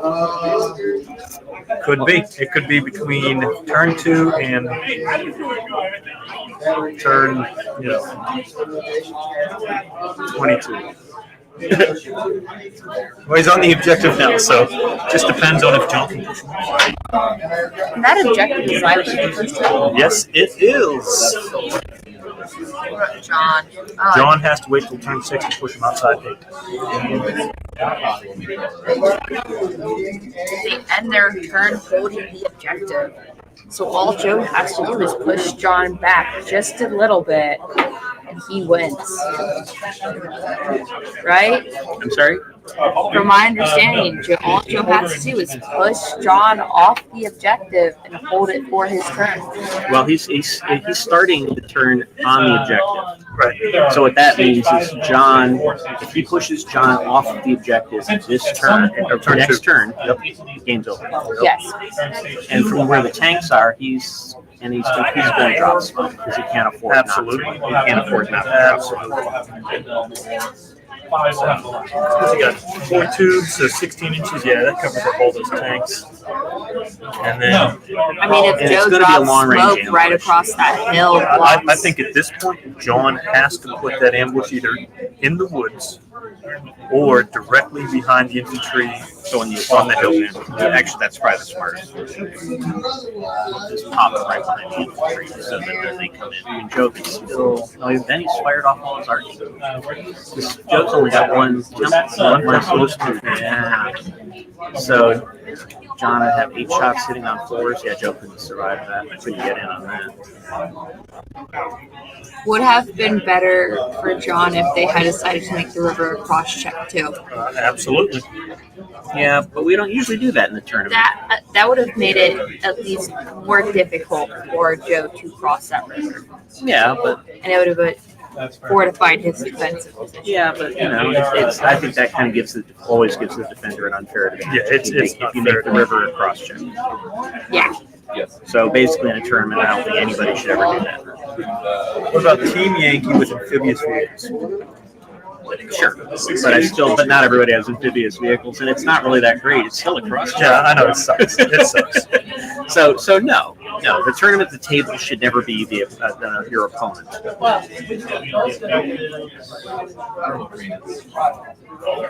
I basically, whenever I build a table, I never put a river on it. Yeah, somebody else built that table.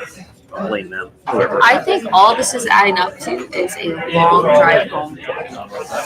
Quiet ride. Quiet ride. I'm ready. Are you guys? So what's John's favorite fast food? Stop at. Yeah, can you go buy him a bottle or something? Chick-fil-A's closed. Yeah, Chick-fil-A's closed.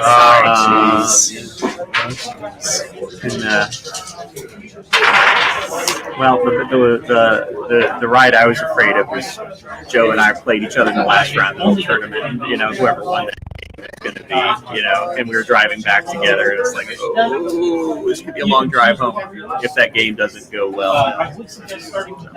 Hey, somebody won, somebody lost, and you're still friends, right? I should have drove separately from John.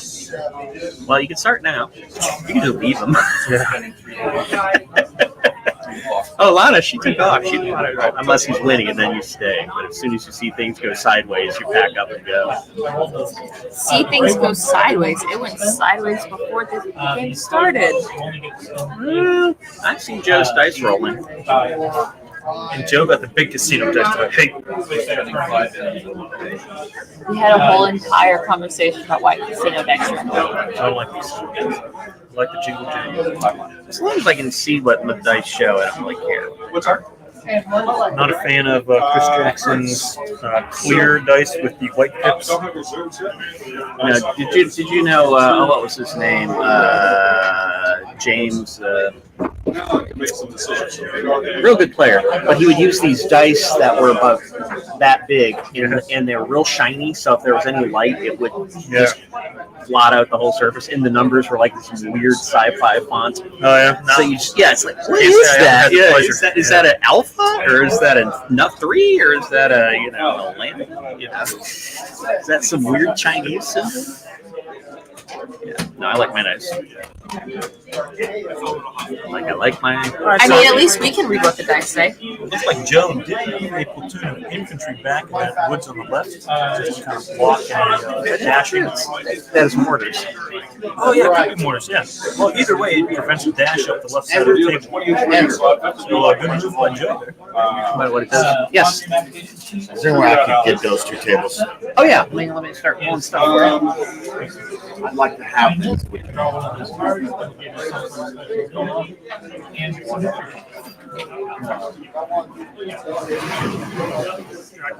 And then I do 5 lines and 1 square.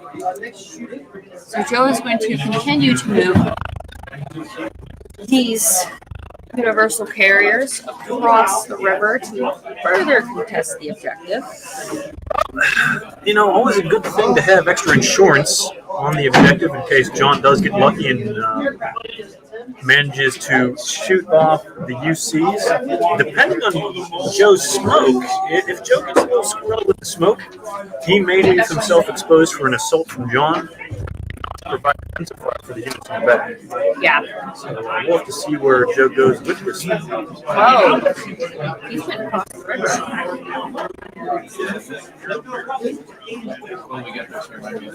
So they will not be able to see the universal carriers or the tanks with the grip.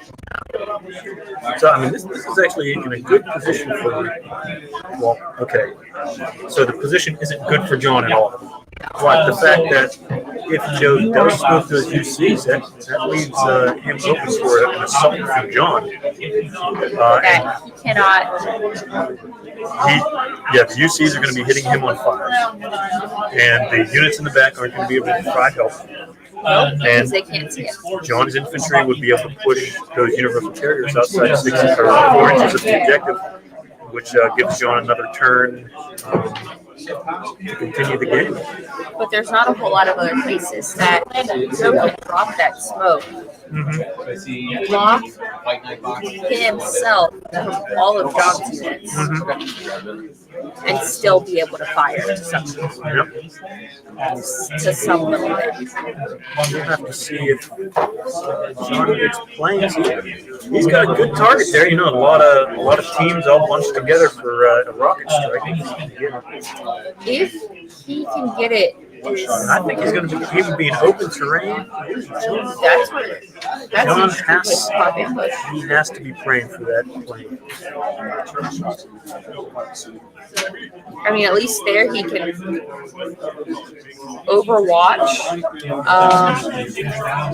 It's at the ambush. It's definitely a good spot for the overwatch for his ambush. But with all that smoke there, he can't fire at anything and have it off. He can't fire, and that's really putting him out of position to help his infantry later on when the Shermans come through. Yeah. I don't know. Like, I see the logic there, but at the same time, gutsy. Gutsy? It's certainly gutsy, yes. I don't know if that is optimal. No, I wouldn't say it's optimal. But not optimal. That's why I said gutsy. All right, so it looks like he's placing him on top of the hill. I think he's just trying to make sure he can get these guys on the other side of him and these guys up close. He's getting at least some utility out of this ambush, trying to pop off some armored car platoons, and then still be in a position to be able to support the infantry. So yeah, that ambush much better than on the side of the river, where I don't be getting 1, maybe 2 M10s. Yeah. All right, so here's their reserves and aircraft. No planes. No planes. No planes. You had to predict that there was going to be no planes for John. We saw. Joe's it. Obviously, Joe's very good. Joe can smell. Joe's very good. Joe can smell a 3-turn victory. Let's see if John moves that infantry or not. Well, he cross-checked. Hopefully, John is not flustered right now. One of those did not get in there. Yeah, hopefully it was the dingo. But John's body language is just one of those did not man get in there. on a I ledge. cannot tell what that is back there. It's either a dingo or a dangerous. Yes, it's one of these dangerous. because it looks bigger than it needs to. But it did not go. This out of the way. We'll jump on now. Let's see if John can extract 3 points here. I think that's what all these hope for. I am not a biased person when it He's got comes a to full. Joe's got that full Sherman competition. platoon.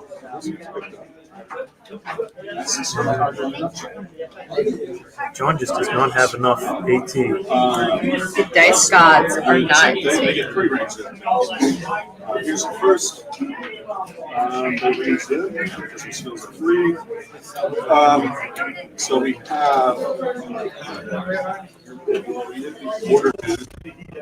Now, on the bright side, John typically acknowledges that Masters is Masters for a reason, and doesn't usually get like yeah, but I put it out there so I know that too. I mean, at this point, a poor placing, but I really think he's gonna have his feelings gonna be his. It's gonna be bruised.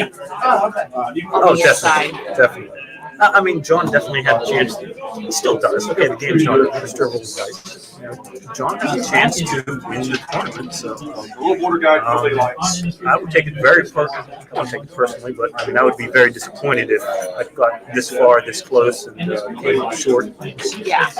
You know, he's still a great player, whether he wins or loses. He's very humble about it, but I know he's gonna have some bruised feelings afterwards if he loses. You know, the one guy that I know that could pull any game out of the trash can, just an absolute dumpster fire of a game, just pulls it out.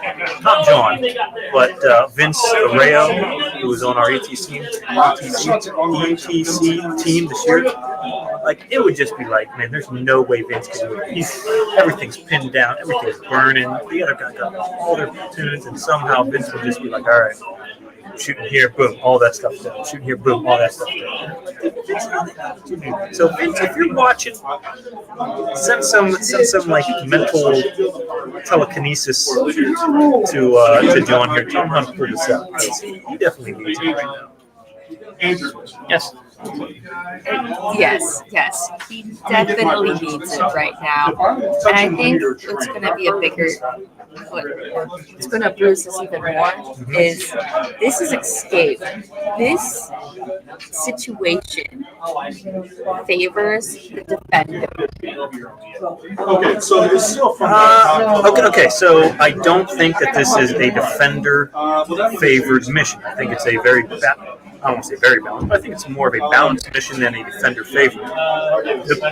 In Escape, you have to slow down the attacker to allow your reserves to come on the table. If you just let the attacker just, like Joe did, dash all the way to the objective or dash up near the objective so that he's able to contest turn 2 or turn 3, then yeah, it's going to be a very short game, but if you can get those reserves into the game and allow those units to make an impact, then it is a, I don't want to say defender favorite, but then it's a more balanced mission. Right now, this is all attacker all the time. This is all attacker right now, and but a even well-placed unit.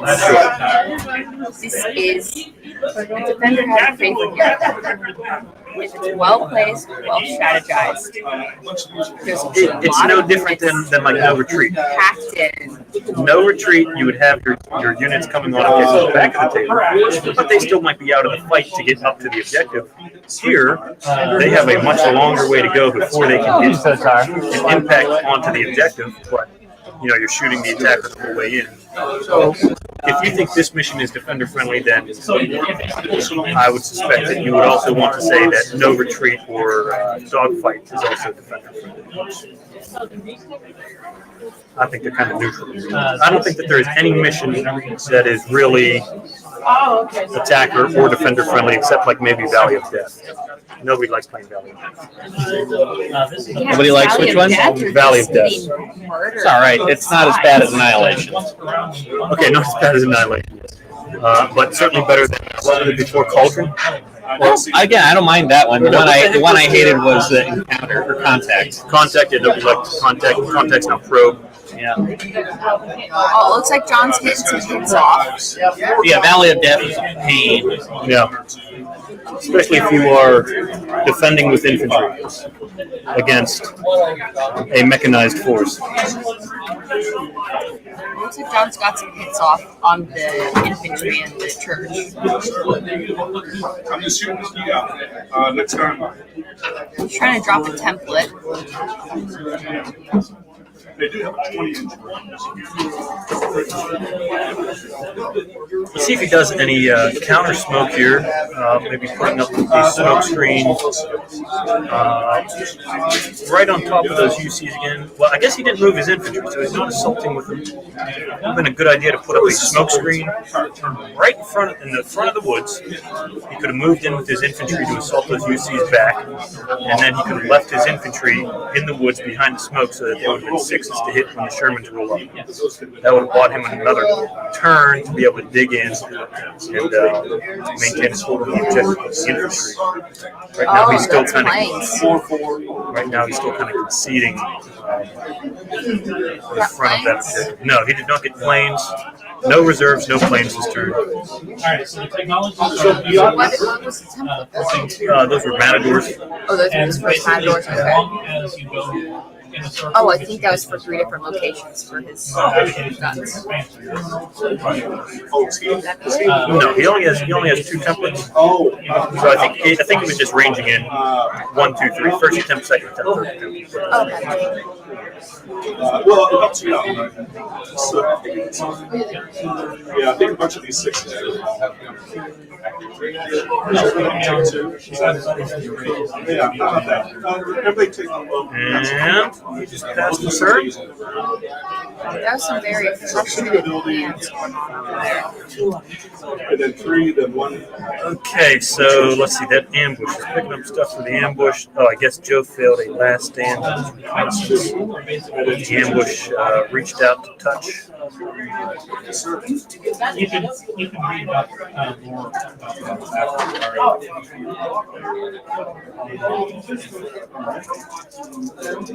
You want me to roll so we don't lose track? Okay, and now Joe is going with the flanking attack to hit the M10s in the open. It's a 5+ firepower, so a chance of me figuring something out.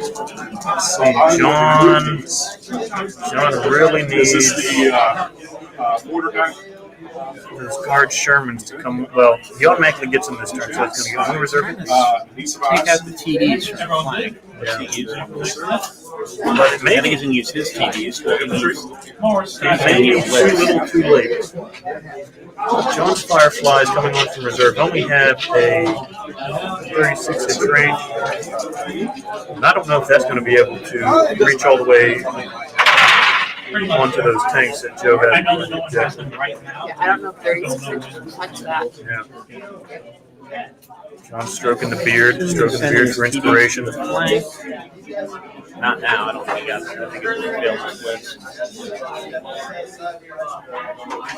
I don't think the dice are favoring either player. No, I don't think. Yeah, I mean, not many dice have been rolled yet, but yeah, it's early. Only a few dice rolls. Obviously, John needed reserves or planes. Just 1 or 2 turns. A little too early to tell who the dice are favoring. Just hasn't been a lot of rolling yet. It might be good.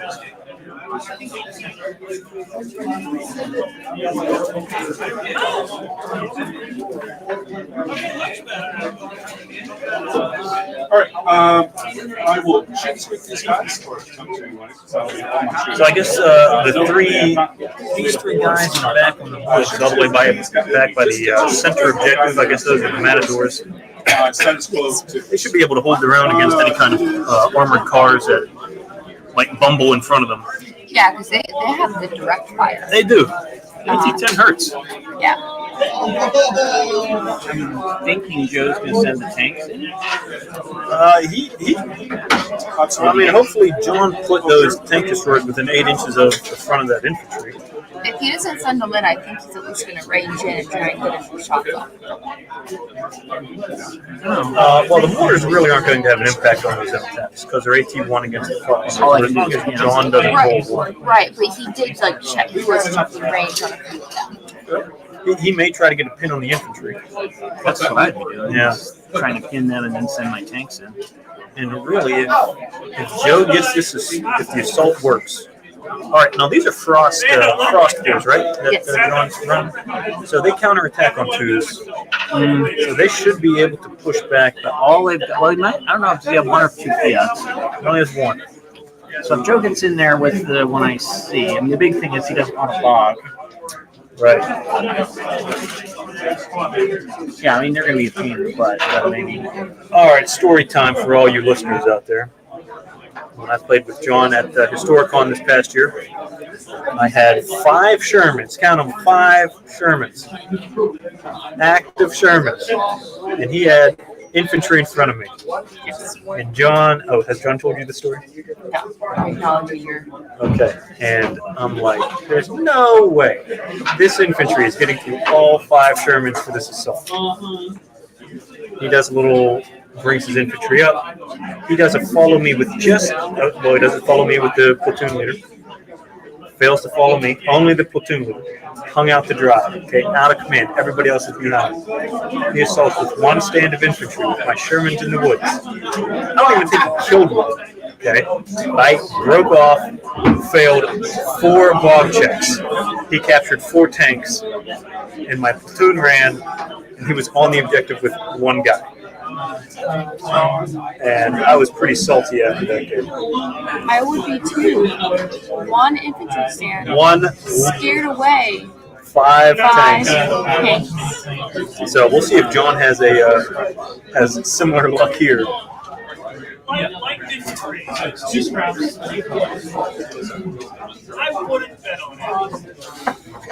Looks like he still moved the M10s to the side of the hill there. I guess there are matadors behind that hill. We'll see if John does a blitz on the matadors to be able to get some more 8-10 shots onto those M10s.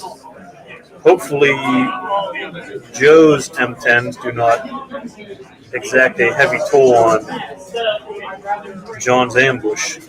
I know, but this would be a good time if those typhoons come in and they're able to drop a template on something. I mean, it was a good time first turn. It was a good time second turn. It's always a good time. Always a good time for planes. Always a good time for planes. Not to say that they actually come on when you need them.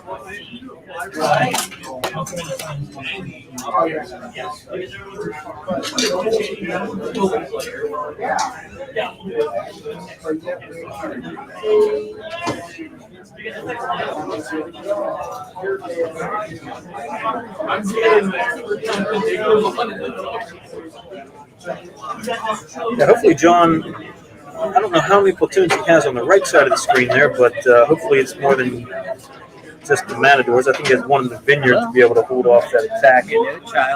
That other push that's coming on the right side. Because Joe very well, I mean, he could overwhelm those matadors and just start picking them off 1 at a time. Because they are in the middle of the woods there. And it looks like he might be trying to do that. I think at this point, John has to abandon using those matadors as direct fire, unless he has a good, abandon them as bombardment. Unless he has a good position to put down a smoke template, he better start using them as direct fire, just to bolster his firepower on the back line. Oh yeah. So he could do a little blitz, try a cross check to get up to the front of those woods, and start dealing with some of that armored car spam that's coming across that. Yeah. Wait, oh yeah, something. Okay, let's learn.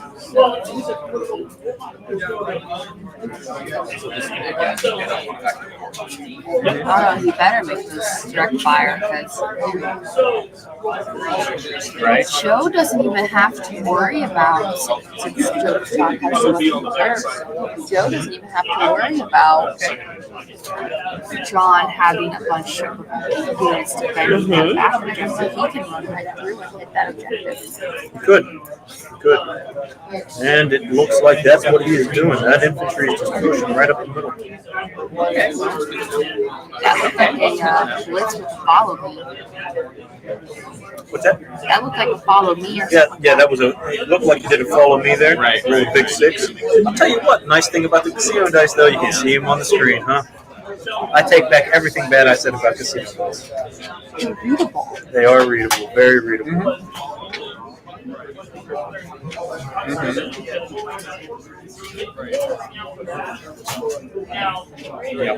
Yeah, I mean, they could have chairs stacked. Do you think you could fry an egg on John's head with how hard he's thinking?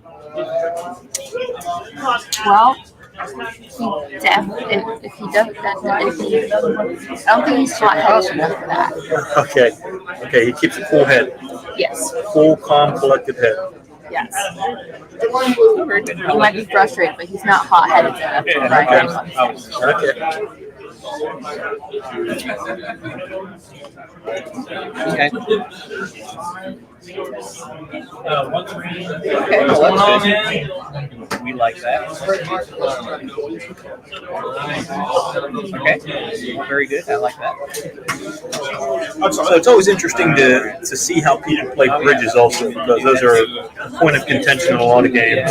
You know, is it tall terrain? Is it short terrain? Can you shoot through? So it's interesting to see how they set it on. Since they're playing the river, so I'm going to say generously. They may just call that flat terrain on the bridge and just concealment on the walls. Otherwise, Yeah. Everybody, Or like a lot of people play concealment. different. Yes, a concealment across, like even if you're shooting. Bulletproof, as long as you're on the opposite side. Yep. Yeah, we generally play it short terrain, and you can basically just get a piece of short terrain, so you can always shoot through it, always see through it. And you get bulletproof when you shoot through it. That's one of the tricky pieces of terrain, bridges. That sounds good.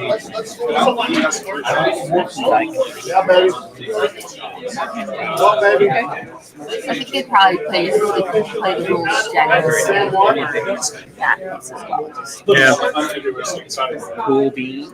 All right. I mean, it's not like a forest where it's like every Yeah, well, right. Every board has a forest. Yeah, Every board has buildings. Every building. Yeah, every board has buildings. fields, forests, Yep. they're very standard across every Yeah. forest. It's just one or two houses. Yep. Yep. You know, craters are pretty standard. Hills are pretty standard. Even railroad tracks are pretty standard. Yeah, nobody likes railroad tracks. They're always flat, which I'm okay with. Same thing with hills. Hills, standard. Hills, yeah, pretty easy to do. Rivers and bridges, Definitely differ between games. always lots of problems.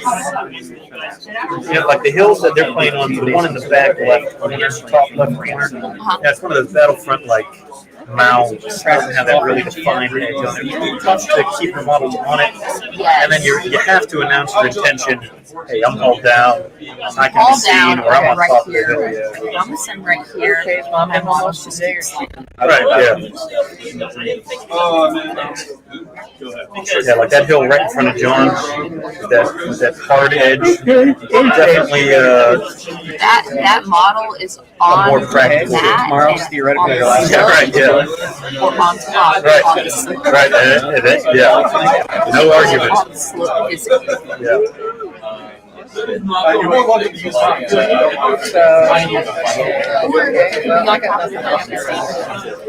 Sorry, I got so loud. It was quiet over here for the longest time.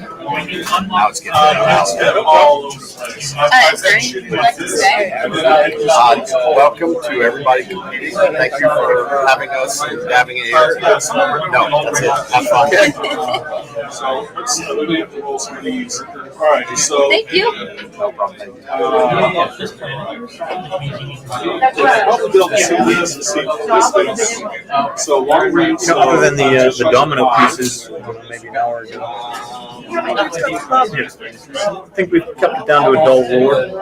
I haven't heard Mr. Jackson yelling about his place either, so that's I've seen bloodshed because now everybody can go Well, I crazy. think after he lost 2 games, I think he's resigned himself. So, Joe is sending the tanks up. Joe is sending the tanks. He's still in contention. I'm aware he's still in contention, but it's already been decided that like 5 wins are like confident it's tournament. And then there's no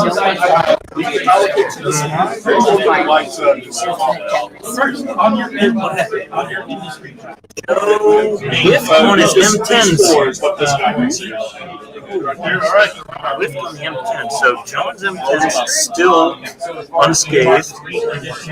Get good return fire. Looks like he's going to have video shots on some of those shots also. Joe's pushed into UC's into the woods there in front of John's infantry. We'll see if he just tries to do a little assault, just to see if he can play the old "let's see if I get lucky" card. Yeah. If John can get the planes and he goes up into the far side of the river where Joe doesn't have any M10s or any of his Shermans, he could probably pick off a Typhoons? with this Typhoons.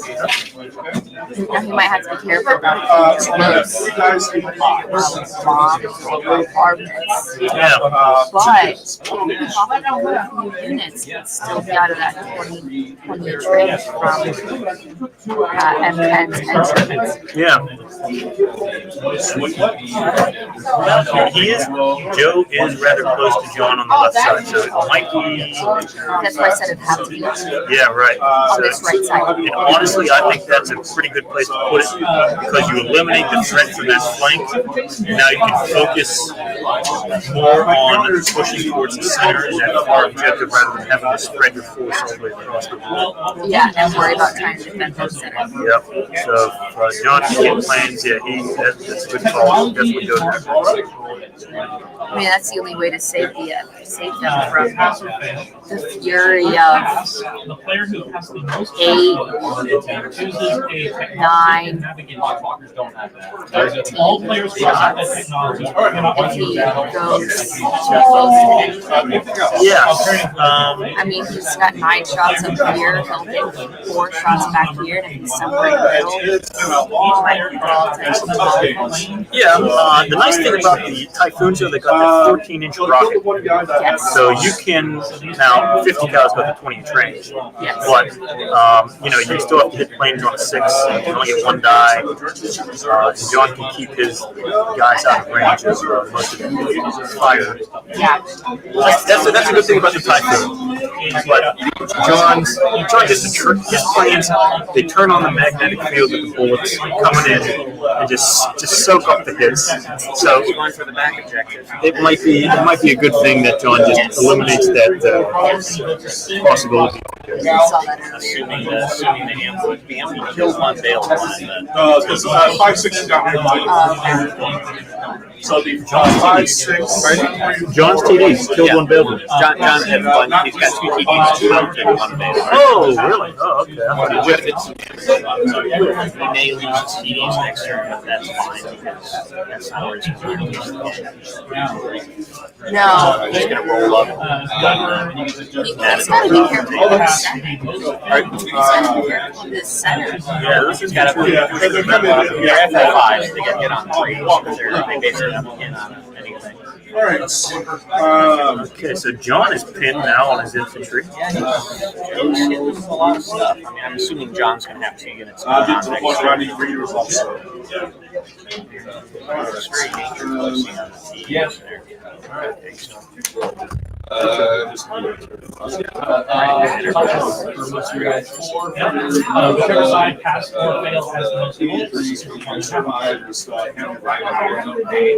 If there's a tie, then we resolve that. All right, checking some danger close here. Yeah, there's probably a lot of I don't know if it's going to be consistent problem. Probably 2 or 3 of them. One guy's John is Joe is bending light right now. Well, if you don't like the feel, then I mean, is he trying to do it to the hill? I mean, it might be able to Yeah, I see think the he's. hill.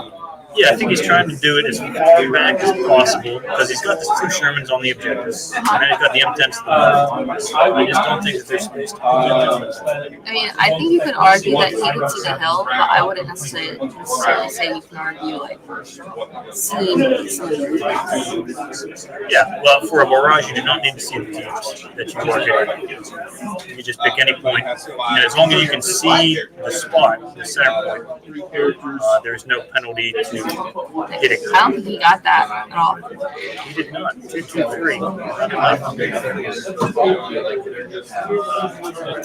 So John lives for another day He does. without a template dropping on him.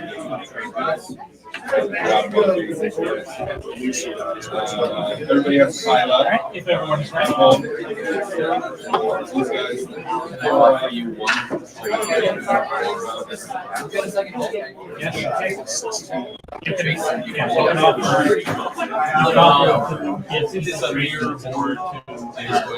So we are, Paul, thank you for your concern. We're 2 tables away from the Masters table. They're 2 big tables. I mean, we're probably, I don't know, 20 feet away right now. Yeah, we're at least 20 feet or so. They do not see it. They can see us. They can't hear us very well. We just have very good microphones. Like Joe gives us like hand signals at best.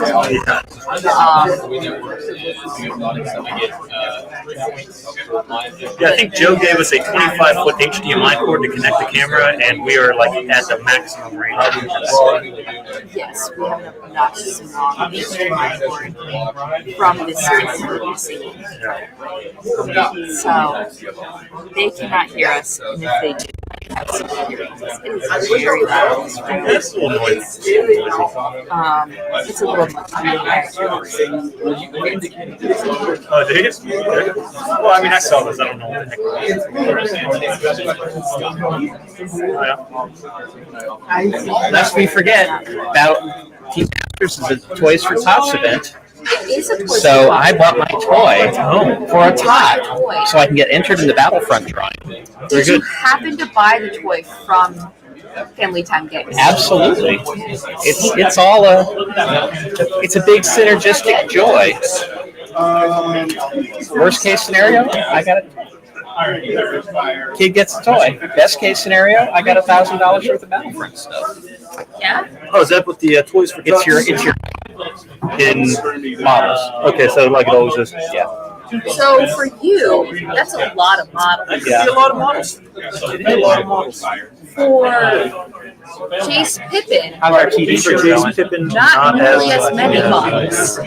No, but I think they actually put like a minimum height and a maximum height. Oh, So, you know, okay. like it's, Manute Bowl decided that they wanted to play Flames of War. They're not Sure. going to be 8 feet of 8 feet of toy. Yeah.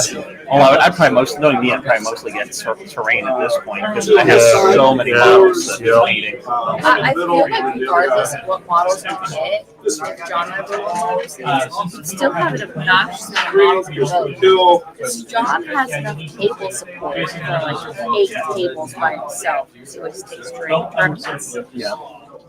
So we have plenty of terrain. Yeah, I've got about 2.5 tables of terrain. I figure I want one more and then. All right, something's coming on the back. John's finally got his reserves. I'm assuming that'll be the tanks. Although he might want to just run his armored cars up and shoot the mortar. We still have lots of models yet to go.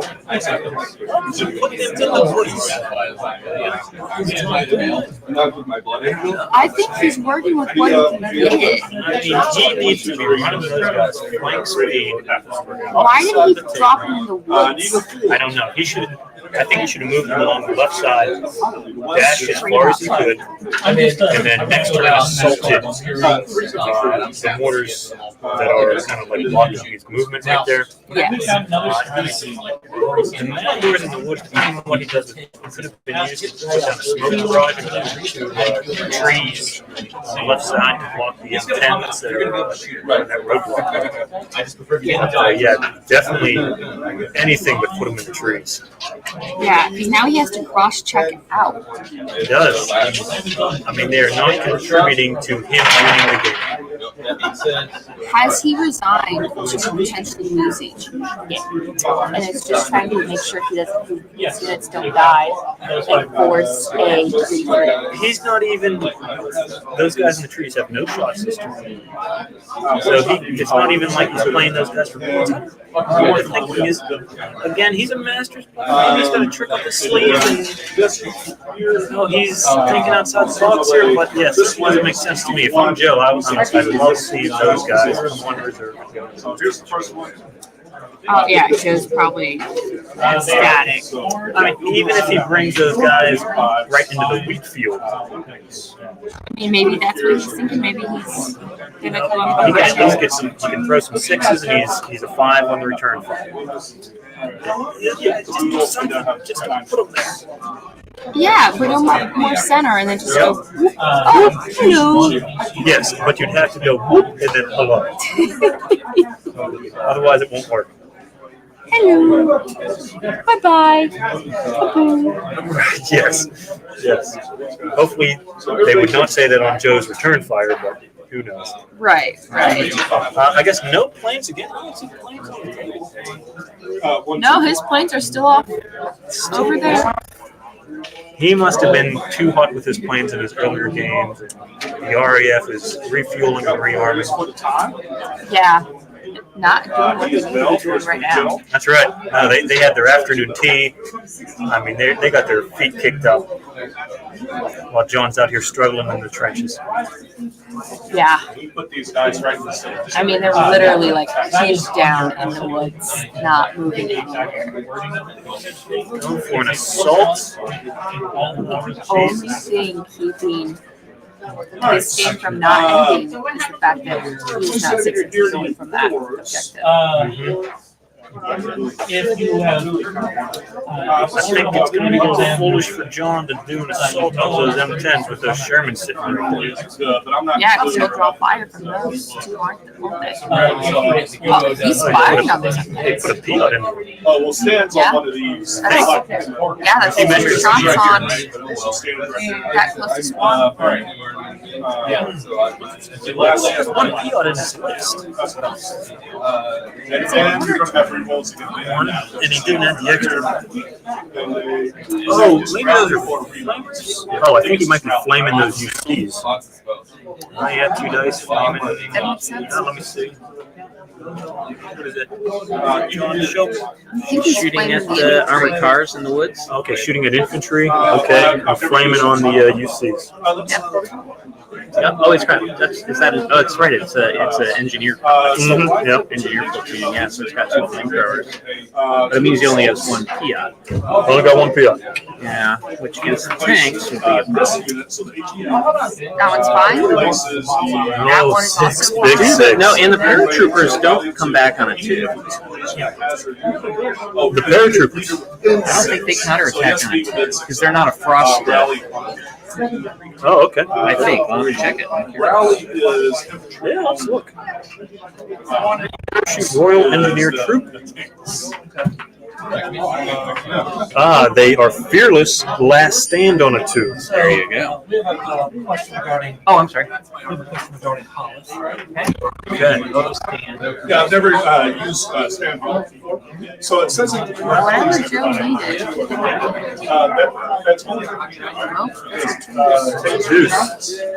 And So yeah, we go to the first one. This is the second one. Those are 2 dead. 2 dead.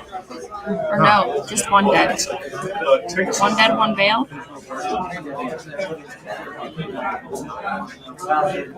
So they have the rebound. Only a bail. So infantry rally. That's the way I would read it. Oh, he was shooting matadors. Okay, good call on the matador move But there. if I want to use it, because that's pretty badass, if he allows us to take stuff. Right. But it's 1 dead and at least 1 bail. 1 dead, 1 bail. Not enough though. I mean, Last down. you really got to hammer those M10s. Otherwise, I don't know. They're confident, but against me, it's like they're ultra fearless. They always get in. I got to kill them to the last man every time. So people, so she did that too, probably family.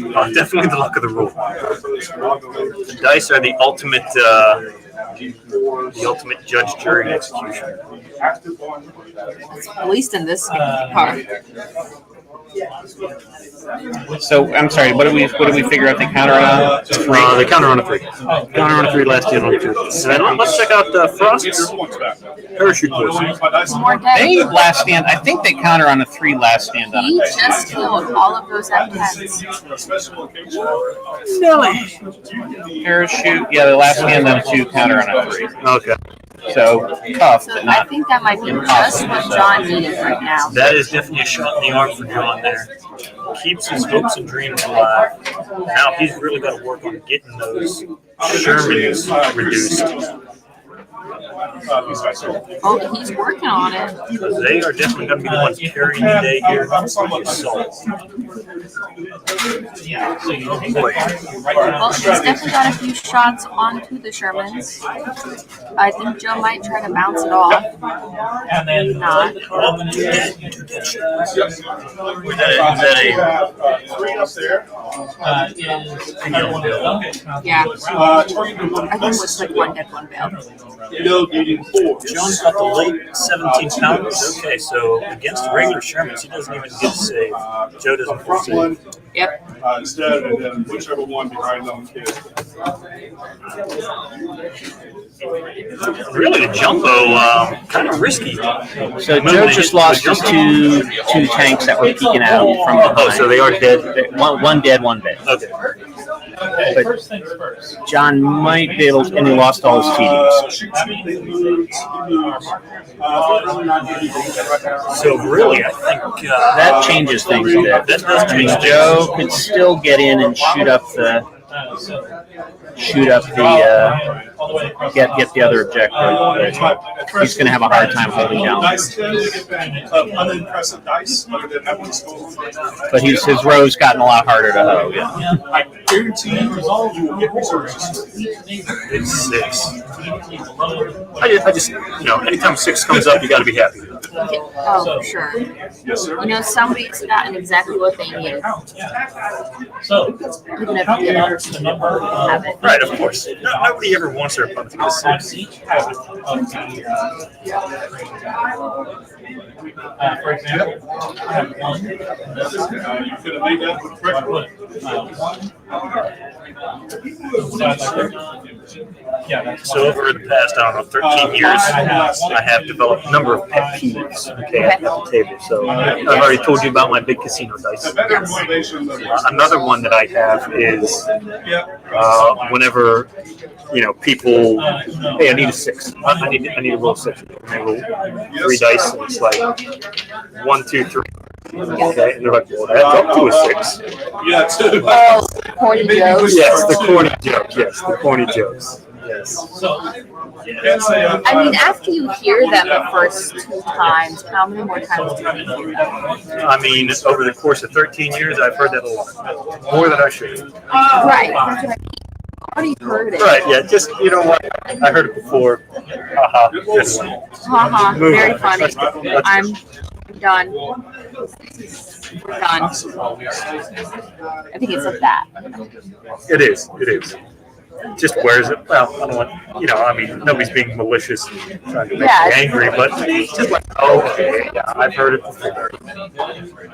So do you accept the play, do you embrace it, and then you become Oh, the dad jokes? I absolutely also, now just out of spite, more than anything, I'm like, well, that, and I even say it in that voice. I'm like, well, that's all too serious.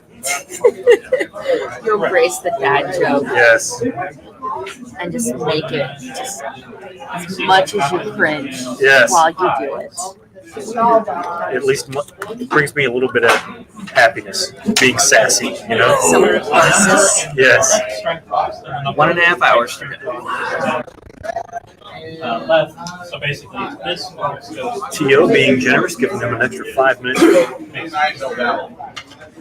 Burn strength is lower than Do you really think it'll last that long? I don't know. John got scrappy that turn, That was a big turn for John. And it was exactly everything he needed. And Joe definitely did not have to put those M10s out there. No. Failed the blitz, he should have just left them back. I still wonder what the consequences of John hiding his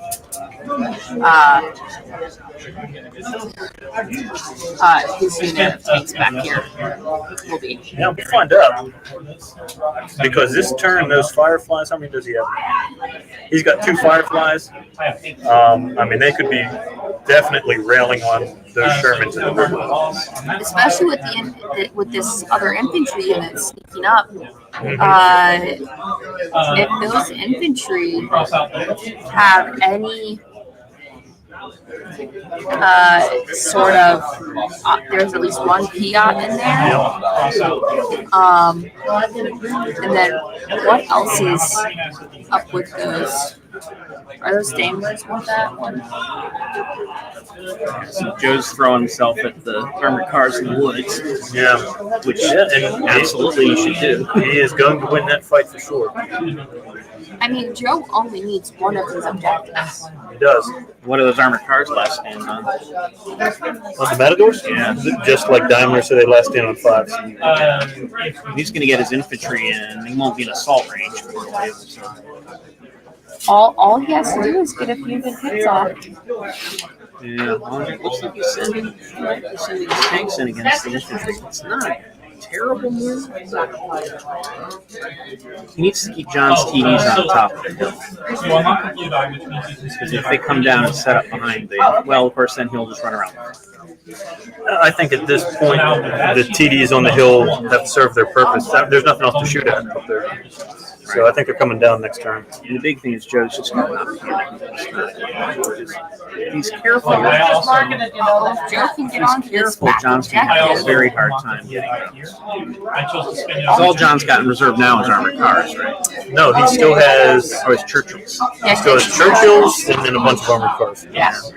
Churchills are too slow, and their guns are only 28-inch range. Right. And the armored cars have the pace that he needs, but he's still not going to be able to get them in fast enough. Yeah, I mean, the armored cars, what they could do is they could dash up and smack the borders.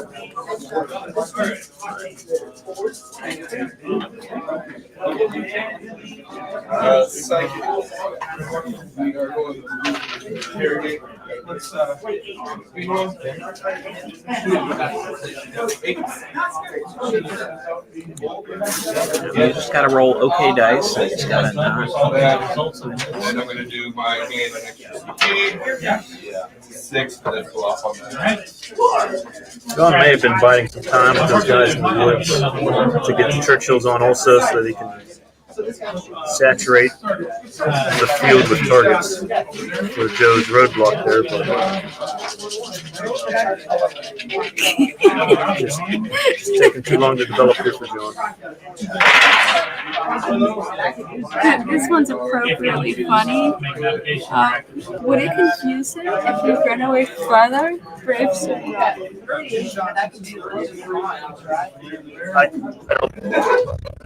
You don't. It's Monty Python. I admit I have never seen Do you know who you're sitting next to? What do I do with Monty Python? You don't, but I assume that as a theatrical I've seen that person- movie about 1,000,000 times.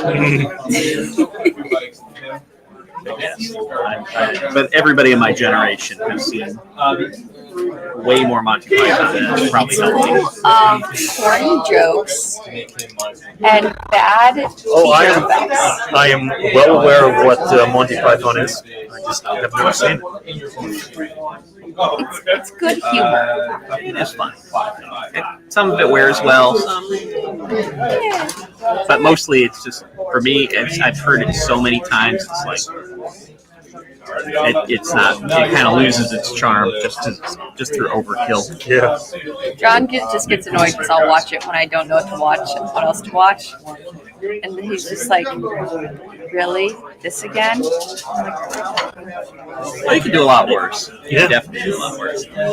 What else? I have a list of shows, movies that I watch when I'm bored. Pick one.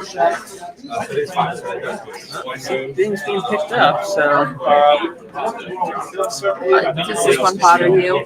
Don't roll one. Oh no, I mean, I'm not inflicting on some poor child. no, I don't mind that at all. These guys can see all the way down. I'm not quite that superstitious. Although it is funny when it happens.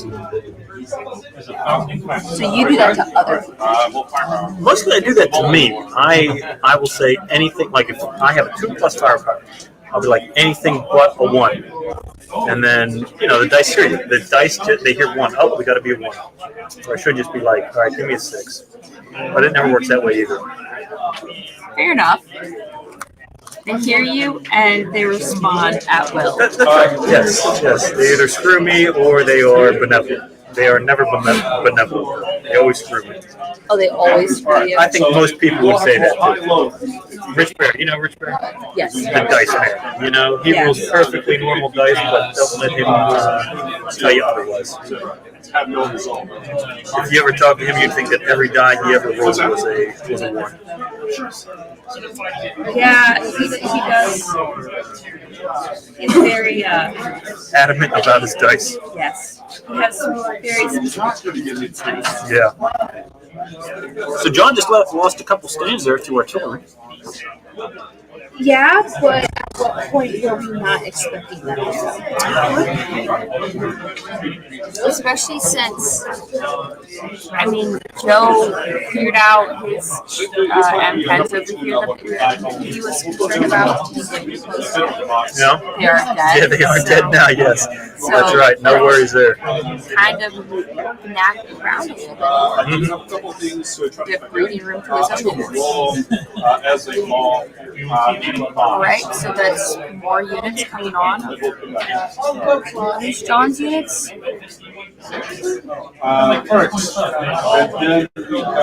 Oh no, I think he turned around the M10s to shoot at his. Bill turned around his M10s to shoot at. Well, I think they were always facing the back. They were all supposed to be that roadblock. Oh, okay.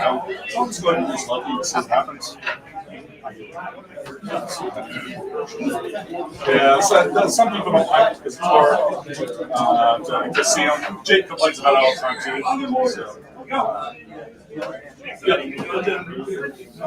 We will 1, 2, 3, 4, 5, 6. So John's got his scout cars over on that vineyard on the top right. Placed him in the vineyard. Probably not the best choice to do when you got a 4+ cross. Just being behind the vineyard is probably good enough for him. Yeah. That way you can at least move freely. You don't have to be in the terrain. Still get the benefit I of mean, does formation. Jeff cross check out of the vineyard? Who? Junior. Oh, Junior's going for me. Possibly, yeah. That would put, potentially, that means Christian could go up as high as 31 if it goes as quickly as I thought. Oh. Christian. 31. Okay. All right, where's John Sherman? Oh, he's supposed to Sherman. No, not yet. I don't think it's gone back to his turn yet for him to. Yeah, I be know able to- Joe's been shooting a lot. So I know Joe needs to be up there. Well, is there anything left underneath that?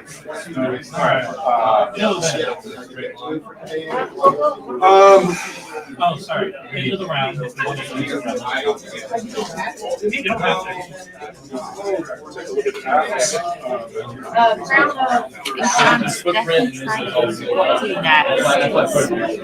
Is all of his dice in his hands. not moving. Okay, so we're harping on the reserves here. Another way to think about it is, it's basically John's 60 points that he started with on the table against Joe's 100 points. 100 points. Joe's 100 points now minus the. Oh, so he's got the early M10s. So it was Joe's 82 points against John's 60 points. Yes. So that's a way to think about that. Not getting your reserves into the battle, you can never add to that 60 point force that you have.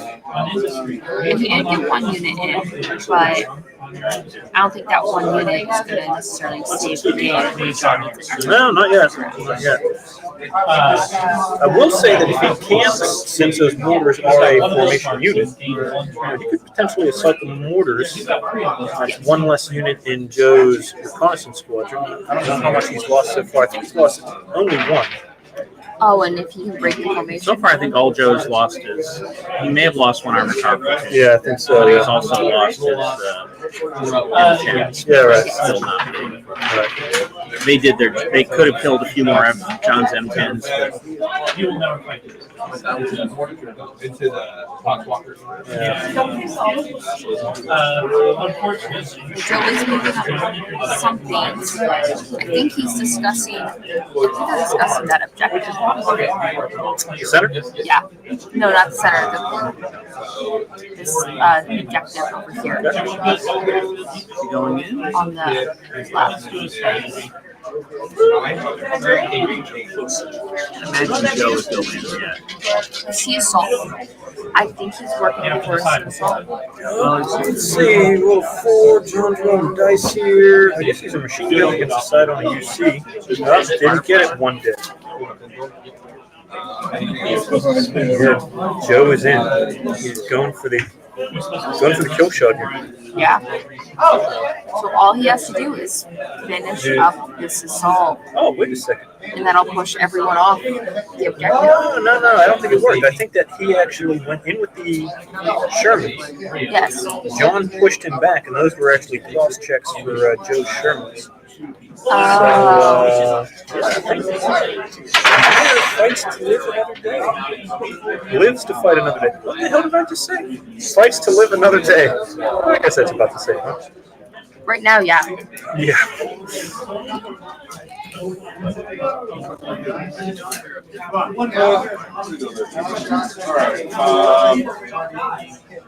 Alright, so Joe lost.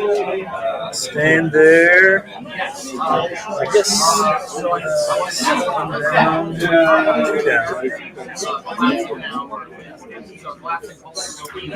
Does he? He's picking them off. Nope, those are his dingoes.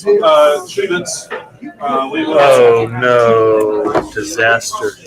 I think Disaster. Nope. that's John's game.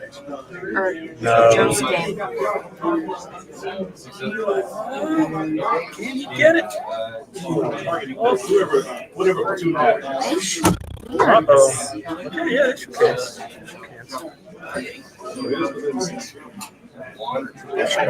I think Joe won. Yeah, I think Joe won.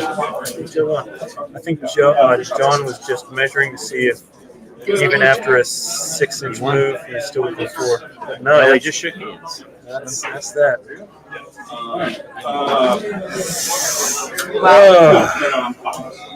All right, so That was a tense game. Calculating points. a 7-2, yeah. So the only That way. puts Joe firmly at 31. Cedarburg or Jackson would have to win 8-1. or Cedarburg. And Cedarburg just bleeds points. And John and Joe has beat both of them. So that's that, huh? Well, it's the first tiebreaker, I think, is strength of schedule. Let's have a look here. But as soon as they both lose two platoons, tiebreakers. So one's lost in strength of schedule. Yep. So he may have he lost one platoon and two platoons. He'll be in good shape. That means worst tie. That was Fast and Furious at the end there, I think Joe won. Fast and Furious. Well, we said he had to win by turn 3. Took a couple of assaults to be able to pull it off. So as soon as I think it was. so the only people who can catch him now are John Cedarburg and Chris Jackson. They're playing there. Well, John didn't slow down Joe. He did deploy in a way that could slow down Joe. And Joe jumped on it. No planes for John. So that's the way the cookie crumbles. Old move, Cotton. Definitely. That's right. It's going to be a long time. I'm going to go check on the other game, see how that's going. Yes, we'll have to get the final from their game. So to make for the it official. standings, was that the first game to finish? No, I think there was one other one, but it was not a contender for winning the Oh, okay. event. So there's only been one or two games that have finished so far. So we can't really do a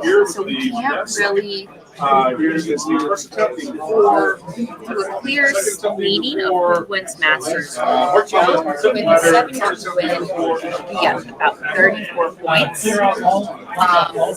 started as top of. Okay, so it was 7-2. Yes. So that puts Joe at 34 points. 34. So. And puts John at 7. It's going to come in 7. So John definitely isn't going to win. Yeah, right. Might get top 5-ish, depending on how the rest of it falls. Yeah, so the only person that can beat Joe is John Cedarburg or Chris Jackson if they win 8-1. Yes. Cedarburg has that SS Panzer Grenadier list, which does not. It's very tough to keep alive, being hit on 3s. So I would suspect that Cedarburg will not be able to win 8-1. Jackson does have the 3rd armored. So we'll see if possibly he gets 8, but just by the level of competition, most people get a couple points. So I would think that Joe probably has this in the bag at this point. Yep. 7-2. Yeah, so Aaron, yes, the lesson here is to always deploy in front of the objective, Right. if at all possible. Tom. I think that's very clear with John. This game with Joe and John. John might have been able to slow Joe down if he needed to get more forward. Right. He didn't. So Joe was able to walk on. He had to fight for it a little bit, but Not enough. John did what he could. enough there to Yeah. pass the objective before it was too late. That's a lot of papers there. Yeah, well, I had to do my homework, my prep work before my big introduction to the world of mass media. Finishes the day. How many people to listen was enough? No, I just wanted to, get more likes, get more views, whatever. Fair enough. Yeah, sure, yeah. I'll just have you come on the show more often. Okay, all right. Yeah, build up my IG street cred. I mean, you don't have Instagram yet, Oh, okay. but I like the way you think. I'm an influencer, You are. Yeah, for sure. I go to restaurants all the time. I'm just give me free food, and I'll be like, hey, go to. Well, you should start off by photographing your food right now. Here's my bottle of Dasani. My bottle of Dasani that I filled up at the hotel doesn't even have real Dasani in it. Wow, see, you're influencing. It's 100% recycled. Hotel water. Hotel water. Yeah. Well, it's going out to the world. Kind of cracks me up. The background in there makes it look like you guys are actually doing like a morning show. It's Lana and Tim in the morning. Yeah. I mean, we could be over there behind this X Fighter Yeah. background, Get Shane to put a big family time game background here. Yep. or there. we could sell so much merch that we get a custom battle rankings background. That'd be cool. That would be interesting. That we can just like tag, bring along with us. Yes. Yeah. That might be a lot of merch required. I don't know. It's easier than that, I think. Yeah. I have a big banner. So, and I would like to show off both battle rankings and Flames of War. Sure. Yeah. Put my logo down the side. I'm a small sponsor, but yeah. I mean, we're going to open up. We're going to do like like one of the online merch stores. We're going to open one of those up. And the goal is to be able to improve production. Okay. Battle rankings. Add to the show. All right. We could partake. Get shirts and all kinds of merch. Huh? Shirts. Shirts and merch. Coffee cups. Sure. Dice. I don't think we'll do dice, but I do have a few ideas for like reminder tokens for like lucky cards. Oh yeah. Okay. There you go. Or like some different, since Battlefront doesn't do stance tokens, maybe a design for stance tokens, maybe. People always love objectives. Yep. Yeah. We kind of have to be picky with objectives. Battlefront does objectives.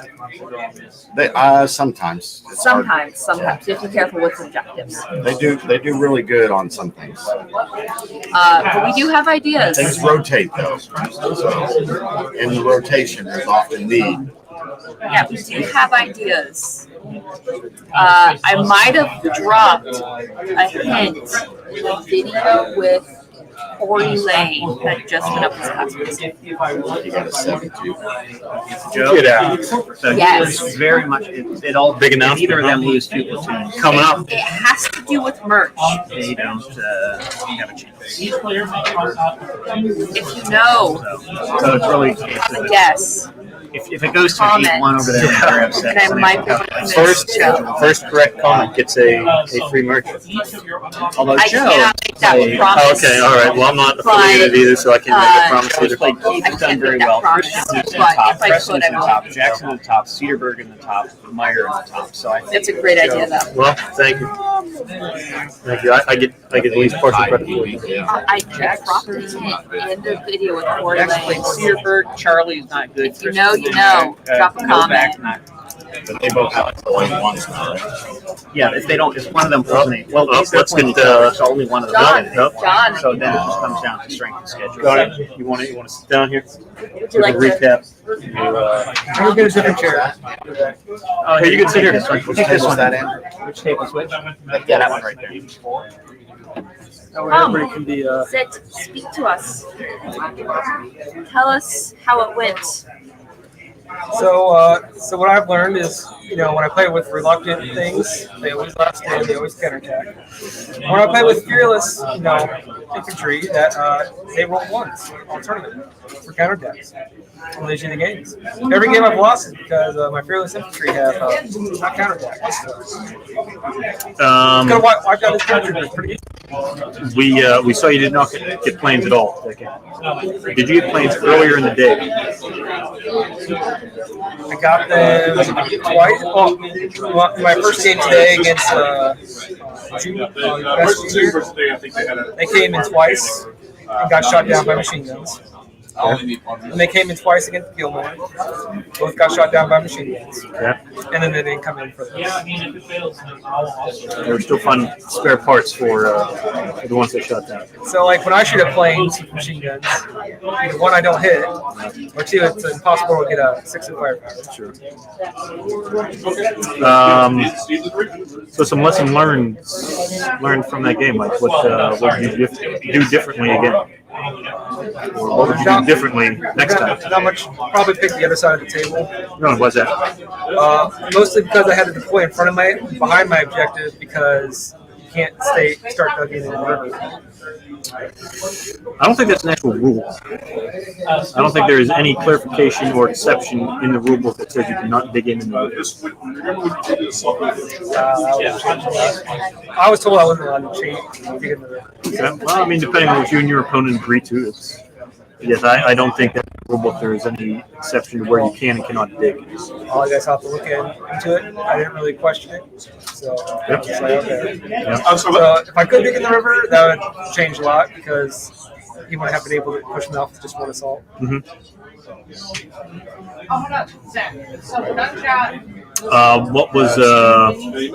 What was your plan with your reserves that came in and then went immediately into the trees? Well, they didn't have enough movement. I didn't want to risk trying to do a follow me and be stuck out in the open. So I figured if I could go in the trees, and then if he didn't, then my next turn I was guaranteed a reserve, and those probably have been the Churchills. So then I could have brought the Churchills in that got shots of the M10s, and then I would have blitzed them forward and try to get more shots on them. That way I could overwhelm them, and I was hoping to get planes at the same time. Mm-hmm. You know, it's 50-50 chance, but if I got all those together, I could have overwhelmed them and then continue to push forward. Not that it makes a difference now, but Aaron did agree with Tim about there's no specific rule saying that you can't dig into the river. Aaron agreed with me? Yes. No, he must be talking about somebody else. Said Tim is correct. I am honored. I am truly honored, Aaron. Truly. I took Joe's advice saying I couldn't dig it in the river, so that's on me for not questioning it. Mm-hmm. We thought you should have, if you did get planes, to put them on the right. Well, it would have been our right side, your left side, where he was pushing with the armored cars.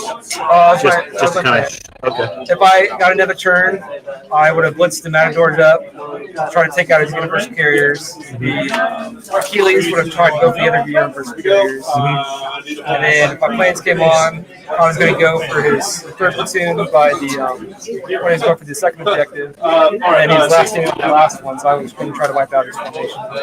That was the plan. Yeah. But obviously they didn't get to. You didn't get that far. Yeah. Counter. Well, he came in with the Shermans at the end? Yeah, he came in with one Sherman. Oh, just and, one? Yep. I got 4 flamethrower shots and bailed them out on the way in. Oh, good. Okay. So 4 C's is infantry. Okay.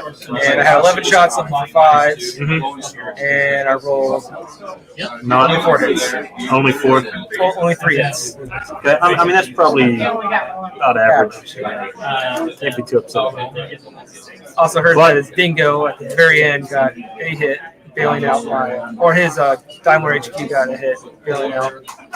Just the one he needed to get 3 less shots. Because there's 3, I rolled on separate, there's 3 last shots that got me another 3 hits. Okay, see, you can't do that. I know. You cannot roll after the fact. But I did anyway, just out of self-curiosity. Okay, and now you're going to be kicking yourself. I'm already kicking myself because my fearless infantry didn't counterattack. So how bad is the Cartwright going to be home? You'll get some fun out. Jeez. So that doesn't sound very good. I like a good car ride. It could be worse. It's only 2.5 hours. I'm like you're what, 6.5? No, I got 5. Could be worse. Could be fun. Oh, okay. Well, yeah, yours probably like all highways back. We got nothing but Pretty back much. roads. Yeah. The back roads are just delightful. I don't have any. Oh, it's 3 hours versus 2.5. So I'll take the 2 hours and a half. Yeah. Back roads. I wonder who the furthest person is. Probably the Texas guys, huh? Oh, Jace. Yeah, Jace Pippin said he had 21 hours. Yeah. 21 hours. Yeah. Yeah, truly an international event here, huh? one Yes. Canadian international. Well, so we have a fair number that I can't really tell on YouTube. But on Spotify, we do have international listeners. Wow. Yeah, 3 from Switzerland, 1 Sweden, 1 Finland. Well, there's been a few more Americans listening, so it kind of like cantered. And before we were about 10% international, like European listeners. As of let's see, you do have a last year, which those are also. as of what I have right now is like about 3% from Switzerland, 3% from Finland, 2% from Canada. Okay. What's that? All of them are probably from Saskatchewan Sure. area Yeah. or Regina. Like this one, and most likely, right? Less than 1% from Estonia. Okay. Well, less than 1%. So it could just be like 1%. Hold on. The king of Estonia. It gets better. Less than 1% from the Netherlands. Okay. And less than 1% from Sweden. So we do have some international listeners on the Spotify podcast. Yeah. So that kind of does tell me that like, there's a potential that there might be a few internationals, European watchers on YouTube, but YouTube, it's so few that YouTube doesn't actually tell me that in particular. That's always fun and interesting. Now, Outreach. The Yes. community outreach all across the globe. all across the globe, Building the Flames community. we are truly international. Yeah, did you ever get the chance to talk to Breakthrough Assault guys? I messaged them. They did not message me back. So, Breakthrough Assault. I DM'd you.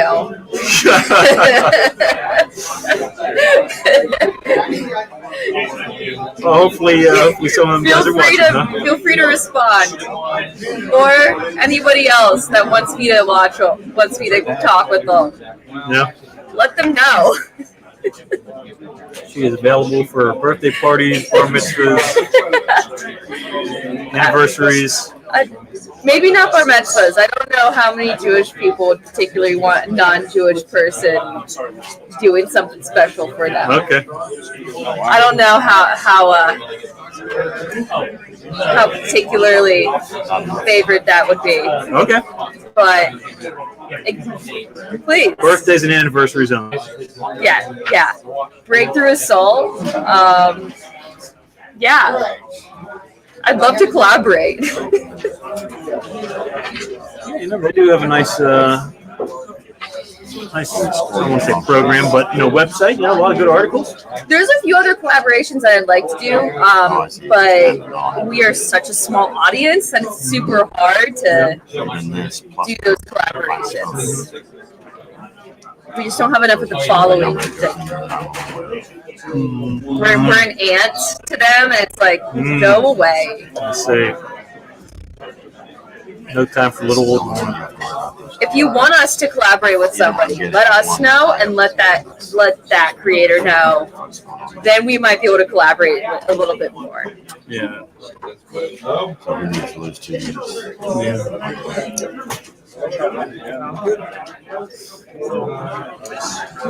So, what other lessons did you learn during your game? Bad dice roll. Bad dice rolls. Joe, would you like to make any commentary? Yeah, sure. John will switch. Yeah, I'm going to run check on some other games. Apparently, according to Aaron, I can dig it on the river. Oh, we got to play the game again. We got to play the game again. Set it up again. Set it up again. Oh, hey, look, there's a rule book. Taking up rivers? Yeah, ask Aaron where he sees that. Can you dig and fortify into a river? Can you what? Well, if it's a shallow enough river. Dig in a river? I don't know that you can. It's terrain. It doesn't say anything about not being able to dig into terrain, does it? No. It's think it's the lessons of front thing, but According to Aaron and Tim. Yeah, Aaron and Tim say you can. that doesn't make any sense. Where are you digging in? Well, you said it was a shallow river, so is that shallow that tanks don't need a croc check? That's still shallow enough that you can dig in. You just put sandbags to like barrier off the and like route around You can't use the common water. sense here. You have to just read the rules. Yeah. So anyway, other than that, shenanigans. I firmly disagree. So, No worries. yeah, firmly disagree. You know. So, and honestly, it wouldn't make a difference. Anyway. Well, what if because of that because the toy in front of you? Yeah. That would have stopped you from dashing onto the objective, the contester. No, I would have been assaulting at turn one then.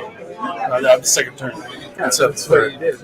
Oh, you almost assaulted. So that would have It stopped you would from have getting given within him a portion better of the defensive objective. position from the outside and protecting the objective more. Oh, hold on. We playing what ifs? Yes. Is that what we're doing? Yes. Yeah, I don't think so. Yeah. No. Tim and I were playing what ifs the entire time. Yeah. What if one plane came in while you had that big group turn 2? Yeah. Just killed everyone. Drop the tactical middle. What if? What if? What if? We'll never know. We won't. Never know. Well, Train doesn't say anything for that. No, digging in. Tim, what from the ground? So we're doing no cross check. Foolproof cover, no. Say anything about not digging in. What from the ground? Yeah. So I know that Jackson and Cedarburg were playing. They're the only people that can touch Joe at this point. Chris has lost a platoon. I can't confirm if he had lost a second platoon. And I couldn't really tell what he had lost at this point, but he's taking a lot in reserve. They're playing Killing Ground. So I would say that Cedarburg may be holding on to a clean 8-1 Say anything game. about River? Jackson, he's taking some losses. I'll look in, That's still too close to call, I think. Man. Fair enough. Just some healthy curiosities. So, what's the question? We were just talking about. We were just talking about your game. Yeah. Lessons learned.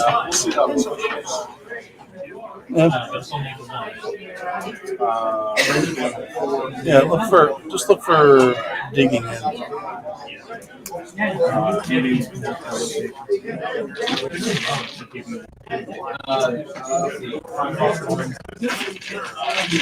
Not that it makes a difference now. There was a question earlier about John being able to bring 2 Matador units with the command card because the other one might already have the card worked into that unit or not. So the force can have a Matador. Yes. And then there's Where a it card says for you the can't dig Matador. in the river. Yeah. Can you dig in? I'm not seeing anything. I've never seen it officially stated that you cannot. Wouldn't it be in the terrain chart? Nope. No. Because we were playing it as a Booker Stream, since no cross check, and there's nothing there that says anything about it. Battlefront, feel nothing in free the to lessons in the please front, weigh so in move on in, this dig in. river terrain And nothing in conundrum. the. Not that it matters now, but let us know. Can you dig in on rivers? Does the depth matter of the river? Well, I'd say yes, because if it's a deep one, the tree have to have a 4-up cross on it. Yeah, but that doesn't matter if it doesn't say you can't dig in. That means you could dig in the middle of a lake. Oh, but it's not for. It's just Well, a, lakes are completely impassable. it's just a regular cross. Impassable is impassable. Yeah. There's no skill checks anymore for crossing rivers or whatnot. Yeah, I guess you can see like what's going to happen with these guys here. You know, So you know how I dropped a hint Did you guys set up for and then future say, plans oh, in the interview with Corey? Tim suggested that if I was like, hey, if you know what it is, put it in the comments or let us know. Right. Yes, let us know. And Tim was like, do they get a free sticker or something? And I'm like, I can't make that choice.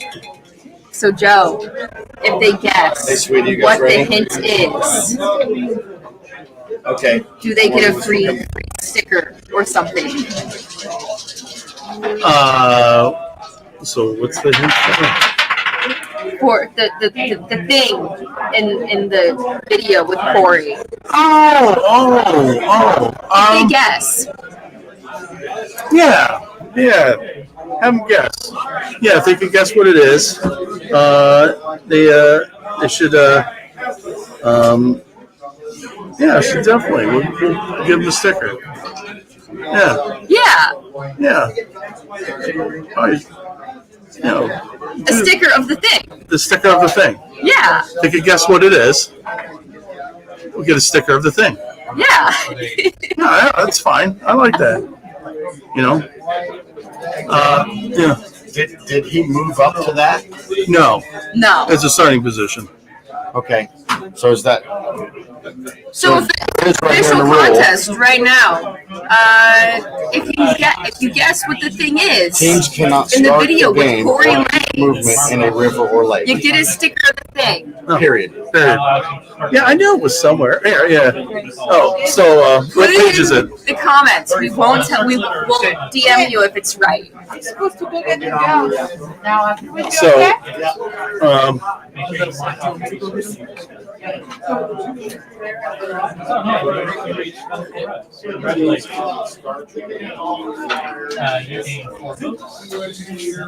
oh, it is.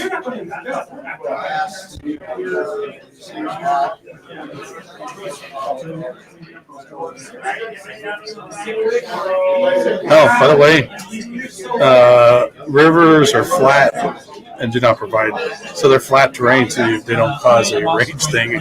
So that was interesting. Yeah. Right here, teams cannot start or end their movement in a river or lake, So that means you can't dig into it. or because you can't start there. Yeah, exactly. So, yeah, it's right here. It's in the rules. I know it was somewhere. It's somewhere in that tome, the tome of rules. The tome of rules.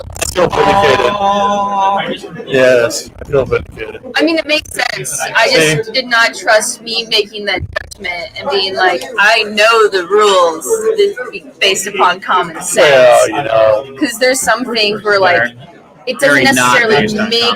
Yeah. There's enough things that are not based in common sense just to, like, make the game fair play. Yep. So it's like,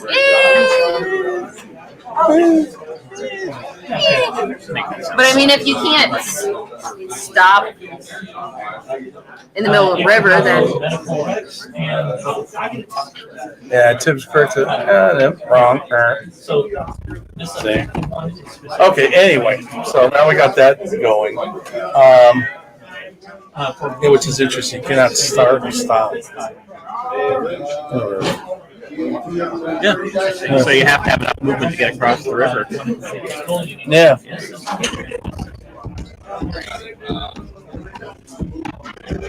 I don't remember that one. yeah, it's definitely something that'll probably stop people up. Well, if there's like little like the boarding patches that like are kind of like, I mean, it's semi-solid ground there, not heavy flow over. Ford. Do they even have a board in this game? Yeah. Yeah, you can't dash. Can't dash. Dash? You can't dash, it's like a cross track. Yes, sir. Matt, do I roll it up? Yes, please. If it's black late neoprene on the bottom, roll it so the top is showing, so people don't have to know what it is.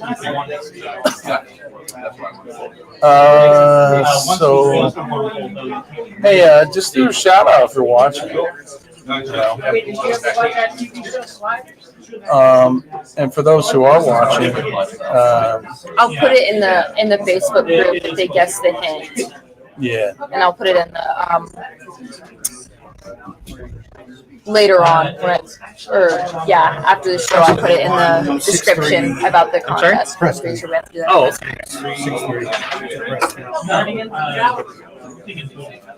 why don't you put it on that table now? There's a bunch of people playing Wolf in front of it. You said Preston beat Jay 65. Yeah. Preston beat 1. So there's a lot. So how many games are still going on then? 1, 2, 3, 4, 5-ish, 6-ish. 5. 1, 2. Are John Holland and Charlie Clay still going? Yes. 1, 2, 3, 4, 5 years. So he finishes at 20. I'm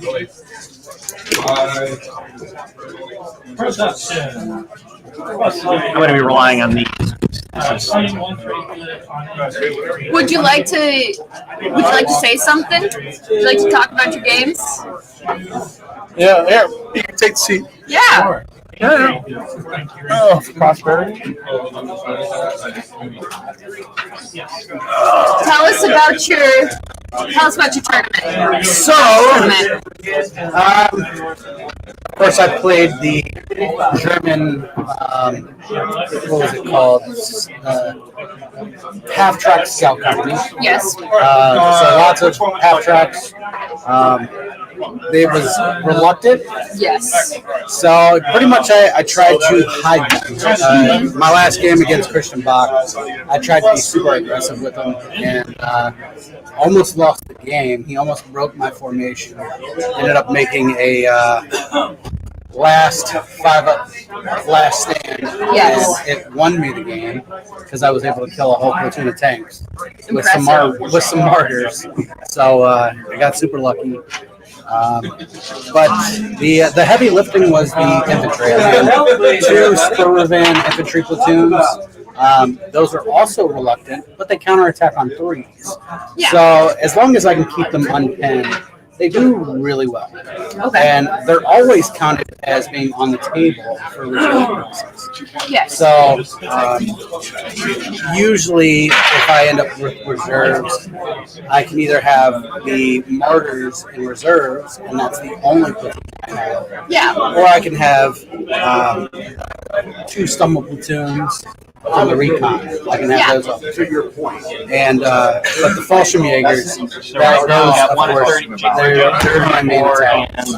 So it's pushing forward, they do everything on 3s, and they're 10 stands, so I can be super aggressive, and I don't have to worry about this. Yeah, it's a lot of depend on how that game goes.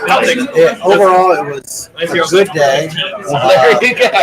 That's an impressive improvement. 2 or 3 6-3s. So it did bleed a little bit, but that's usually how armored cars work. Yeah. Armored cars are either they do their job well and they work for you well, or it's the total opposite, and you're like, well, that didn't work out. That didn't work out.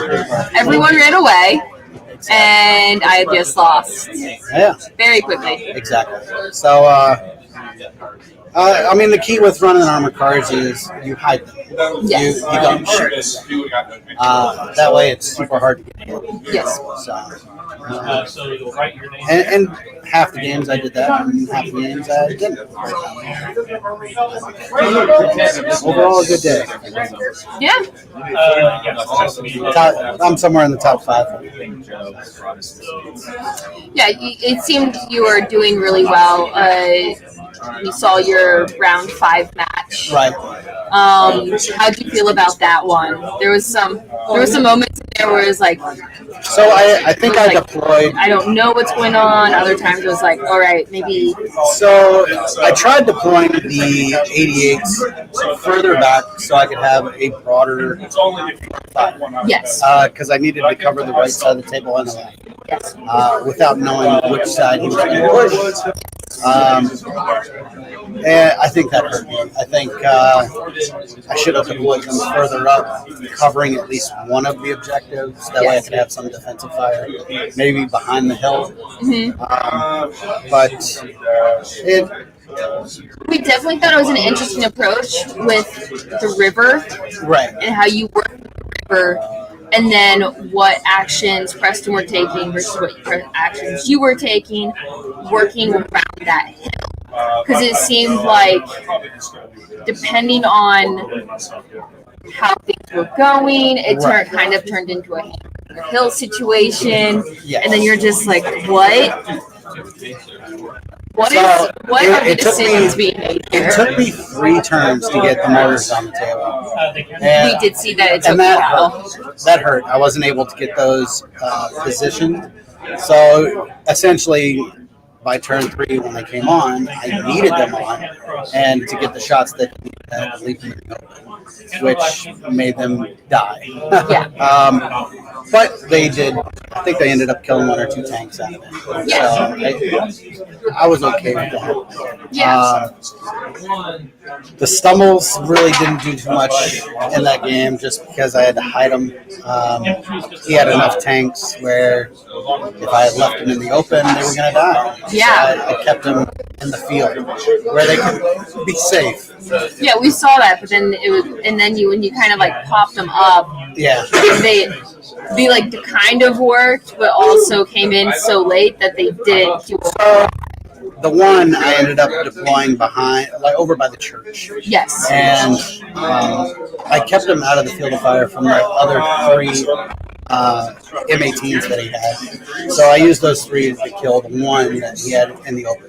So what was the thought process? Because you had the Fallschirmjägers off from the start, right, and you had the Martyrs off from the start. So the Martyrs were off, the Fallschirmjägers were in ambush. Yes. And I left the Fallschirmjägers in ambush. That way, depending on which side he pushed, that's the side I could put the Fallschirmjägers. Okay. And he decided to push the middle with the Churchills. So I was able to kind of cover one of the objectives because the Fallschirmjägers are considered a large platoon. So the command distance is 8 inches. Okay. So I was able to put 3 Fallschirmjägers over by the other objective. That way I could have potential Panzerfaust shot covering the objective, and then the other covering the church, pretty much funneling those down. Because I didn't want him to be able to go around the church. And then the idea of where you placed the minefields. You kind of had them all clustered all together. So right there. I put all the minefields blocking the objective that he placed, which the one he placed, he put as forward as possible as he could. So pretty much that was the one I knew he was going to go for. That was the one he so wanted to get. I wanted him, I was trying to force him to make as many checks as possible. And he failed 2 or 3 infantry saves. Yeah, we saw that. We saw trying to get into the minefield. So it kind of worked. Again, with that, he smoked his turn 1. Yes. Which prevented me from machine gunning all of the infantry, which helped him. Yeah, we saw him do that. We're like, all right, that's a really good move. But then later on in the game, he was very exposed because it took him so long to keep moving. So, in his mistake, he spent 3 turns shooting at infantry instead of shooting at armored cars. He should have just obliterated the armored cars, because then, I mean, my armored cars were what? That was what was stopping his assaults. So if he would have focused on the armored cars, killed the armored cars, his assault would have went a lot better. But I was just throwing too many dice at him. I was betting each time on assaults, and he just couldn't get in. I got lucky, and I killed all 3 churches with Panzerfaust and Panzerfaust. So that was very much in my favor. And of course, he was frustrated because of that. And I mean, I am one of those players that I follow the rules to the T. If you screw up, you know, depending on what it is, I'll let you redo it if it's an honest mistake. But if it comes down to you winning a game and me winning a game, no. What? Yeah. Yeah, my dad said that my dad, he's getting old, and sometimes 6 inches turns into 7 inches. But those are honest mistakes, and Yeah. you can fix those. But Yeah. you run into some players that, they'll argue, well, no, that wasn't 6 inches, or that wasn't 7 inches, and then you have to prove them wrong, and they get upset. Yeah. So, but yeah, I mean, it's a game. It has rules. You follow the rules. Yeah, that makes sense. And, right. And some people, they don't really care about the rules. It's just more of a game. Yeah, and I think it matters depending on what you plan on, what you're doing. This is a Masters tournament. Right. You expect some level of knowledge and application at Masters, versus if you're at like a casual play tournament and you expect new learners, and then you're just like, all right, you messed up this rule. I'll let you get away with it this one time, but now you know the rule the next time. Right. So I'm from Virginia. There's not new people playing here for the most part. Exactly. So leniency isn't over on the East Coast, we do run into a lot of new players. Pete Surfy, he's one of the main,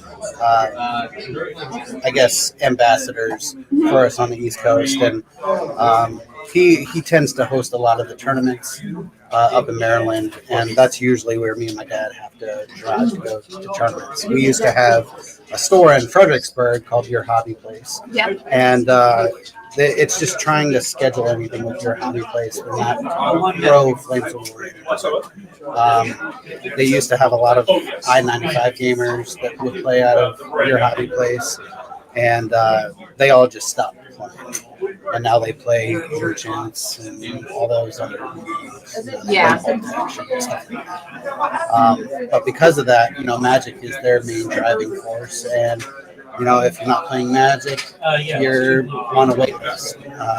Ed Sales, he had spoke with Your Hobby Place about hosting the tournament, and we got on the calendar, but then they moved off the calendar, and we had to cancel the tournament because they were like, you can't have the tournament anymore. It's like, why would you say we could have a tournament? You put on the calendar and then you move us.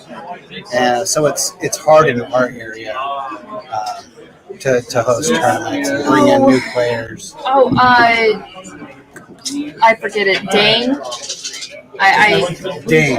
Yes. Dane is out of Leesburg. Yes. And he's a good ambassador for Flames of War as well. We had him on the show earlier when I was doing a few months ago when I kind of started doing some of the interviews. And he had some really good perspectives because he runs the store, but since he always does tournaments. He does. I like Dane when he runs tournaments. The only issue with him and his store is he balances it with Team Yankee as well. And I don't play Team Yankee. That's fair. So I just don't have time to play Flames of War and Team Yankee. Me and my wife, we just had a newborn. Yeah. So it's so much joy into that, and time goes into that, and getting away to do this. There's a balance to it, and you really have to pick what you. Oh yeah, definitely. And your priorities. I try to make it to some of the larger nationals tournaments. I like to go to LVO. I try to go to Adepticon. Some years I don't get to go, but we try and go to Historicon. No, you can't, but I think it's important to make it to the nationals. Yeah. Because that's where you're going to make most of your points, especially if you're trying to get the Masters. A couple years ago, I ended up placing really well at all the nationals, and I ended up being ranked first nationally. Yeah. And that helped with making it to those large tournaments. Yeah. I mean, it just makes a huge difference if you make it to tournaments where there are 30 plus people players, because that's worth lots of points. Yeah. And of course, the larger tournaments, you're going to see a lot of the players that you don't normally see. So you might get to play someone that you've never played before, which is always nice. Yeah. And when it comes to playing against a new player, I love coaching a new player. you find out that they're new, and you just walk them through the game. And if you win, you win. If he wins, I don't mind telling someone different tactics that they can learn. Yeah. Just like with Preston, I play with Preston all the time because he actually is from Virginia as well. Yeah. So when our game, of course, like I said, he focused shooting at infantry instead of armored cars. And after we played, that's what I told him. I said, you should have won this. I got lucky killing the Churchills, but you spent 3 unnecessary turns shooting at infantry. Yeah. And It could have gave been you the advantage. Right. It did. And but even with new players, just pointing those with a new player, you point those out as you go. That way, you're not just what they call seal collecting. Yeah. So you don't want to do that with new players. You want to walk them through. And it makes it more fun. If you're just seal clubbing, which for anyone listening that doesn't know, that's when you just have a new player. They're very green. Exactly. And you don't want to baby just seal, and then you don't want to wipe the table with them. You want to. It's a two-turn game, and with the new players, you want to actually coach them. Tell them some things to do instead of doing what they think might be the right thing to do. Yeah. Or walk them show them, the different steps. mechanics of the game. Yeah. If they're playing Germans, let them know that you have stormtrooper mode. You can do all the different blitzes and follow me's and all that. You get 2 of them if you pass the first one. Yeah, exactly. The Americans, you get time on target with the artillery. You teach them all the different rules for each nationality. Yeah. And you help them out. That way they get to learn the ins and outs of the game, and hopefully they'll come back because it's a friendly atmosphere. Yeah, and then they'll enjoy the game, and they'll want to be in more tournaments. Exactly. And grow as a player and invest more time into it. Exactly. I ended up Austin Copeland in Virginia. That's kind of what I did with him. And he's a nationally ranked player as well. And, unfortunately, he wasn't able to make it to enough tournaments this past year. But hopefully this coming year, he can. Usually the military prevents him from doing a lot of things.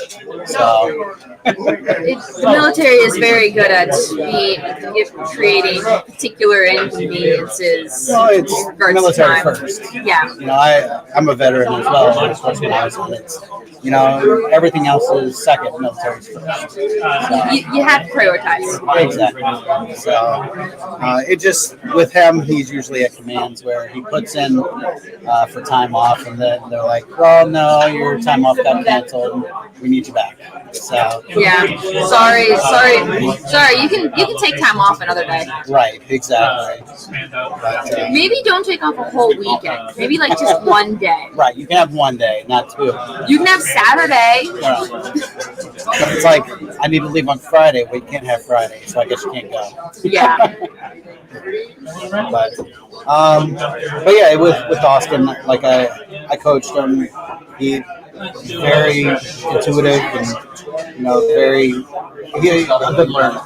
Picked up the rules very well, and he does well with infantry. So, a lot of people don't understand his game style, but he does well with it. I mean, does it really matter if other people understand your game style if you're able to execute it well and it follows the rules? Yeah, a lot of people try and understand it. So, Right, you want to understand it, but you don't need to understand everyone's play style. exactly. But yeah, it's always fun when it comes down to it. Yeah. Coming out here, my main goal was just to come out. All the tournaments that I went to before coming out here, that was game time. Yeah. That was me trying to win. And, coming out here, playing in the Masters tournament, it's, all right, I made it here. There's nothing after here. Might as Let me well have enjoy fun. it. Exactly. I come to get the green shirt. I'm a little disappointed I didn't get the limited edition green shirt, but I might have acquired this green shirt from John's extra green shirt. right.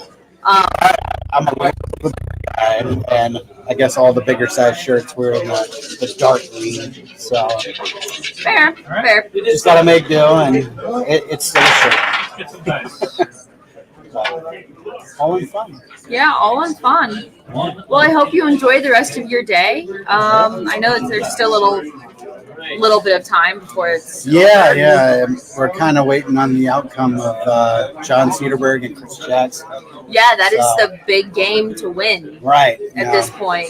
Joe Lewis, he won his game, so Yes. he's in top contention for first place right now. And Yes. I think Preston Jacob, he ended up beating me by 1 point, I believe.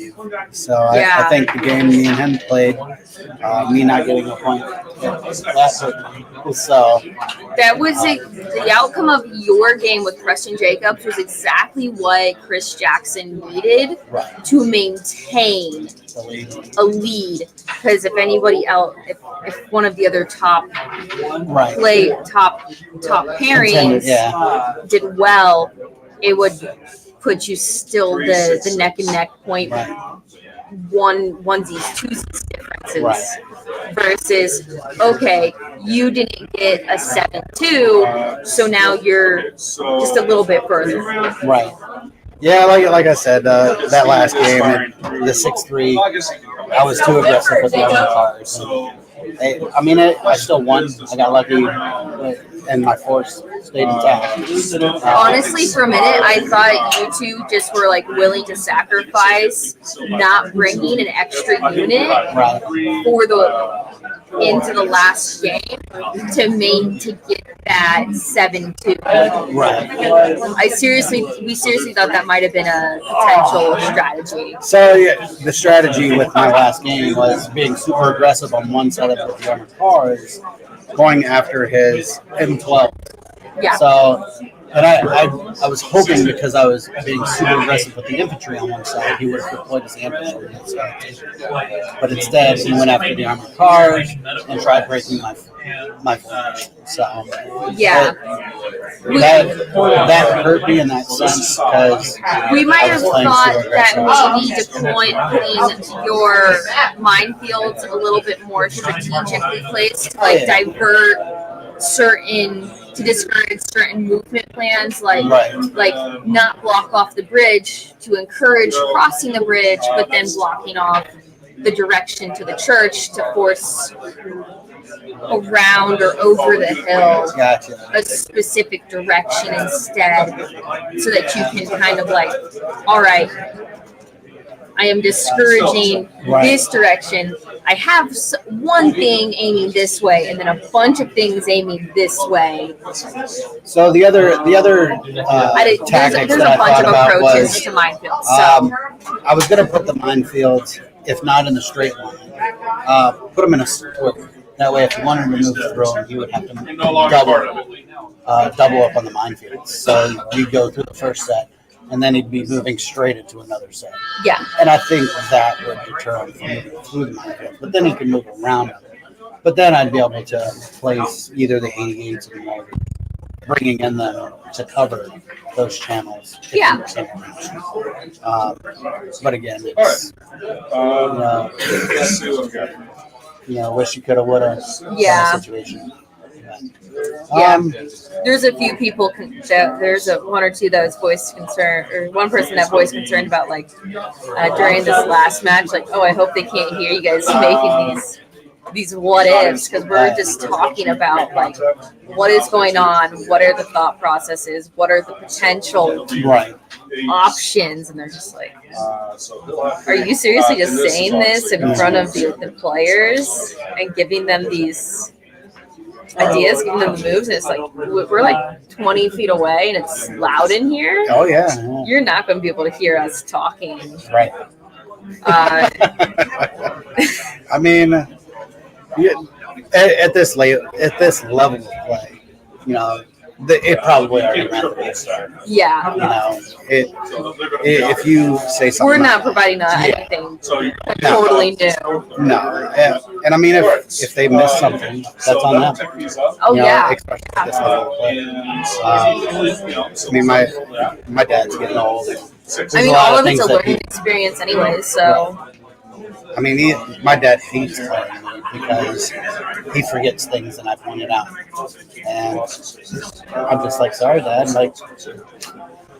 it's one of the rules, especially with line of sight. You know, he wears his glasses, and as you can see right now, he's not wearing them. So, yeah. But again, that comes with your opponent and how willing your opponent is to work with you and playing the game. Yeah. Oh, yeah. Cool. Thank you. Well, thanks for having me on. I appreciate it. Yeah. We will be doing a live at some point, but I don't know exactly what the Joe's plan is for post Masters John coverage. Cedarberg and Jackson. Jackson's rubbing his head over there. Yeah, Jackson's looking stressed out. Yeah. Well, he's not throwing dice. I don't think it's Don't that say that. We still have a few. We still have, what, 15 minutes? Yeah. We still have We 15. were just saying that Jackson's We over still there have rubbing his 15 head. and I said, minutes. well, he's not throwing dice yet. We still have 15 minutes. Don't Right. jinx us. But, yeah, it looks like it's going, It's just a blood. either way. I see it going either way, but I think John. I was wondering if you wanted to come on in and talk about your Masters. Yeah. Take over.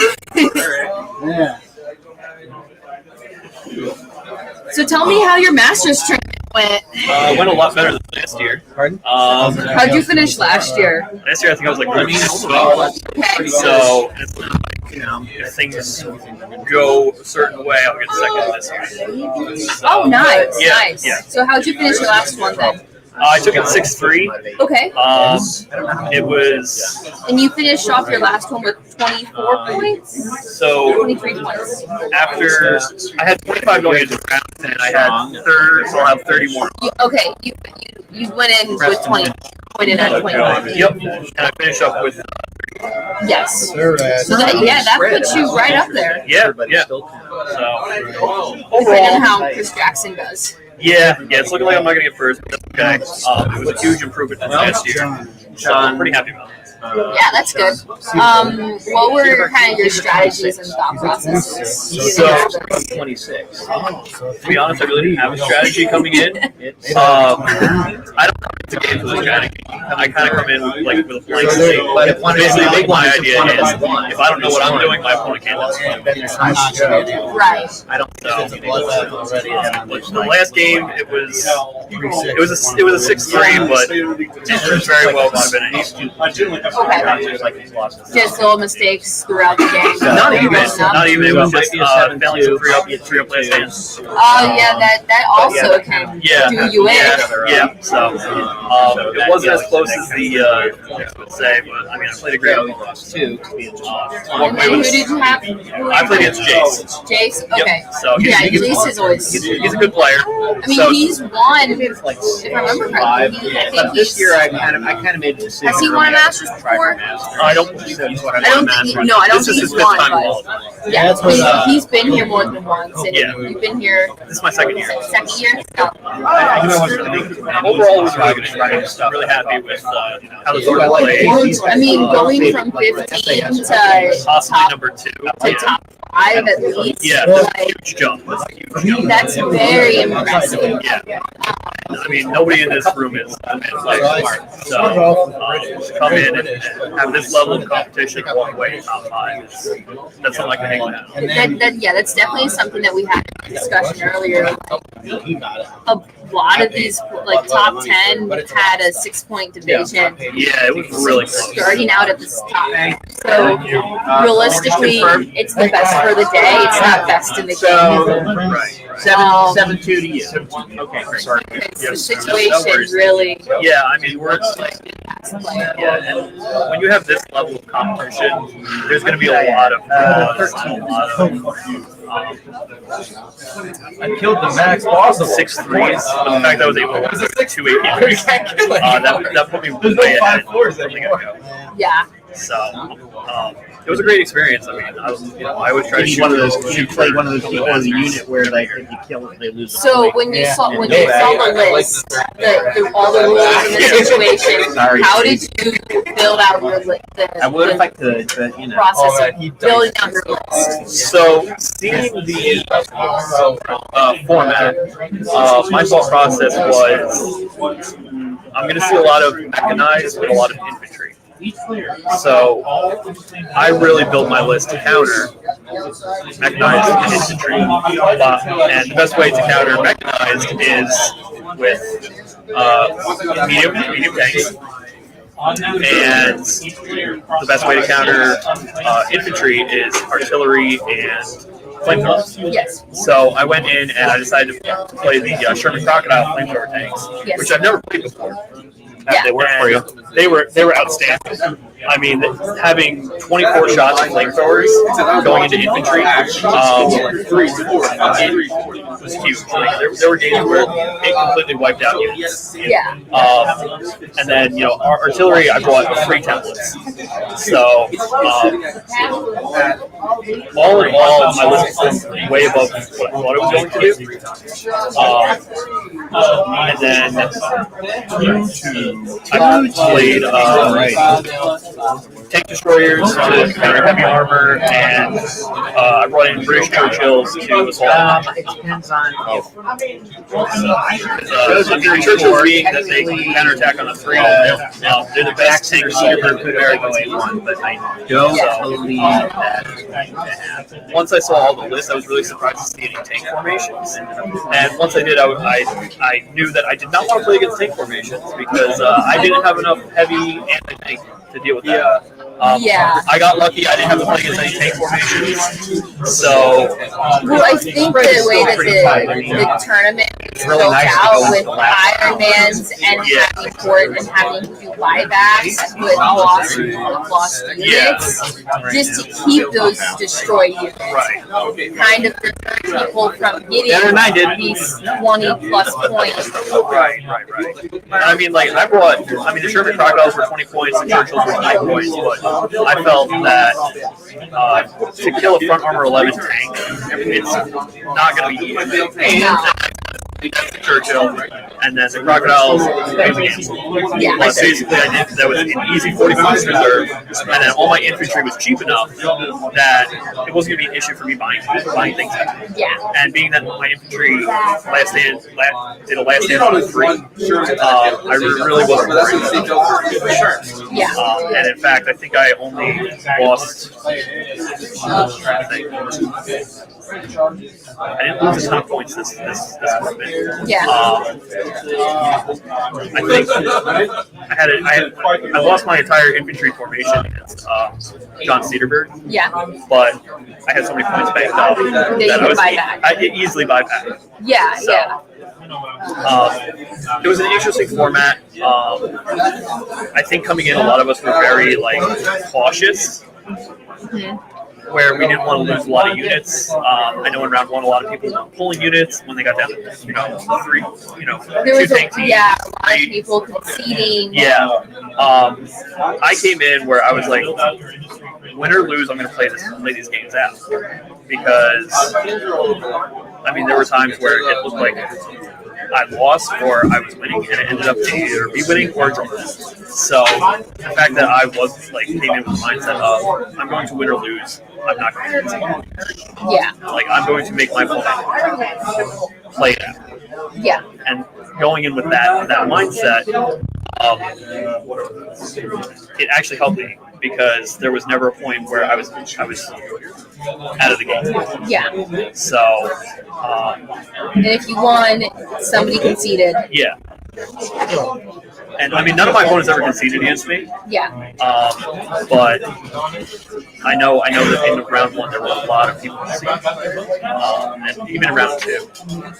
We were like watching you play out when you lost your Churchills and your Crocodiles. The Crocodiles didn't actually were destroyed. I just let 2 Crocodiles before. Right, I know you still your Crocodiles, but we watched your Crocodiles start to sparse out, and we're just like, is he going to concede if he saw, or if he lost both of those units, if he didn't have enough points to buy them back. No, so I was lucky enough that Or are you willing to come in the last round down a large unit? So I knew that whatever losses I took in that game against James, I could buy back. Okay. So I was not worried about buying back units. And I think having that mindset of these are the last 2 rounds, I get to make or break. I need to push. Yeah. So that's why, and if I had conceded, it would have been a 6-3 to him. Yes. Which would have bumped him up way ahead of me. Yes. At worst, I knew it was going to come down to 3. Which unfortunately it did, but that still kept me in the running. While if I conceded to him, that would have bumped me much further down. So I was kind of like a risk it all. Yeah. I was willing to take losses in the final 2 rounds. I was willing to take points, but were there risks that you took that you would not normally take? Oh no. Using this. No, absolutely not. No. I play a very aggressive style. Okay. Where, one of 2 things are going to happen. Either I'm going to hit my first card, and they're not going to be able to counter, or it's going to be a slugfest. And that's just my play style. I have no problem taking losses. I have no problem getting 6 threes. That doesn't bother me. Yeah. And being that I had Frank Ford Legion card and Patton in my force, I knew that I could make a lot of last stands. I could make a lot of rallies, so I wasn't too concerned about taking losses, so on and so forth. Yeah. And then in my final round, I probably should have played a little more cautiously, try to push for that H1. Unfortunately, it didn't happen. It's okay. I mean, it is what it is. Regardless, it'll pan out. Yeah. Fairly well for you. Yeah, I think I'm gonna get some. In respects to your experiences and seeing that improvement, that I think anybody who wants to be good at something wants to see. And if you come back next year, who knows what that Right. And every year it's gonna be something different. Yeah. Just the fact that making it here is a huge accomplishment in itself. So I'm happy with how the weekend went. I'm happy that I made it here. And you traveled from Virginia? Yeah, it was about a 10-hour drive. So. Oh yeah, I guess it's. So you're on the west side of Virginia then? Southern Virginia. Southern Virginia. Yes. Oh, okay. Yep. So I'm from Southern Virginia. It's a 10-hour drive. But I mean, I would have driven at pretty much anywhere as long as it wasn't on the West Coast. If it was on the West Coast, I might have to. Yeah. But no, I'm glad it was here again. It's a 1-day drive, so I won't make it here. Hopefully next year I'll be able to come back and see if we can get that back. Yeah, you'll have to save some space in your. You are able to drive, but yeah. Who knows where it's going to be next year? If it ends up somewhere else, you'll have to make sure to save spaces for the bags. Yeah. I pack pretty light, so I don't think it's an issue. But no, it was a great weekend. Great venue. This is always the way I look at it. This is always more experience. I mean, especially playing. I know there's a fair amount of people that you play fairly frequently. Yeah. But I mean, if there's people here that you don't normally get to play, right. I mean, that's in and of itself worth it. Because I mean, I know one of the big complaints that John has is since we travel so far, sometimes he's always just like, I always play the same people. I want to play different people. Yeah. And where I live, somebody else, then that's Cedarburg. worth it to him. Yeah, and where I live in Southern Virginia, unfortunately, there's no gaming in that area, so I typically have to drive at least 4 hours to do anything. So I mean, same. Yeah. Uh, But even the 4 hours, you know, I go to Northern Virginia, I go to South Carolina, and Georgia. Okay. And each place is a different player base. So it's not like I'm seeing the same people over and over and over again. I see the same people a couple times, but it's never like, oh, it's my local club that we play every other month. We play every month. We're playing the same 6, 7, 8 people. Yeah.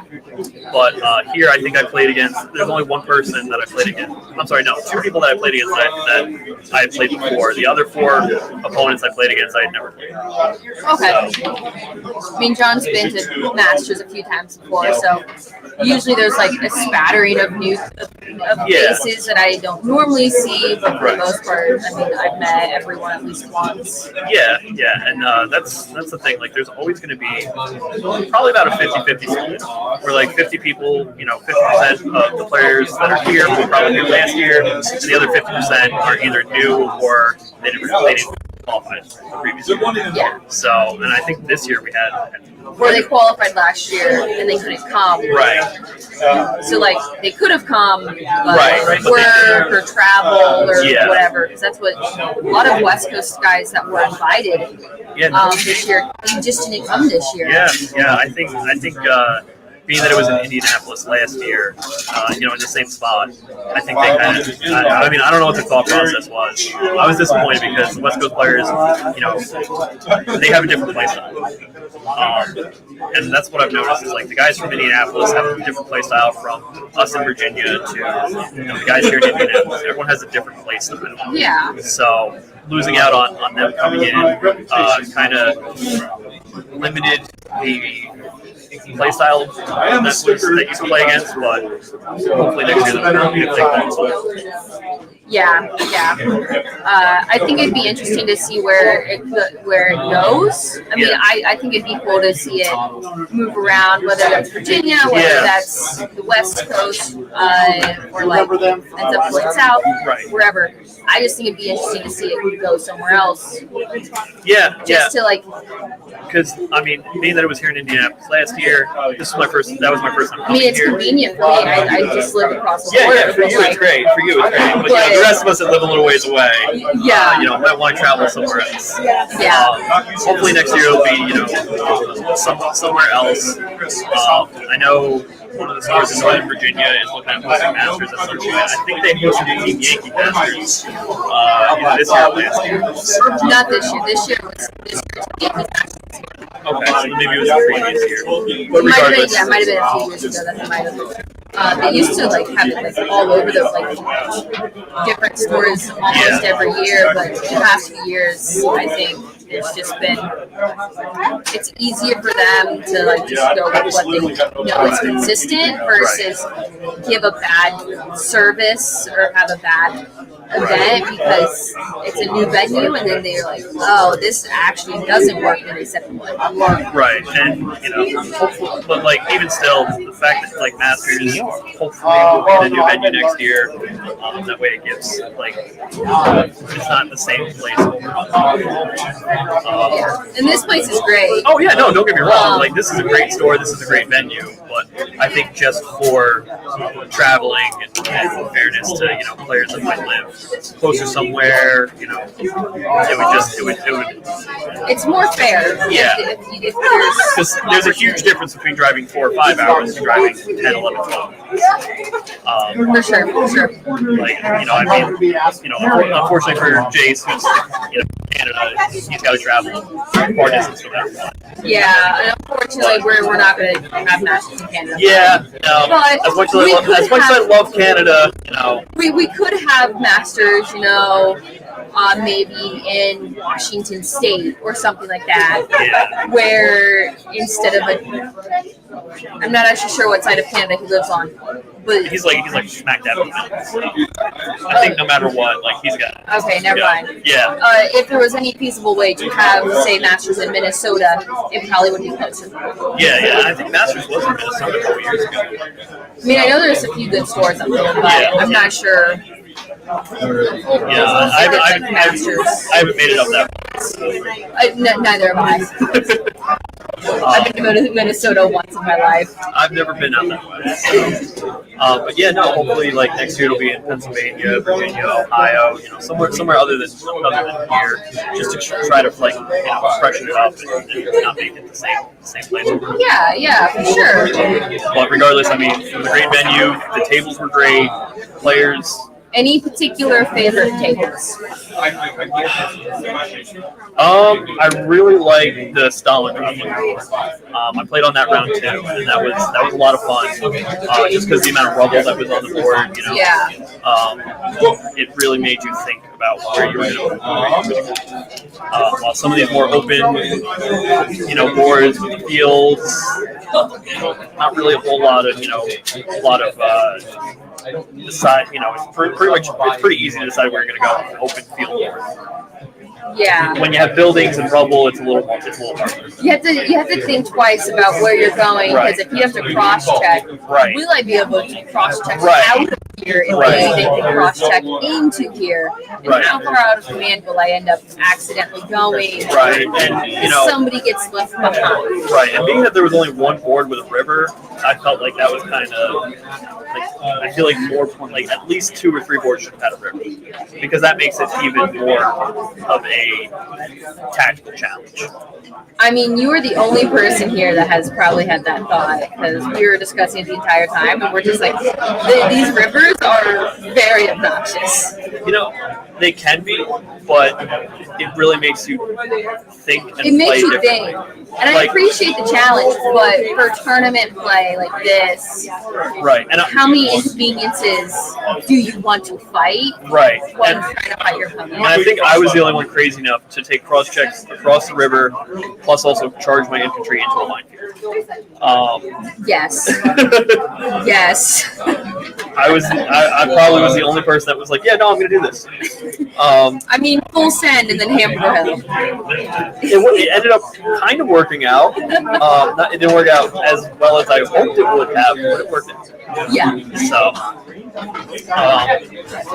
but yeah, no. It was worth the entertainment. I mean, yeah. I'm glad. I appreciated the tension. I think this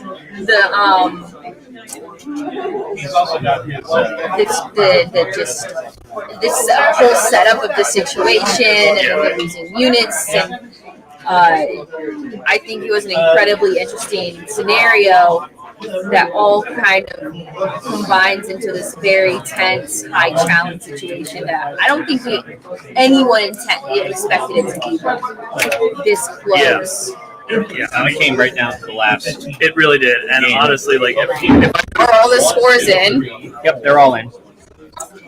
All right, cool. Well, I think we're going to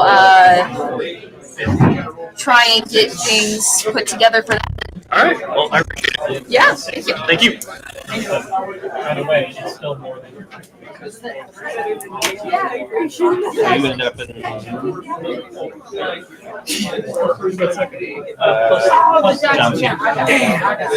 take it. That's not a bad person to come in. He's got it.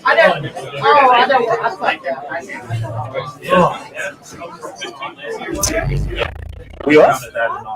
Not yet. I'm resetting the camera to do final master stuff. And maybe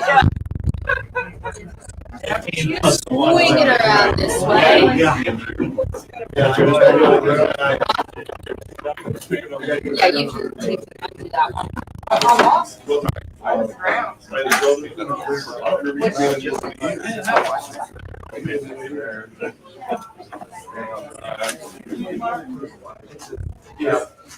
You don't. I'm sick. It is. The final. That one? Oh, the camera's right by That's the end of the game. Objective controls in this mission, clear controls objective markers and the command. No one wasn't able to pull killing ground off either way.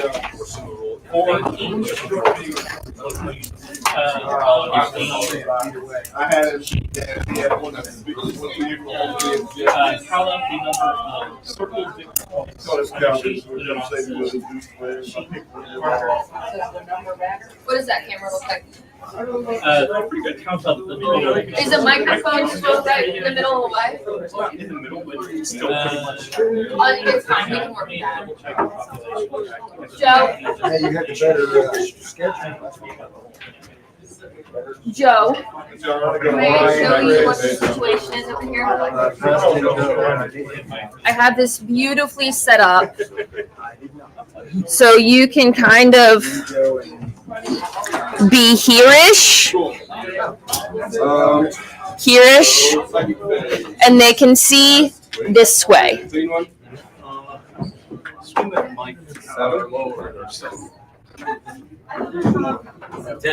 Does not go off. Nope. Okay. Yeah, just like here-ish. Yeah, that's fine because he has. Look out!